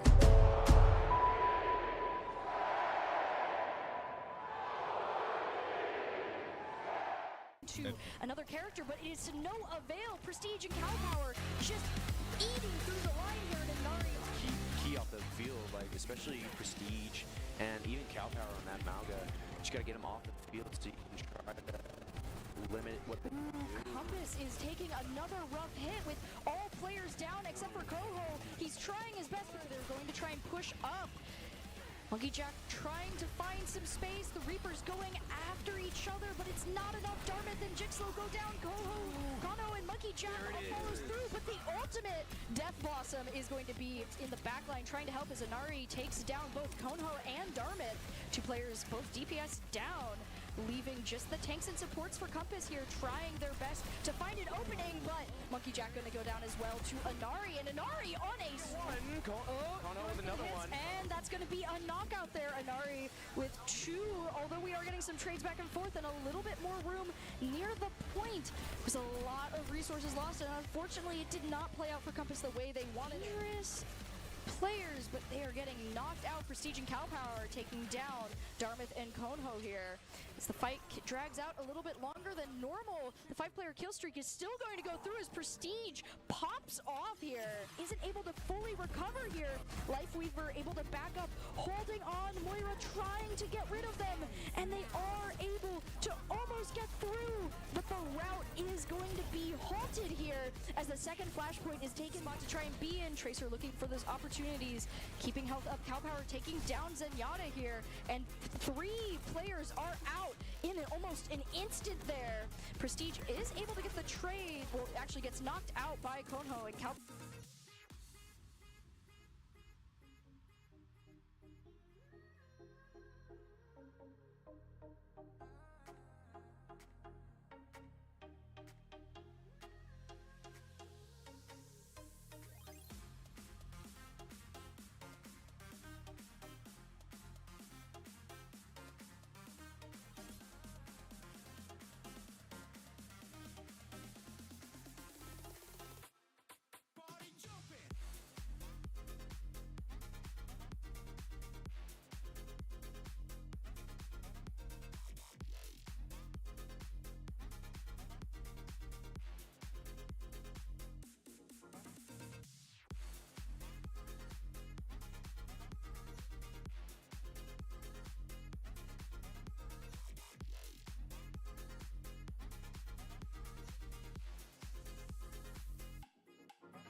the field, like especially Prestige and even Cal Power on that Mauga.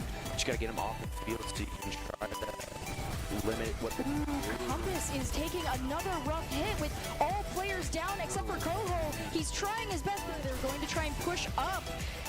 Monkey Jack trying to find some space. The Reapers going after each other, but it's not enough. Dartmouth and Jixlow go down. Kono and Monkey Jack all follows through, but the ultimate Death Blossom is going to be in the backline trying to help as Inari takes down both Kono and Dartmouth. Two players, both DPS down, leaving just the tanks and supports for Compass here, trying their best to find an opening, but Monkey Jack going to go down as well to Inari, and Inari on a one. Kono with another one. And that's going to be a knockout there. Inari with two, although we are getting some trades back and forth and a little bit more room near the point. There was a lot of resources lost, and unfortunately it did not play out for Compass the way they wanted. Players, but they are getting knocked out. Prestige and Cal Power taking down Dartmouth and Konho here. As the fight drags out a little bit longer than normal, the 5-player kill streak is still going to go through as Prestige pops off here. Isn't able to fully recover here. Lifeweaver able to back up, holding on. Moira trying to get rid of them, and they are able to almost get through, but the route is going to be halted here as the second flashpoint is taken on to try and be in. Tracer looking for those opportunities, keeping health up. Cal Power taking down Zenyatta here, and 3 players are out in almost an instant there. Prestige is able to get the trade, well, actually gets knocked out by Konho, and Cal. In the path through these past 2 series. Yeah, we'll get another.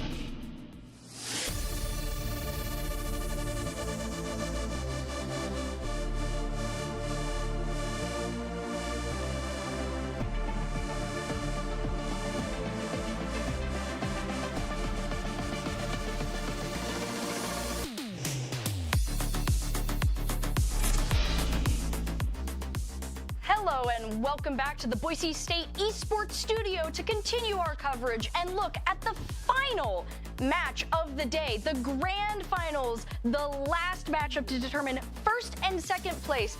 And boy, will this one be a doozy. Calling all the action, my name is Audrey Norris with Danner Hill to continue our coverage as we've stepped back away from the desk to go back to the analytical side of things. This is going to be Bishop Kelly versus Rigby. Now, these are the two teams who throughout the season and throughout these games have been undefeated. And now one of them has to take that loss. This is going to be the match that determines who can continue their streak and who loses it. Yeah, and we've already gotten a glimpse of Rigby. We saw them play Jerome earlier today in that semifinal match, and that was ecstatic. I mean, Game 5, overtime, all the way to the end, and it was amazing. I mean, we saw the true potential of Rigby there, and this will be the first time we've seen Bishop Kelly on the stream as well. So we're going to be able to see, like, what's the other side of that coin? Like, what's their side of unstoppable? Yeah, these are the two presumably unstoppable teams. We've seen Rigby. What are we going to see from Bishop Kelly? Now, the fun thing to note with Bishop Kelly is that they have an interesting opportunity today. If they win this, not only do they win Overwatch, but they won Valorant yesterday. They did. So Bishop Kelly has the opportunity right now to take home the gold for 2 days. So they've got a lot riding on this match, just as much as like every team, but a little more so because this could be an extra streak for them to keep. So I'm interested to see if Bishop Kelly's going to hold strong and get to celebrate 2 wins, or if Rigby's going to shut them down. Honestly, I mean, I think either team should be happy with both. I mean, they've made it this far in this tournament. They made it this far in like regular season playoffs and now into this tournament, all undefeated. Like that's some of the best things that you can ask for right now. But I mean, going into this, yes, somebody's streak is going to die and somebody's going to go home with first place. And for right now, Bishop Kelly's going to be fighting for everything, and Rigby's going to be trying to stop that. Yeah, it's going to be a tough matchup. Rigby has shown that they are not unstoppable, as Jerome was able to almost reverse sweep them in the match right before this. And so definitely going to have to be careful for Rigby there if they let, Jerome was able to break through. And so depending on how Bishop Kelly's matches have been going, we haven't seen all of the information on that. That could be the pain point for them on both teams. They are not completely immutable. But as we get ready to send this to the desk and get some further insight from them, predictions. We did one for the first match. We've got to do it for the last match. Do it for the last one. Who do you think is going to come out on top? And if you want, what number value? Is it going to be a complete sweep, or do you think it's going to have some back and forth? What's the series score? Okay.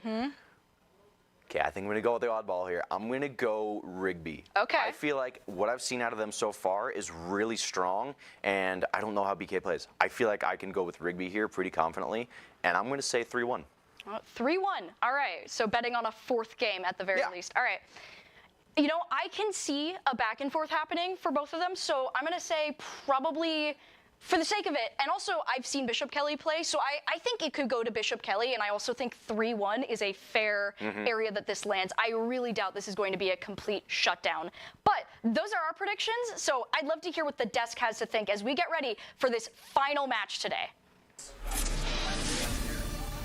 Welcome back to the Boise State Esports Arena. I am Bryce Jensen with my co-host Kaz Phoenix, and we are excited to bring you the final game of tonight in Overwatch between Rigby and Bishop Kelly High School. And honestly, I got to sort of reiterate what they were saying on the desk. These are both undefeated Titans. They have gone throughout the entire season and this entire tournament without losing a single time. But because our friends over in the studio decided to give a little bit of a prediction, I feel like we should as well. And I got to go against the grain a little bit. I'm going to say Bishop Kelly wins this one fairly handily. In the past, they have been known as one of the top two, usually Meridian Tech and Bishop Kelly, with Bishop Kelly typically running in that silver spot right behind them. So, in my opinion, I don't think we're going to see a lot of that change. In the season, they've shown to be really dominant throughout the whole thing. And the real question is, how will Rigby hang into it? I think I have to agree with you for the most part, Bryce. I won't say it's going to be a complete sweep, but I feel like a 3-1 in Bishop Kelly's favor is a pretty reasonable prediction. If it is true that Bishop Kelly has been here multiple times, has been taking home that silver, and really the only thing that has been in their way is Meridian. Meridian's not here today, and they have all the opportunity in the world to show why they've taken silver so consistently. And we can go on to more of this later as we talk about map picks, but Rigby has not looked like they're in the strongest form today, and probably going to be a little problematic for them on stage in this grand final. We're going to be seeing Samoa come out again. Saw it for that third place match in the first map of the series, and we're going to be seeing it again for the grand final. It's not a terrible map. It's very open, and obviously we saw Rigby running that Mauga comp a little bit earlier, and as you would expect, Mauga does have a little bit of a home field advantage on a map that is essentially built around his play style. Oh yeah, definitely. But before we do get into this final round, we'd like to give one final shout out to our sponsors at Dairy West for not only sponsoring the Boise State Esports program, but also supporting this event as well. They have been a very good sponsor to us, and we hope for their continued support in the future. Plus, we still got a lot of milk out for everybody who is currently in the building, so feel free to grab some either for the road or to watch this up-and-coming match. Looks like we are going to be starting on City Center, and not a whole lot has changed from the Rigby composition from the looks of things. We got a little bit of everything. Oh no, you lied. From the Rigby. Yes, it has the changed. Rigby one. Yeah, I see a ROM. Obviously, we have Hanzo on that May again, a very more of a comfort pick. And we see a Bastion coming out from Widow, which I think I only saw once. And then the BAP and Zen, which I thought I was going to see the BAP a little bit earlier, but looks like I might even not get to see it at all. Coop is going to start off with that first on the Widow just to open things strong. You see Bishop Kelly running that Far Mercy, which can be absolutely lethal without the proper resources to take care of it. And it doesn't look like Rigby is able to right now. Flair finding himself a couple with the help of Jumpy. And already things are off to an electric start with Bishop on that first capture. You know, I'm getting a little bit of deja vu from the losers finals game that we just watched. I mean, it was a little bit of a change up when it came to character selection, but the same thing happened. You take out a DPS first and the rest of the team falls afterwards. That Far Mercy, I mean, you have the Bastion with Widow, but he's just not quite able to do a ton. He gets co-opted on the Far really low, but just nothing quite comes out of it. Hanzo, though, is going to help out just a bit. Jumpy's going to go down. Soggy on the Mercy having to back out and gets taken taken out by Hanzo. Not the character, the player on the soldier. Yes. Yeah, I was a little bit hesitant about that soldier, admittedly so, but already the cohesion between Hanzo and Widow is showing its strengths on the stage that leads to a capture progress flip in the favor of Rigby. We do see Bishop with quite a few ults online here with that Deadeye pretty close, holding that barrage, holding Kitsune Rush very soon, and also holding Valve. Is putting Bishop seemingly in a really good position for a little bit later, but not if their Mercy is going to fall this soon. Yeah, looks like Nazo's caught in a really bad spot. Isn't quite killed, but gets chunked down quite a bit. Out goes the flash grenade from Cassidy, dealing a lot of damage. Destroy is going to go down to Jumpy. They're down 2 players. Widow's going to be picked as well. And Jumpy on a spree. Flare, unfortunately, steals that last one, and Hanzo does get away. But Jumpy on fire, as the icon would suggest. Damn, do I love a good cast. I paid my respects to Ina from Jerome a little bit earlier, and I think I'll have to do the same to Jumpy, because the things that we've been seeing out of this hit scan from Bishop have been unreal, finding that big 3K to completely turn around that fight for Bishop. But it already seems like things are going in a scary spot. You know, already taking off Bastion. Oh, taking out a huge source of damage. Out comes the Kitsune Rush, and but it's blocked. 2 ult support ults come out. Probably not what they wanted to see. Geenpunk a little bit too trigger happy with it, but Hanzo with the visor. Is he going to find something? No, Valkyrie comes through, saves a bunch, but unfortunately Jumpy's just barely outside. Annihilation gets popped, and so does the Terra Surge, but unfortunately for them, Annihilation getting a lot more value. Geenpunk and Nazo, the only ones left. Geenpunk falls to co-op. We are ticking down to 90. Nazo goes down soon. 92% and counting. Can Rigby make their way back? A little bit too much had happened for Rigby again. Something I was telling you in between the maps is that Rigby really needs to work on how they're using ults. If they want to hold contention against Bishop, they can't be popping this many ults like this. And the fact that they did, it did not allow them a chance to hold this contest for very long. That first point going straight to Bishop Kelly. Poor Widow almost made it back to the point as well. Just a little bit too far in order to get back there. So many ults used, unfortunately nothing really stuck. The Bishop Kelly just used their ults in a better way. You had that Kitsune Rush to start things off. You used your Valkyrie to sustain just a little bit more, and Jumpy didn't even use his ult at all until the very end just to finish off a Reaper. But I mean, sometimes that's just what you have to do. You gotta wait around a little bit. Hope stuff goes your way. Moving on to second point. One that is a little different per se. You're going to be seeing a lot more of this pokey stuff coming out, which is why the ROM, I think, was working so well in Bishop's favor. When you're not running that Mauga, your next best option is really to poke. It allows you to do a lot of damage from afar, to start aggression very, very soon, where you otherwise wouldn't be able to. Already getting into a very tense team fight here with Widow doing so much damage from afar. Man. But Nazo also getting brought down below half. Oh, but Hanzo not quite able to find a good way around, get the pick, goes down. Now it is up to the rest of his team to get something done. Nazo in a bad spot, getting destroyed. The res comes through. Co-op is back as soon as Widow put him in the dirt, and now Destroy is on his own with Hanzo there to back him up, hopefully let him out. And if a stagger comes through, that's not a great spot to be. No. Especially against Bishop Kelly, where they're willing to divert those resources in order to get those staggers.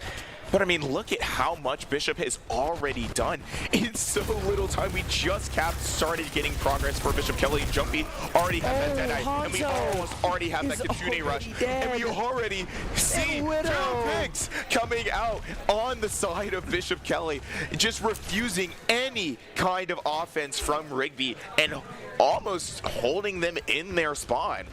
Yeah, I mean, that's a bad spot to be. It's hard to push into. It's even harder to push out of. Hanzo taking a lot of damage off to the side, and no one's really been able to keep him up. Destroy has had to be forced off of his favorite pick of the Zenyatta. Truly dark times if that happens, I know. Nazo pushing in, gets a lot of damage, but just gets burned. Co-op goes down, and Hanzo getting the pick, but the res comes through. It doesn't even matter if you don't pick the Mercy. Messenger taking out Hanzo, and the Annihilation does all the rest. It was a lot of work for Bishop Kelly, using 3 ults to get through that, but a still very convincing fight win. The only thing that I do happen to be concerned about is how is this leaning itself into the next fight? Rigby is about to have 4 ults to play with here, and we know how they like to use their ults when they have a lot of them online. Yeah, I mean, we got Jumpy. Jumpy has his Deadeye, so he could maybe weather the blow just a little bit. Out comes the Reaper, trying to get a pick onto Messenger, but Hanzo is not quite able to get anything out of there. Oh no, Co-op taking a lot of damage from Widow. Orbital Ray comes out, Deadeye as well. Widow can't make use of the Orbital Ray with his visor until that Deadeye's gone. Luckily for him, it does go away for enough time. Rigby manages to capture the point. Hanzo pushing them back into their spawn, and Rigby only used 1 ult there. Yeah. Gotta give him a hand. I was gonna say, I gotta give them the credit for only using 1 ult there when they had multiple up. Oh no, Widow's in a bad spot, 25 HP, just barely able to get out by the skin of his teeth. But Co-op uses the barrage. Both supports are gone. Nazo falls to Flare. It is a 2v5 on the point. Deadeye comes through, or no, Death Blossom comes through. Does not matter. Messenger with a few good headshots is able to clean it up with the knives in his pocket. Soggy and Co-op just cleaning it up, and Bishop Kelly starts this game with the first round victory. I mean, a perfect last fight for Bishop Kelly to bring this a little bit further into the series in their favor. A first map win is obviously where a team like BK really wants to be right now, and I don't think there was really any hesitation from anybody both in the arena and on stage about how this was going to go. Each fight that Bishop won was, I won't say a slaughterhouse, but they did not give Rigby enough room to breathe, for sure. Incredibly convincing. I'm thinking like 5 different ways just to say that every fight win was a convincing one, for sure. Yeah, I mean, there are ways that, Rigby did a great job taking the advantages they had. I mean, Bishop Kelly overused ults in that second to last fight. They just weren't quite able to find the picks like we were talking about earlier. It was almost the same problem that we saw going up against Jerome in the semifinals. Yeah, in the semifinal rounds against Jerome. Nobody was able to get picks. Nobody was able to find support backline kills. Plus, I mean, Mercy, Pharah Mercy is incredibly powerful, and then you don't shoot the Mercy, so you just get the Pharah res, and then you're back to square one. So it's almost a lose-lose situation if you're not shooting the supports. Yeah, it all fell apart, and it was mostly due to the hero choices, right? I think that Bishop Kelly's comp really allowed them to just walk right at Rigby with pretty much no hesitation, right? You have the damage boosted Pharah because of Pharah Mercy, and obviously we did see an attempt to counter it with the Soldier, but we didn't see a ROM come out, which maybe could have helped with Vertex to help get the Pharah out of the air, to help collapse on her, and Soldier is not exactly great at dealing with Pharah Mercy because that's 2 flying objects that they need to take care of on their own, as well as not getting shot by the rest of their team, and being able to take angles like that isn't the easiest thing all the time, and so it allowed Coop to really get a lot of value for not a lot of effort. Yeah, I mean, if they ran something like Cassidy or maybe Baptiste was playing a little bit more DPS-sided, I mean, you did have the Juno, so it's not hard to imagine a world where the Bap was playing a little bit more heavy-handed with his gun. But in the end, it just didn't quite work out that way. We're going to have to see where map 2 goes. I mean, there's a lot of different ways you can play it, but I guarantee you that Pharah Mercy is either going to be a mainstay or it's going to be a one-time thing. And it looks like Eichenwald is up next for Hybrid. Some familiar faces here in the map pool. Eichenwald, a map that Rigby was pretty comfortable on into Jerome, if I remember. Oh, no, they played Kings Row. Oh, right. Yeah. So I'm thinking of the third place map, I think. Yes. I think it's like they flipped the script because Eichenwald is never played and Kings Row is always played. So it's like, what happened? What made you all love Eichenwald all of a sudden? Well, I think the verticality that Eichenwald has surprisingly might end up working much more in Bishop Kelly's favor than it does in Rigby's, right? You know, we already saw the aggression that Jumpy has with that cast. We already saw Coop's Farah, and those are the kinds of things that helps you win fights on Eichenwald. However, we also know, if I recall correctly, it is a loser's pick situation, and I would imagine that Rigby is feeling a little bit more comfortable on the Eichenwald than another map. Say Kings Row. Yeah, right? True. They did almost lose on Kings Row. So maybe it's a little spooky, a bad omen maybe. They're not going to take the chance one way or another. But we got to kind of get Kings Row out of our heads. It's now on to Eichenwald. Are we going to see maybe a Rhine duel? Because we have not seen a Rhine duel yet today, and I think that would be kind of fun. And I know they can hear me on the stage, so I think it would be really funny if you did a Rhine duel.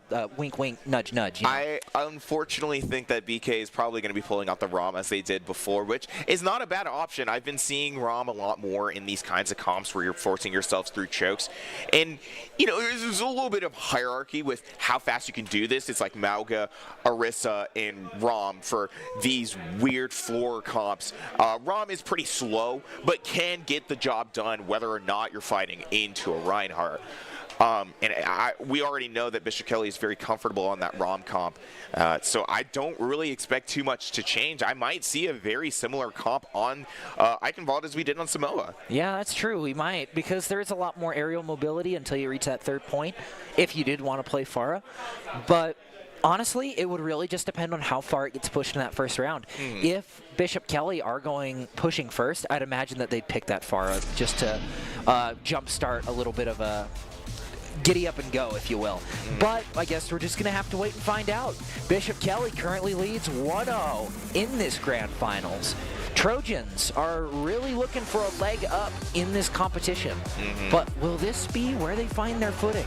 Yeah, Rigby's taking quite a bit of a hit after the last map. Samoa did not go as nearly as well as they would have hoped, I'm sure, and are now looking to turn things around in a map that hopefully they're feeling a little bit more comfortable on. I know that this was more so Jerome's very, very much comfort pick, and we've seen how Rigby plays on these hybrid maps. You know, sometimes their defense doesn't show up that great, but their offense tends to be pretty good on these first points. Hopefully, those expectations aren't subverted. Or, I mean, from the perspective of a BK fan, hopefully they are, right? Obviously, we want to go for that full hold. The more time that we can take off them, the better. Yeah, it looks like it is going to be a Ramatra duel here. Farah Mercy coming right back out, and the Echo from Rigby. Definitely an interesting pick, something that we haven't seen quite yet, but the Zen is back out to play from Destroy. Maybe it'll help him out just a little bit, especially with this Echo, giving the Echo a little bit of a damage boost, trying to take out Coop and Gizmo, I guess, on the Mercy now. But we'll all just have to wait and see. Just a large mosh pit in the center. No one really able to get anything done, but Hanzo's caught out on the side, and Widow is also going to be burned down by Jumpy. Man, kind of weird going from the precision-based gameplay of Cassidy to I want everything in that direction gone when you play Bastion. Now, I did honestly like the Echo. You know, I think Echo can provide a lot more contestation against the Farah, who has been causing a lot of problems, and even with the pocket would have to duck back and heal if they're taking too much damage. A good Echo can deal with a Farah Mercy pretty much no problem, but it didn't really seem like it was working too well for Widow. Flares just running in. Nazo got one, but Jumpy takes out Geen Punk as well. Transcendence is popped, hoping to get a little bit of cart contention, but I don't understand this ult at all. Wait a second. Cassidy in the back line is going to force them back. Hanzo able to take a lot of the pressure off of that front line and at least get a tick. Oh, out comes the window from the Baptiste.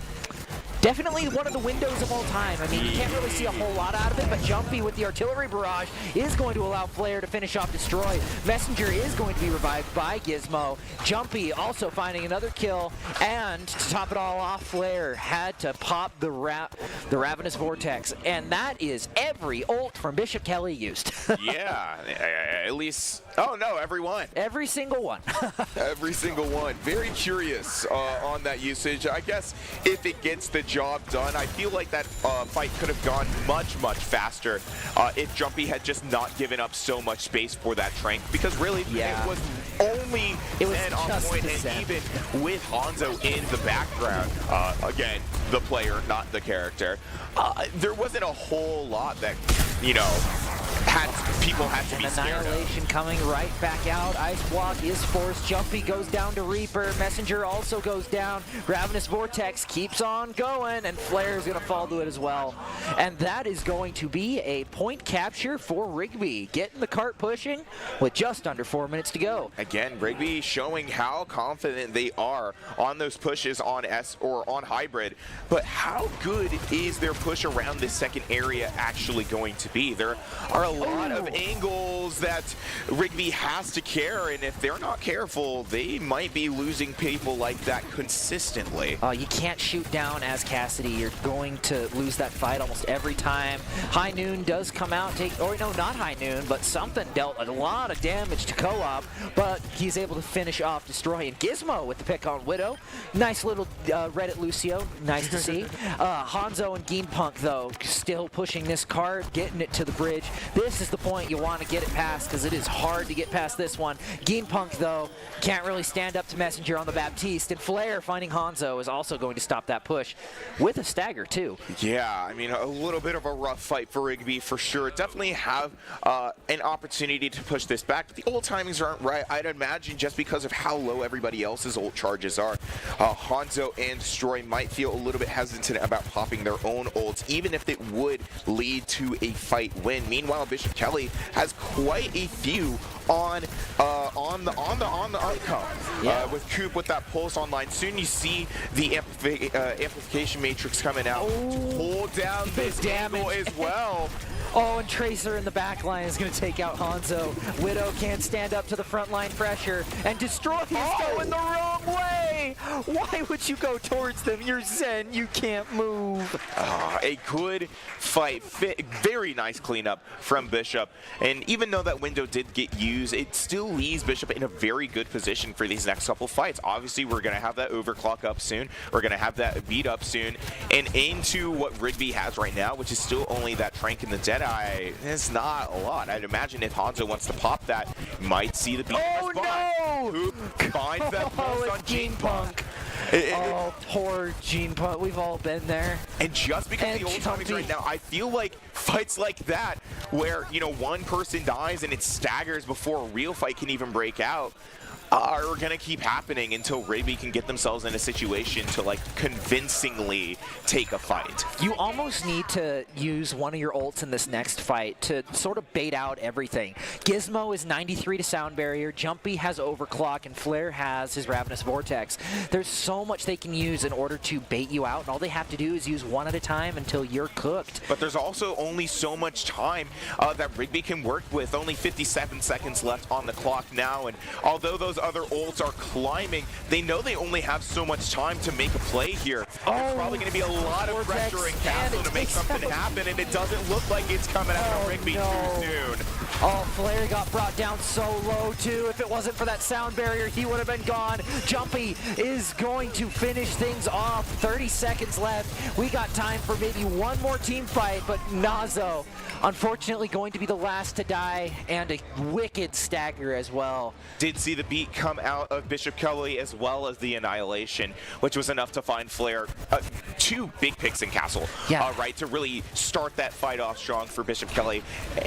When you're fighting building castle against something like Annihilation, it's usually just an uphill. There's never really anything that you Jumpy can do with the about it. overclock manages to get a shot off, but taken down really low. Out comes the satellite orbital ray, but nothing really comes out of the overclock. Amplification Matrix trying to get something done, and Destroy has gone to Jumpy. Widow goes down in his ultimate. Deadeye gets popped, hopefully to keep it going. Kart's been pushing, it's on the bridge.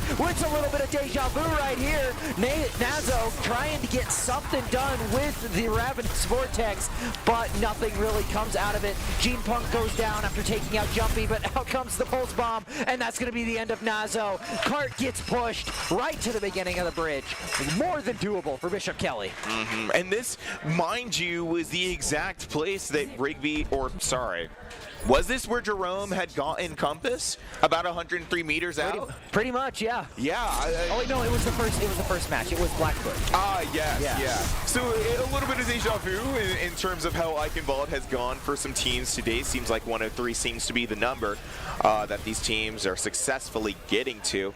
But from the way that Bishop's defense really happened, I don't know if I'm too concerned. As I was talking about with Rigby's defense, Hybrid has always seemed really weird. Like, their offense always works really well. You know, they seem to excel in that front, but when the defense comes to play, it doesn't actually come to play.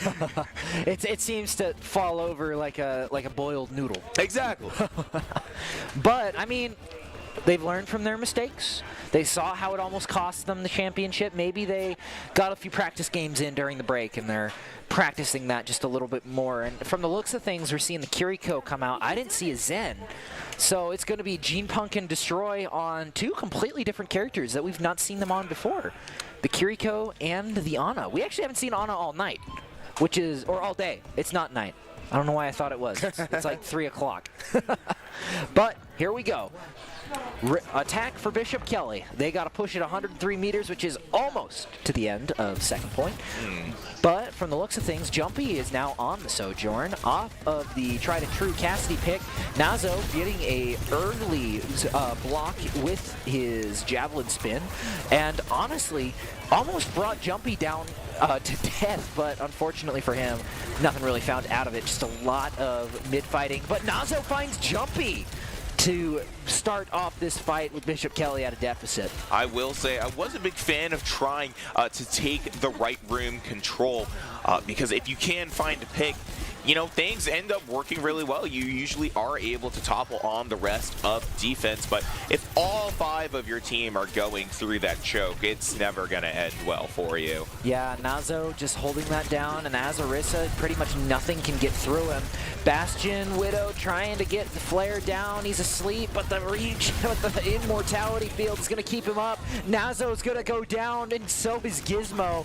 Widow soon to follow. Bishop Kelly finding themselves in the lead, and unfortunately for Gene Punk, he is being assaulted from 3 different angles, and that is going to be a capture for Bishop Kelly, unless Rigby can get there in time. But, I mean, doesn't really look like it. They're going to find that cap pretty soon. Unfortunately for them, the robots on their team have a speed limit. It's like one of those limiters in cars. You can't go any faster than that. Yeah, though both teams here have an opportunity to either stall this hard or push this even faster.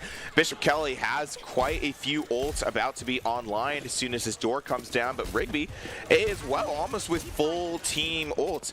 We saw a very similar situation when Jerome had played Blackfoot, and it seemed like for a while Jerome wasn't able to push through this choke, and maybe we see the same thing with Rigby's defense into Bishop. We already saw that window come out. Nazo getting taken down low. Widow gets oh wait, Jumpy manages to get Widow. Gene Punk jumps off the map.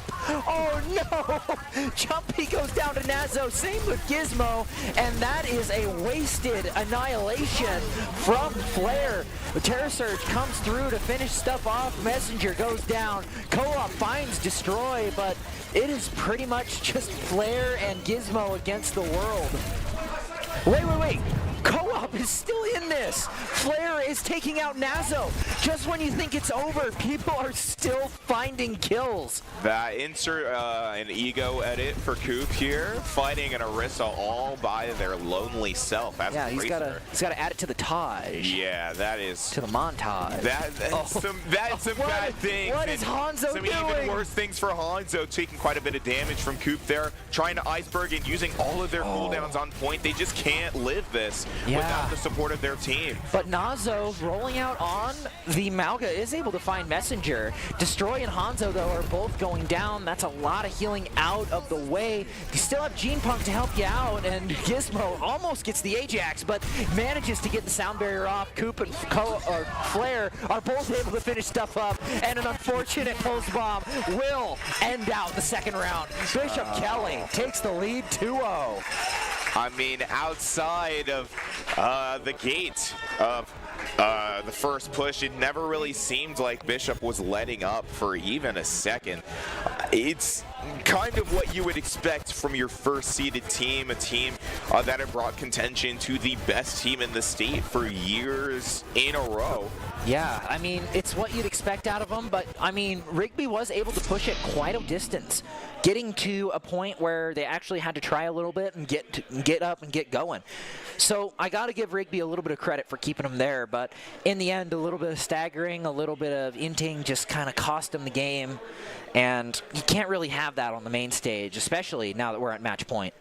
Rigby has seemingly tried to find ways to organize themselves, because I won't lie, they are still looking very cohesive as a team. It doesn't look like the more unfair matchups that we've seen earlier today, where it just doesn't look like the team has the cohesion down, because Rigby very much does. The only issue is that Bishop Kelly has that cohesion down way better and knows how to pick apart the way that Rigby is holding either their offense or their defense, whatever is required of them, in order to find these game-turning match wins. Yeah, it all will come down to this next matchup. Can they find out a way to break that cohesion, get some key kills?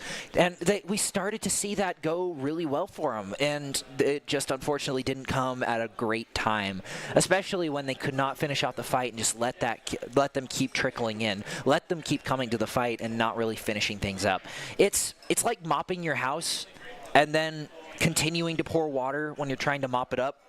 It's like it's a losing battle. It's like cleaning up water with a damp towel. Yeah. Yeah.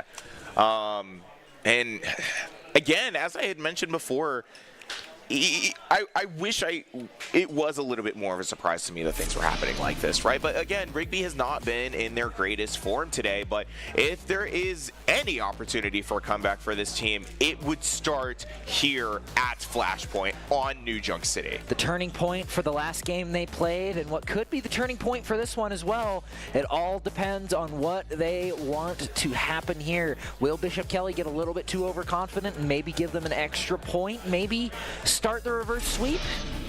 I guess we'll just have to find out here. Does look like it is going to be Servasa, though, instead of New Junk City. But when we've seen a little bit of New Junk City, go back to Servasa, take it back to where things all began. Seems like a poetic way to end things off. Of course, of course. I am a little bit curious about this map pick, though, because it is loser's pick. Oh, wait, no. It's New Junk, so RB roll. It is New Junk. Happens like that. It does happen like that. Okay, so now I'm not confused by the map pick. This makes total sense, and I have nothing else to say.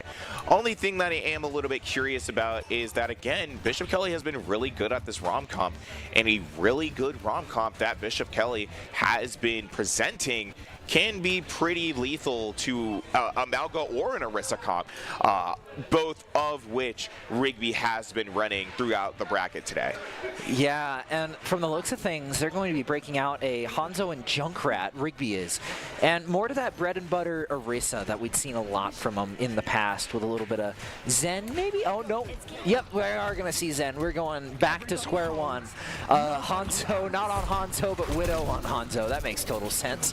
Junkrat Junkrat taking a lot of damage in the beginning before the fight can really even begin. Ooh, headshot from Widow, but nothing can come out of it.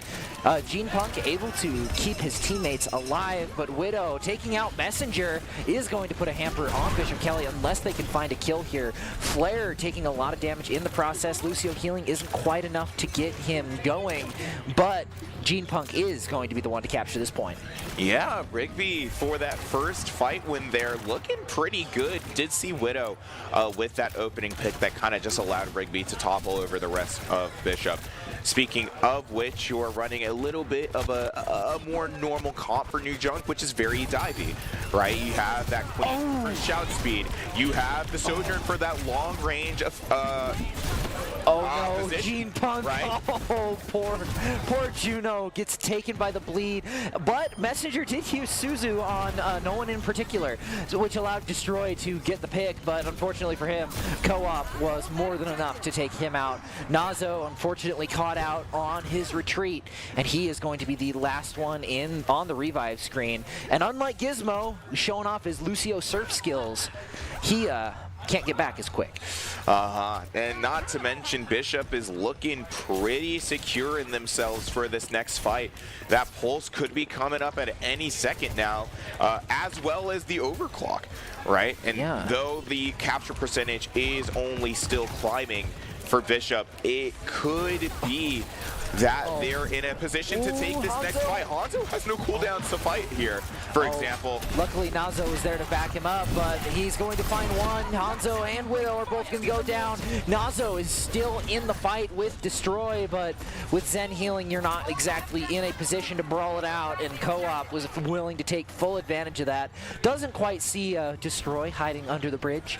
He's playing like a little bit of a troll. He's got to collect the toll. If he's going to get anything out of it, he's going to get some ult charge, but no one wants to push in, so he's not going to get any toll today. But Bishop Kelly looking really good on their ults, all three ults currently, as they capture the first point. Now, a lot of what I'm scared of, at least for Rigby, is the competition, right? Widow... Okay, so that's actually funny that Widow just got that kill, because that's exactly the pairing that I was going to talk about. Widow's main competition is Jumpy, and if Jumpy's going to keep hitting rails, is keep hitting shots, and being a threat to Rigby, it's going to be hard for Rigby to hold themselves down. But I mean, you're talking about competition, but then you have Gizmo going crazy on the Lucio, but it's just not enough to keep him out. Widow finding those picks is incredible. We haven't seen it quite as much tonight on the Hanzo. I mean, not the player, but the character. I mean, we haven't seen a lot of that Hanzo. We've seen a lot of this Hanzo, but. Man, why do you guys name your names after characters? That just seems intentionally confusing. Maybe it is. Yeah. Bishop going into this next fight with almost 4 ults here. And though Rigby is about to have very similar, it really just depends on what comes out first. And at first is going to be that Kitsune rush with no answer, allowing Flare to find not 1 but 2 kills to open up the stage a little bit more for Bishop Kelly to take reign. Oh, Messenger getting down low. Luckily has the Swift Step available. It is now just a Zen and Orisa against the world. And that is unfortunately not enough to take on Bishop Kelly. Actually, no, they used Sound Barrier during that exchange too. They had to use 2 to compare to Rigby's 1, which means Hanzo and Widow both have their ults. Gene Punk close to his as well, and Destroy, of course, with the Transcendence, able to withstand just about anything. But, I mean, Flare does have Rampage, which could be a death sentence to any sort of push with... Actually, it's kind of bad into both of Gene Punk and Destroy's ults, and here it goes. No ults were used, but Hanzo is going to go down to Co-op. Destroy is going to fall to the bleed. Co-op's going to get hunted down by Widow, but there's not a whole lot you can do if you're Rigby here. You can try and hold on, but Jumpy taking out Hanzo is going to be more than enough. I mean, you have to give credit to how coordinated that was from Bishop. You saw Coop hiding in the back line, completely quiet until that Rampage came out, and as soon as it did, the entire team of Bishop Kelly was able to collapse on Rigby in that main. And it's really hard to fight outside of that, right? Rigby's been holding that Deadeye for a while, been holding Dragons for a while, and have not really been able to cut up Bishop to find a fight win like that of their own. Yeah, and after Bishop, and since Bishop Kelly has taken this second flashpoint, they are 1 point away from taking it all. So, Rigby, they gotta lock in, man. They gotta try something new. They gotta use their Dragon Strike Deadeye combo. They gotta take out Gizmo, who seems to be a real pain in the neck to both of their supports. Reddit Lucio for the win. I respect the Reddit Lucio, but I mean, they just got to find out how they're going to get through. Widow just taking too much damage as the sniper and forcing a lot of resources out of Gene Punk in order to keep him up. Flare is able to weave all of the arrows. Jumpy getting down really low. Co-op, though, with the Pulse Bomb, decides not to go in. He's going to have plenty of opportunities. Nazo, looking for the run in, manages to take over the point, and out comes the Overclock into the fray with his 150 charge perk. That's going to make things a little bit harder, but Destroy with the Transcendence is going to stop that right in its shoes. Yeah, unfortunate that overclock didn't really do its job. But sometimes you can't play an offensive overclock like that, especially if they're holding a support. Oh, Dragon Strike through the Kitsune Rush is going to take out Gizmo. Nazo is going to be antied. Hanzo, Widow, and Gene Punk, all of them are going down. Once again, Orisa and Zen against the world, but it's not enough in the end. Point gets flipped back to Bishop Kelly, but not before Rigby manages to put almost 50% on the board. I mean, who needs a main support anyway? My Lucio died to Dragons. We'll just kill the rest of the team. It's okay. Yeah, that's the kind of thoughts going through Bishop Kelly's mind right now. We're down players.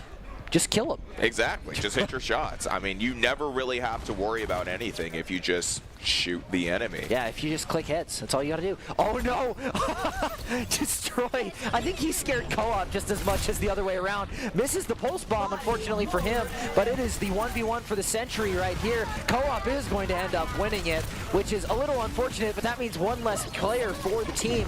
Saddle Orbital Ray does come down, matched by Beat, trying to get things done. People on such low health, but Co-op is back in the fight. Gene Punk getting taken out. Hanzo with the boop kill.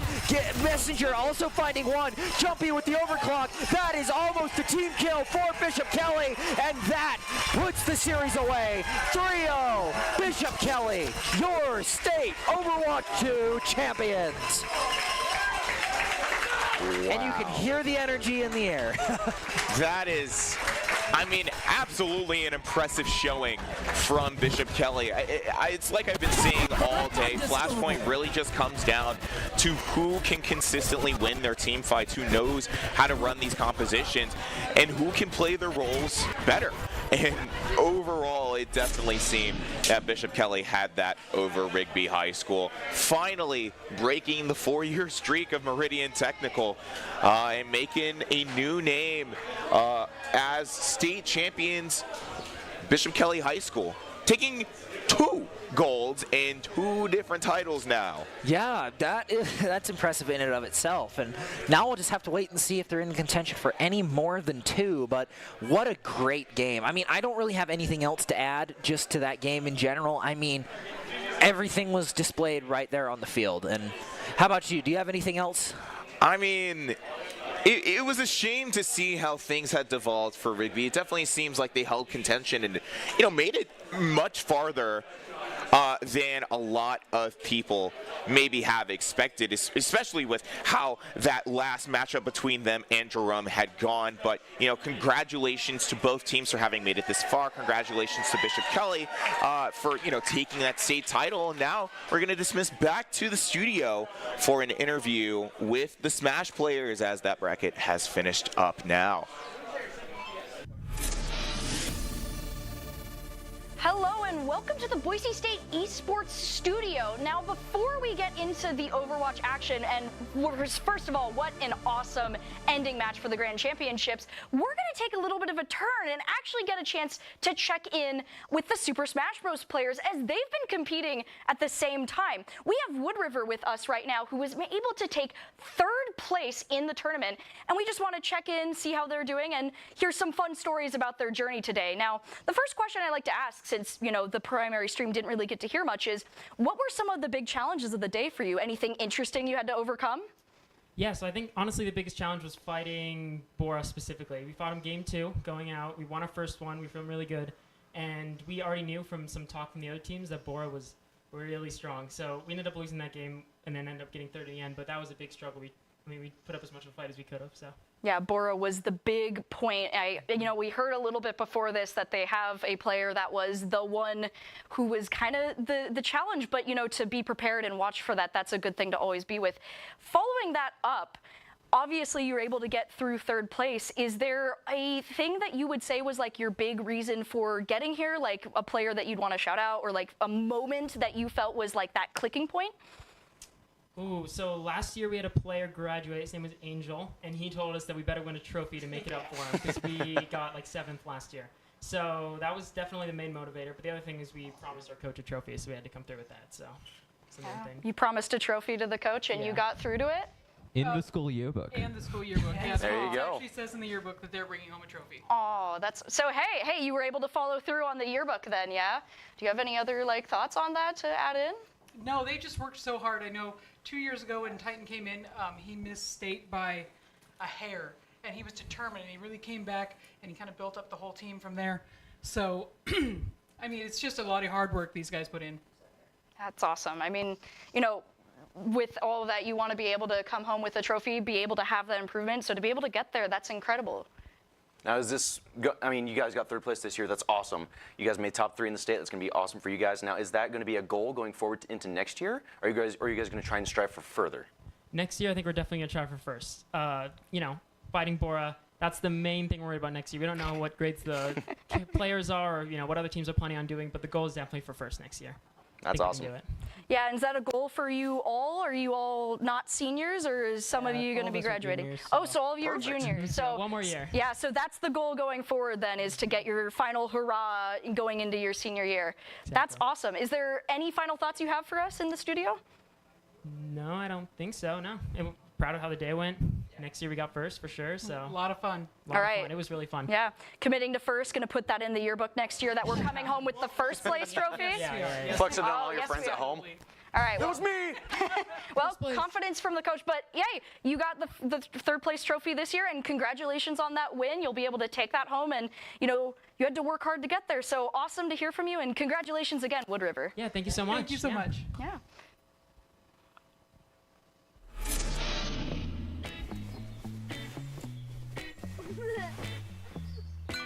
Dave, it's your Idaho Central app. I know this car got you through college, but check this out. In my credit, your credit score looks good.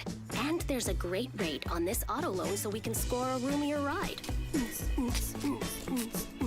Whoa, who's driving this thing? The closest Idaho Central Credit Union branch is in your pocket. Let me show you what I got. With the Dairy West Fueling Station, we really wanted to create a place that our players could come and be fueled and hydrated in a healthy way, fuel their minds, fuel their bodies so they can compete at the highest level.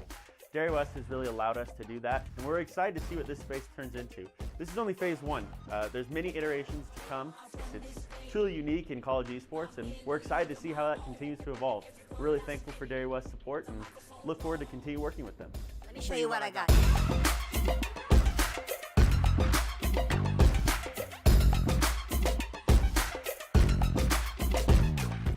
Scott Matlock, underrated recruit, has built himself into one of the best defensive players in the Mountain West. What would you do if you couldn't fail? Would you see every setback as a catalyst to keep going? This is the innovator's mindset, because innovation demands daring.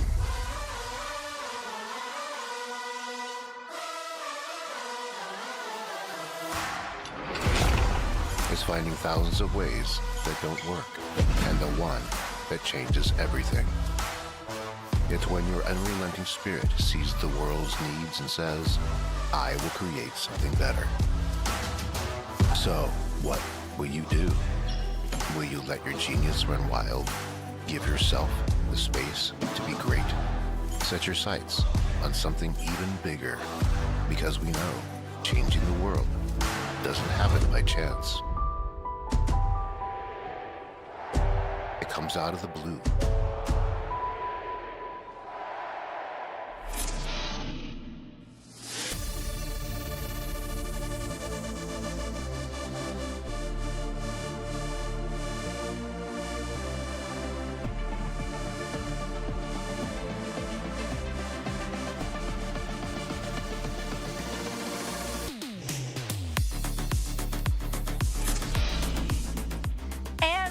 Right back to the Boise State Esports studio as we just got to do an interview with the players who have been competing in Super Smash Bros. For their state championship all day. We spoke with the third place team, and now we're going to get a chance to talk to the first place team, Bora High School, who had to fight their way all the way to the top. And we get to hear a little bit about their story, some of the challenges, some of the fun moments, and players who stood out.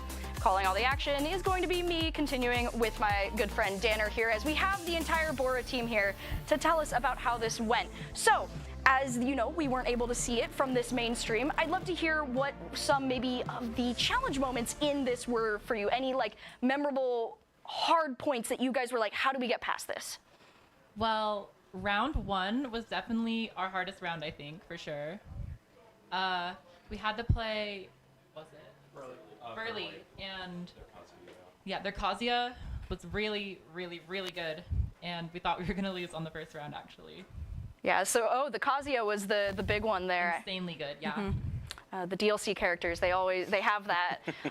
Yeah, I mean, I can see that, right? So first round was the big challenge. After that point, you know, felt better. Were there any, like, off of that moments, did that feel pretty good going forward? Like, do you have any cool moments where you guys felt like you really had good team plays, or a specific player you want to shout out? I'd say, so the main player that really played, I'd say the most, would be Bluka. She kind of hard carried us a small amount, I'd say. What was it? Last match you went 9-1, and then game 3 9-1 again, yeah? Yeah. 9-1.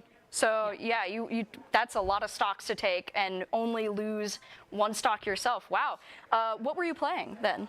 Bayonetta. Bayonetta. So you were taking stocks with Bayonetta. You know, we heard before this that you were the player that everyone was watching out for. So MVP of the game. That's what we heard. With that though, were there any like other moments or other like things that you'd like to shout out, like cool specific moments within the game, not just like, you know, characters? It felt really, really good after we beat our first round. Mm-hmm. Definitely, we were sweating for sure. Yeah, big nervous moment, and then your hurrah at the end. Any other? Yep. And I mean, from what we've been told, you guys only dropped 2 sets out of the entirety of the bracket, which is awesome to hear. I mean, 1 in your first round and then 1 in your grand finals match. And I gotta ask, with those 2 dropped, do you think that there were any sort of like big pressure moments in any of the tournament that really kind of made you guys, I don't know, nervous about what could happen next? Yeah, I'd say round 1, definitely the big thing was like we did not want to like go out round 1, but it was like extremely difficult. When we were in the finals though, we only dropped because my coach told me to play Rosalina. I'd say really, like, because I didn't play that well because this is one of my first tournaments. That round 1 really had me sweating probably the most. It was really, honestly, quite nerve-wracking to watch Blue against that Kazuya, because that was about last hit, last stock, yeah? Yeah. Like, you hit that down tilt and then back air, and it just worked, but yeah.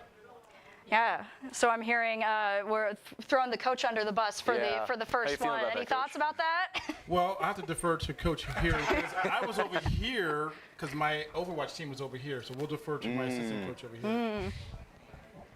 Yeah, I mean, it was like the last one. Might as well try out some characters, because like Bluka is incredibly dominant with most characters that she plays, and there are characters we're working on as well, because we have a massive tournament coming up tomorrow, so might as well try out all the characters, see what we can use in our repertoire, see what we can unlock, what could be strong feats for tomorrow, as well as just like there's gonna be some fun in grand finals, right? Like everyone got there for a reason. Might as well as like have at least some way fun hurrah about it, right? Right, it can't just be all work. There has to be some play, yeah. Because like the Bayonetta like has shown time and time that like it's super dominant. There's no point of like just going through clean sweeping again. Might as well, like, okay, try this character, see how it goes. Like, we still almost won with it. Like, we only had 2 stocks left to take. So it's not like we did horrible with it. It was just like we didn't get the win in the second game. Okay, third game of the series, clean it up. Clean it up, yeah. I have a question for all of the players again. Are there any seniors on the team this year? Are you all, yeah. Yep. All seniors. So this is the final hurrah for you all. Yeah. Well, if that's the case, what are you planning on doing after this? Okay. So what I'm planning to do is continue staying in Boise. Probably going to go to CWI, but I'm going to show up for like some of the BSU tournaments and local tournaments just because I want to get practice in and actually get good at the game. Yeah. I plan to go to beauty school and become a hairstylist. Oh, awesome. Yeah. I plan to go to BSU and be part of the marching band, so that's pretty cool. Swapping over to the marching band. Not There you gonna. go. Yeah, and well, but that's awesome though. Regardless, you know, getting a final win as your like last hurrah going into other opportunities in life sounds like a great thing. Are there any final thoughts from the coaches or the players? I think the only thing like I had noticed is like the tournament was like super fun. I do feel bad for Burley just on the like we didn't like read up on the rules correctly, so I had like multiple coaches inform me. They're like, hey, with how seeding works, like you guys actually kind of threw your guys' points away by like giving up a lot of points to like because it went off the stock count. We didn't even know that. So from us like dominating all preseason early on, and then when it came to like qualifiers for state, we essentially just like went from first seed to basically second to last for state. And then so that made what equivalently would have been a finals match round 1. So even when everyone else was like doing up their round 1s, you still had everyone circling around it because like whoever wins this is winning the tournament. Which like was a fun, like get it out of the way, awesome. But like, I feel like Burley next year is going to be a threat and is going to be a very fun team to watch. Yeah, so you guys are saying, you know, besides Bora, watch out for Burley next year because they might be the next runners up for the tournament. Well, that's awesome, and hey, always good to shout out another team. But thank you so much for joining us in the studio today. Congratulations on the win, and especially for you guys being seniors, that's a great way to end off the season. So thank you, and let's take a quick 5-minute break as we continue on, or top 5. Oh. It was like Nazo got one, but Jumpy takes out Gene Punk as well. Transcendence is popped, hoping to get a little bit of card contention, but I don't understand this ult at all. Wait a second, Cat gets chunked down quite a bit. Out goes the flash grenade from Cassidy, dealing a lot of damage. Destroy is going to go down to Jumpy. They're down 2 players. Widow's going to be picked as well, and Jumpy on a spree. Flare unfortunately steals the Kitsune strike through the Kitsune rush is going to take out Gizmo.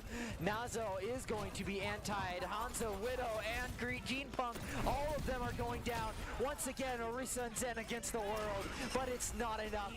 The immortality field is going to keep him up. Nazo is going to go down, and so is Gizmo. Widow soon to follow. Bishop Kelly finding themselves in the lead, and unfortunately for Gene Punk, he is being assaulted from 3 different angles. Character. There wasn't a whole lot that, you know, people had to be scared of. Annihilation coming right back out. Ice block is forced. Jumpy goes down to Reaper. Messenger also goes down. Ravenous Vortex keeps on going, and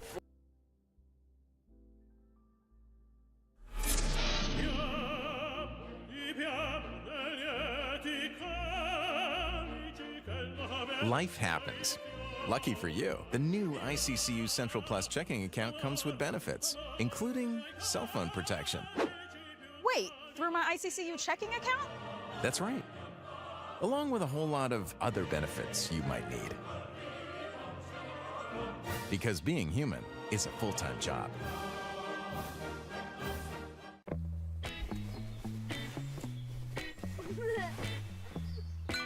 Dave, it's your Idaho Central app.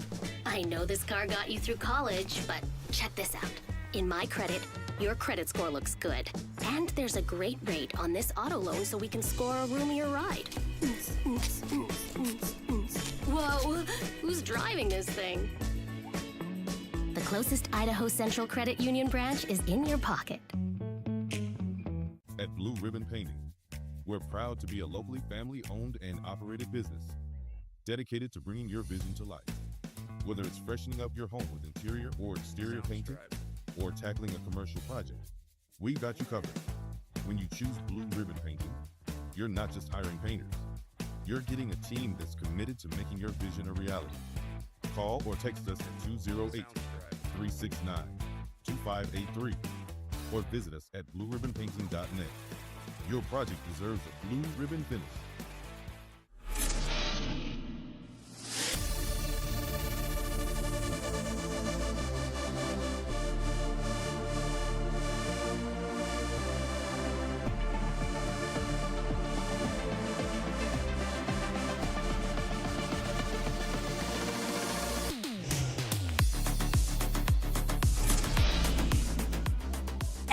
Welcome back to the Esports State, Boise State Esports Studio as we continue our coverage. You know, you think we would be done with Super Smash Bros. As we did just interview the first team, but we've got our second place team here. We're going out of order today. We're having a little bit of fun with it, and now we're going to check in with Rigby High School as they get to take the second place trophy home for Super Smash Bros. Continue to call the action. We're here with them in the studio to hear about their challenges, their victories, and any funny stories they'd like to share with us. So, to start us off, I wanted to ask everyone, what was the challenge point of the tournament? Like a moment that you were like, oh, this might be the point, and like, how did you get over it? At the very end, it came down to us fighting Bora, and it came down to us fighting Bluka in the end. And game one, I went in. I was prepared, but I wasn't physically prepared. And game two, they almost didn't play me, and that scared me a lot. But I ended up getting to play, and we still didn't win. I didn't take a single point, but I think we did pretty good. So you felt pretty good up until that final matchup where it was the, going up against Bora and Bluka, who we keep hearing about so far. Yeah. And sometimes that's not even the worst thing. I mean, you fought your hardest, and that's awesome. But right now, I want to jump over to Coach. What was something that you feel like you're the most proud of these players from today? I mean, taking home second place, what do you think is the best that you've seen out of them today? Yeah, we've earned second place this year, but we've been fighting for this position for these results for the last few years. We're a very young program, just like every other program in this state competition, but we've had some really bad luck the past couple of years because of scheduling issues and things. And I know that these guys right here sitting on this couch have been fighting so hard because they know they're the best. And they showed up this year. And every single week when they did their competitions with the opposing teams, not a single one of them disappointed myself or each other as they played their hearts out. And today I think those results showed. Very talented young men who, just showed up and represented Rigby. And here's the thing. During the normal season, we had some issues too because our school was hit with a ransomware attack. So we could not play at the school, right? So we just had to play from my house and just hope that it went well. And there's never been an easy run for these guys, so we're really happy with everything they did. Yeah, so not even tournament issues, but seasonal issues as well. That is quite the uphill battle that you guys had to face with that. We talked about challenges though, but are there like any memorable moments from the tournament that you'd like to share? Like any cool things that you would just like to shout out? I mean, specifically just from today, I came in expecting all the schools to just very much hammer Rigby, but after each game, every single team, they were super, super awesome, and they cheered for Rigby all the way to the end. And after every single game, they said, win it for us, and we did our best. We took it to second place. So you guys kind of got to carry the momentum from every match into that second place victory. That is so awesome. Yeah. Now, I have one final question for you all. Are any of you seniors this year? All right. Yeah. So you two are seniors. You're going to be heading off. This is your kind of final hurrah. What do you plan on doing after this? I mean, I just barely submitted my mission papers. I'm leaving soon. And then after that, College of BYUI, and then ICCU Nuclear Engineering. Awesome. Wow, you've got plans. I'm in a band, so I'm going to take a little year, see how that goes. I'll probably go to school, get my generals done in like springish, and then after that, I'll probably try and do something related to like computer science or cybersecurity. Awesome. So both of you planning on figuring out your degrees and all of that. For those of you who are going to stick on the team, what's the goal going forward? Well, probably to win. Like, winning's obvious. Right, yeah. For the most part, just to keep improving. Like, improving's all we really can do at this point. Yeah, no, improvement is huge, and it's just having fun. That's what it all boils down to. It's just having fun, having a good time with the people that you're with, and that's really all I have to say, Yeah. And winning. And winning. And winning. And winning. Winning's, Hey. winning's huge. Hey. Well, to end it off, I'd like to offer this trophy to you, Coach. I mean, you guys earned it. So very well deserved. Congratulations, Miss. Regardless, congratulations to you guys. You guys earned second place in this year's state tournament, and here's to first next year. Yeah. Forward to it. Yeah. Congratulations, Ruby. Thank you for spending some time in the studio with us, sharing your thoughts. It's awesome to hear from you guys as you had to work hard to get here. So thank you, and have an awesome day and a great, continuation, especially for the seniors. Good luck. And for the rest of you, we are excited to see how this goes for you in championships going forward. Yeah, thank you so much. Thank you. Thank you.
Welcome back to the Boise State Esports studio as we continue our interviews, but we're going to be jumping back to the main game of the stream, Overwatch. And to start us off today, we are going to be doing the third place trophy for Jerome, who had to fight hard all the way for majority of the time on the stream to get to this place. So, you're the team that we've been watching throughout the stream, throughout the day. You kicked it off with us, and now we're going to get to hear about the challenges, the fun moments, and some of the silly ones as, we hear about all of this. So, to start us off, I love to ask just what was that challenge moment for you guys where you realized you had a tough choice or some issue you needed to figure out, and how did that go for you? I would definitely say it was the second map on Kings Row. We love Kings Row. It's always been our map. And really losing to Rigby there was a big hurt on us where we really wanted to win.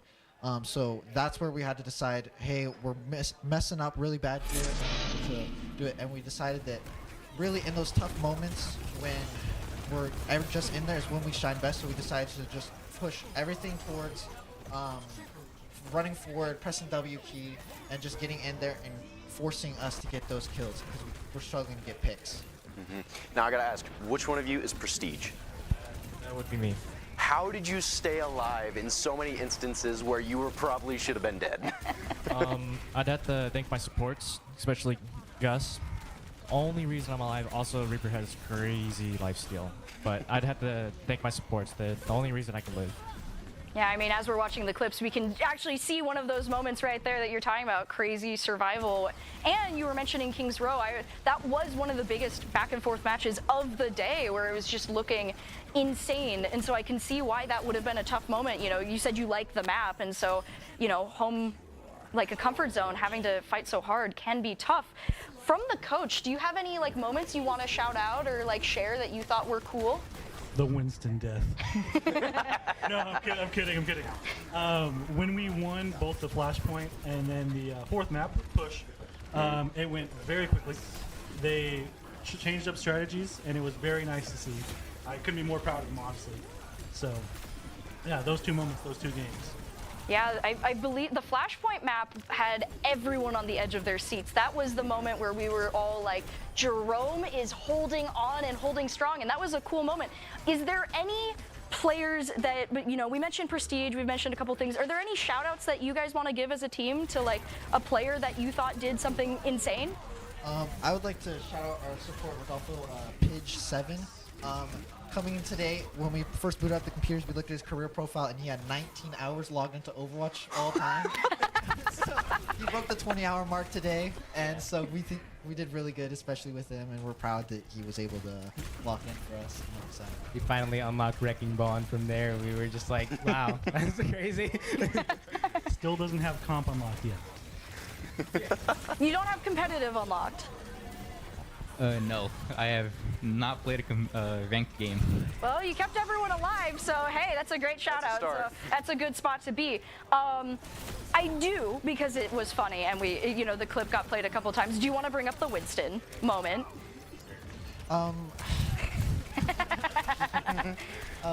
We were just starting where we felt like we were slowing down too much and that we weren't getting anything done. And so my DPS here, Julio, Inari was telling me, quick, we gotta go fast and start a fast fight. So I instantly jump, and everyone is not with me. And yeah, I'm still like behind the choke point still. I tell him, he's like, okay, we gotta take it fast. And I see him jump in. I was like, oh, I didn't think he was actually gonna listen to me. So he like instantly dies. He just melted. So, okay, yeah, that's awesome. I would also, not saying that it wasn't entirely my fault, but we were playing with open queue settings, so my health was actually reduced at the time because we had open queue tank health. So I was like at a 15% health nerf. Yeah. So that is the moment that you're gonna hold on to for a little bit, of jumping in, team not being there for you, and the instant wipe on that spot. But that's okay, because you know, you guys ultimately were able to work through the day and get all the way to third place, despite, you know, some of those hard moments. You held on and you kept going. Yeah, and I gotta say, I mean, you guys fought your butts off today. You guys well earned this trophy. Third place overall. You guys did great today. I mean, we got to see pretty much all of your games today on stream, which was amazing to see, and you guys fought off. You guys were great. Mm-hmm.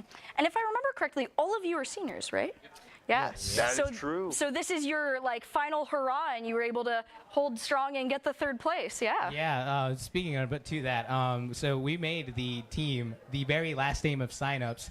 Mr. Flores, our coach, he was at a conference here in Boise, and we told him, hey, we want to do Overwatch, you know, can we still sign up? And he's like, yeah, we can totally sign up. So this is literally the last minute team. Just the fact that we made it to state is just like a huge achievement for us, because I mean, as we said, like Rodolfo here, Page7, he has 20 hours in the game, and so it's just like really amazing to see that, you know, our efforts worked off, and even though it wasn't second or first place, it's still really a good achievement that we made it this far. Yeah, that's awesome. As your seniors, what are your plans for the future? Anyone going to continue esports, college, other thoughts? Yes, we could just go down the... I'm joining the National Guard Army. Become a Seabird, and I'll just be here stationed in Idaho doing part-time. Nice. And going to college. Well, I'm joining the U.S. Navy. I'm going to go for electronics technician and hopefully get stationed somewhere cool. Maybe play esports for the Navy or something like that, but I definitely do want to keep esports in one of my hobbies. I'm also joining the National Guard. Oh, wow. I'm joining in as a combat engineer, so I'll also be stationed here in Gooding. So I'm not joining military. I'm not really sure what my future looks like in esports, but I know I'm planning on going into engineering later, but don't really have a very good plan so far. And I won't be joining any of the Army either. Still up in the air of what I want to do. I'd like to do esports. Definitely something I want to look forward to. Just haven't found where exactly. So. Yeah, well, there's always room for esports. I mean, even in the military, they do have programs for it, but that's awesome to hear. And, you know, congratulations once again. That's a hard-fought victory and a great thing to take with you as you continue into the future. So thank you again for joining us, Jerome. Congratulations on your win, and it's great to have you here in the studio with us to share some of your stories and thoughts. Thank you so much. It's the end of a good day's work in Idaho. Time to punch out. Time to check in and catch up. Time to remind ourselves that what we work for isn't a paycheck. It's to make the good things we have even better. So here's to your good day's work. Idaho Central Credit Union. We believe money is a thing. It's not everything. Let me show you what I got. With the Dairy West Fueling Station, we really wanted to create a place that our players could come and be fueled and hydrated in a healthy way, fuel their minds, fuel their bodies so they can compete at the highest level. Dairy West has really allowed us to do that, and we're excited to see what this space turns into. This is only phase one. There's many iterations to come. It's truly unique in college esports, and we're excited to see how that continues to evolve. We're really thankful for Dairy West's support and look forward to continue working with them. Let me show you what I got.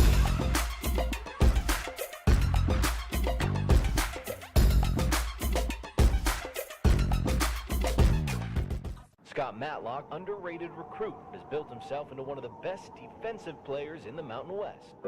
What would you do if you couldn't fail? Would you see every setback as a catalyst to keep going? This is the innovator's mindset, because innovation demands daring.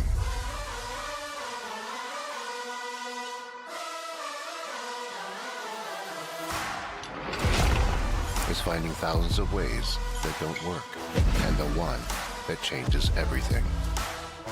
It's when your unrelenting spirit sees the world's needs and says, I will create something better.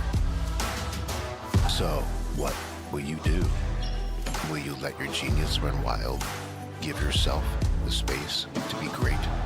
Set your sights on something even bigger, because we know changing the world doesn't happen by chance. It comes out of the blue.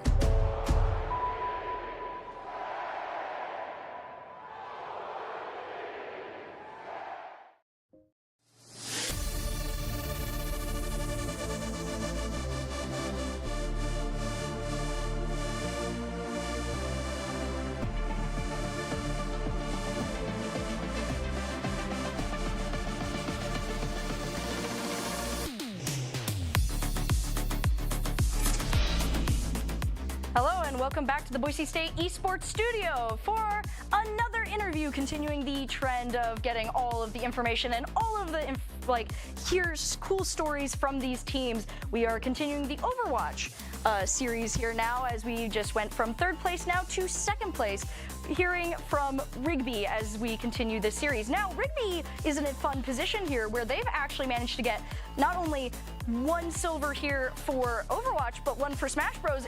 And gold for Apex. So you guys are on a streak so far, and from what I've heard, also looking at Rocket League tomorrow. So we're here to hear about your challenges, stories, and fun moments. So to start us off, is there a moment today that you guys were faced with a challenge that you were like, oh no, what do we do, that you'd like to share with us that you had to deal with?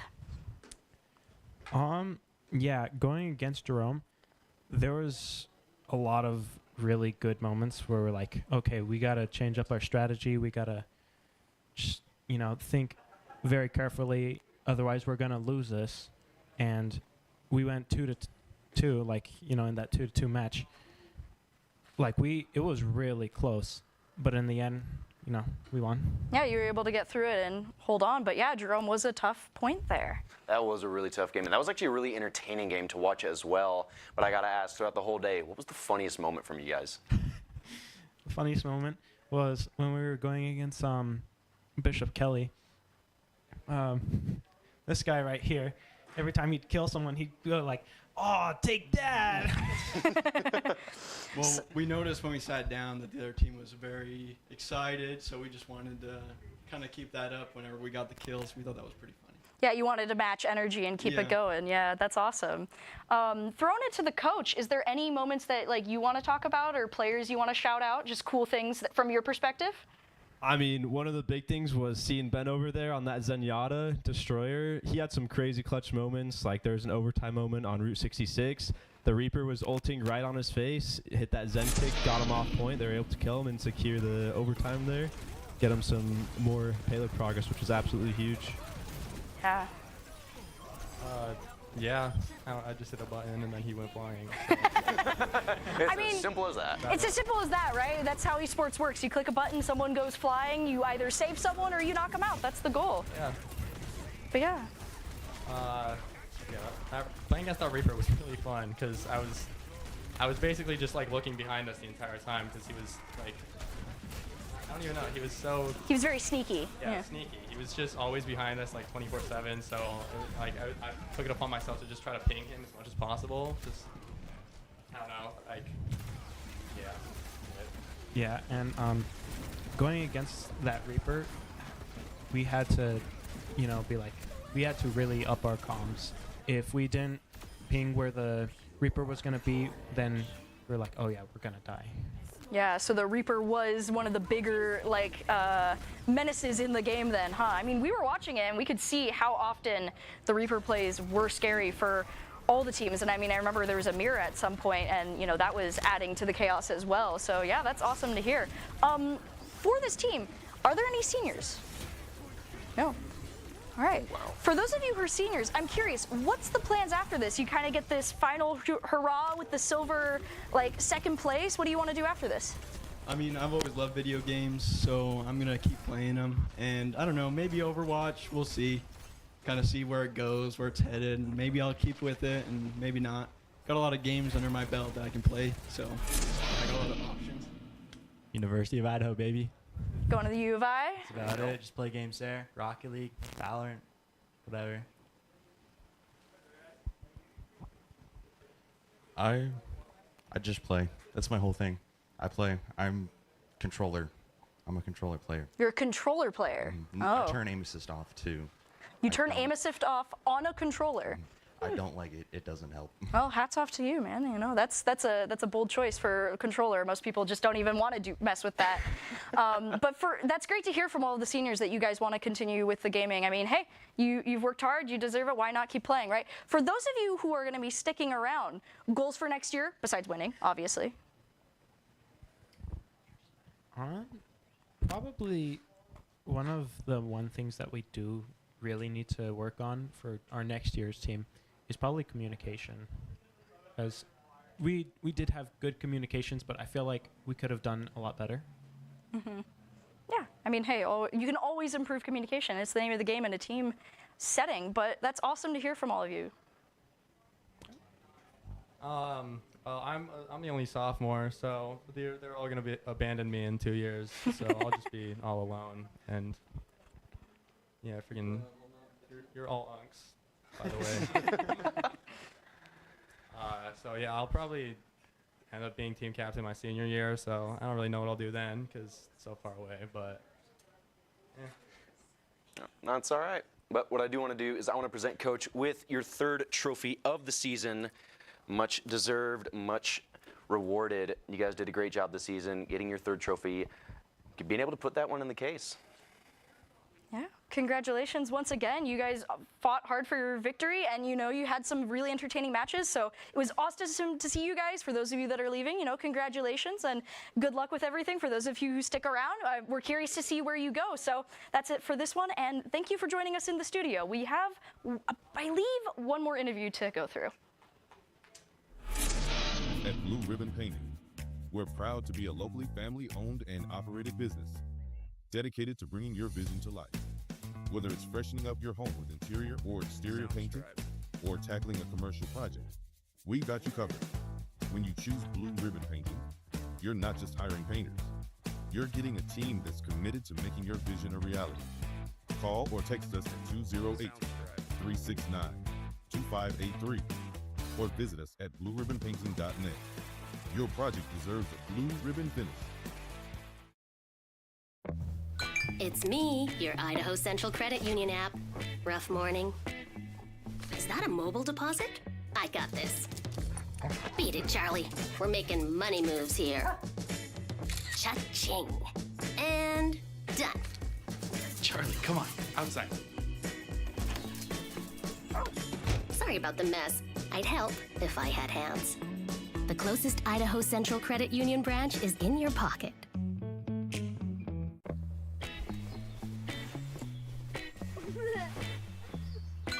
Dave, it's your Idaho Central app. I know this car got you through college, but check this out. In my credit, your credit score looks good. And there's a great rate on this auto loan so we can score a roomier ride. Whoa, who's driving this thing? The closest Idaho Central Credit Union branch is in your pocket. Home is where you hang your hat, snuggle up, hide out. Home is when you're with the ones you love. It isn't just a place, it's a state of mind. At Idaho Central Credit Union, our home is Idaho. We grew up here, and we're proud to help more Idahoans with their home loan than any other financial institution. Idaho Central Credit Union. We believe home is where you make it.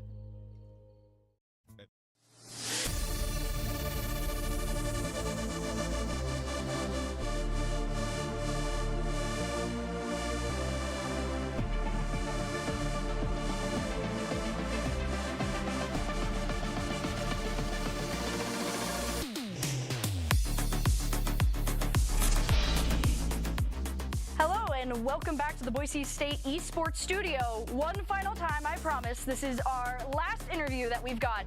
And we are going to be interviewing the best of the best from the Overwatch this year, Bishop Kelly, who was able to take home the first place medal. Now, I'd also like to highlight that they did also win Valorant yesterday, and so they get to kind of continue that streak and see how it goes into Rocket League the next day. But we do have the Overwatch Here team and their coaches to talk about some of the challenges, fun moments, and cool stuff that happened during this tournament. To start us off, I just want to ask, what was a challenging moment in the tournament that you guys were kind of just like, oh my goodness, what do we do? And what are your thoughts on that? I'd probably say the biggest thing was our mental going into this, because we have always struggled with certain characters. More specifically me, I get tilted a lot at certain characters, but I think that just overarching that problem, I think that's how we were able to do so well today. Yeah. Another thing we would work on would be the fatigue in championships like this, because we have to go through 3 games. And with a lot of work like that, you get a lot of adrenaline going. We have to work on that. That was probably really challenging for us. I mean, you guys did great today, getting 2 first places over the course of 2 days. Now, I got to jump over to Coach Sarazola here.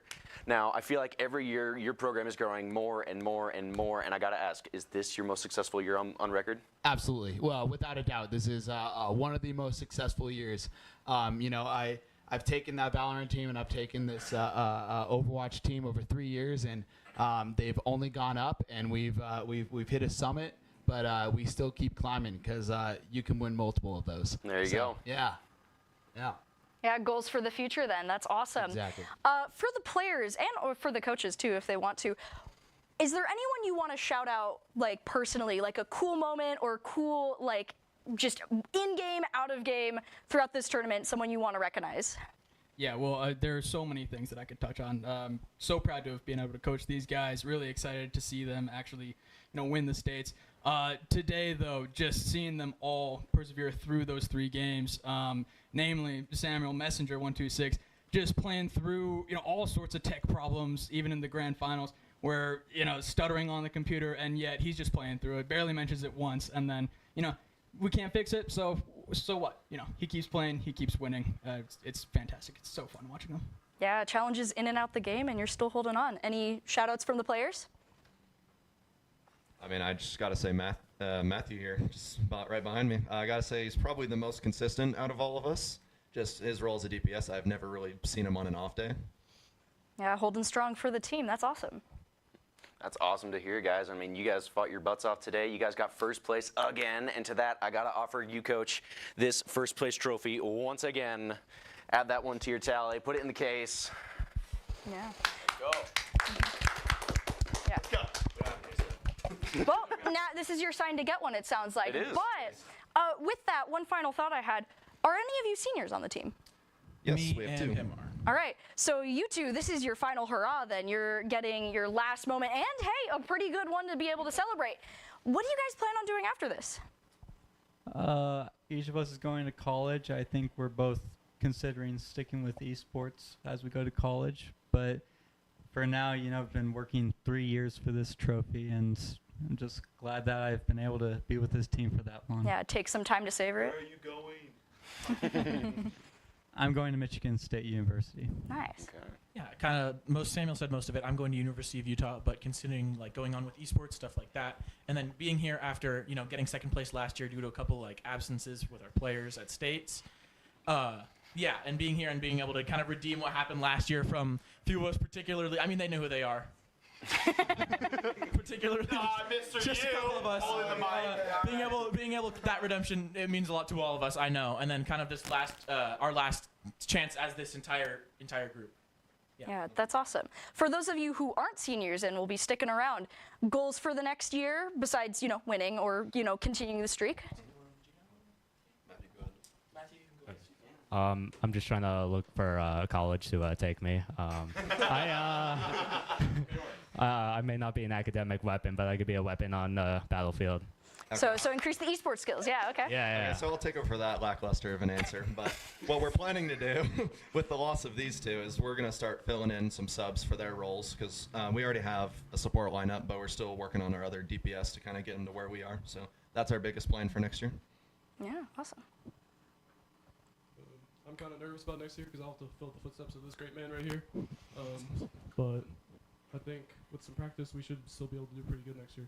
Yeah, I mean, a lot to look forward to, and a team to, most of the team sticking together. It's not like you're losing the entire team, but that's still awesome. And, congratulations for those of you, heading on. Good luck. And for the rest of you, we're excited to see you as we continue these state championships and see where you head and how it goes.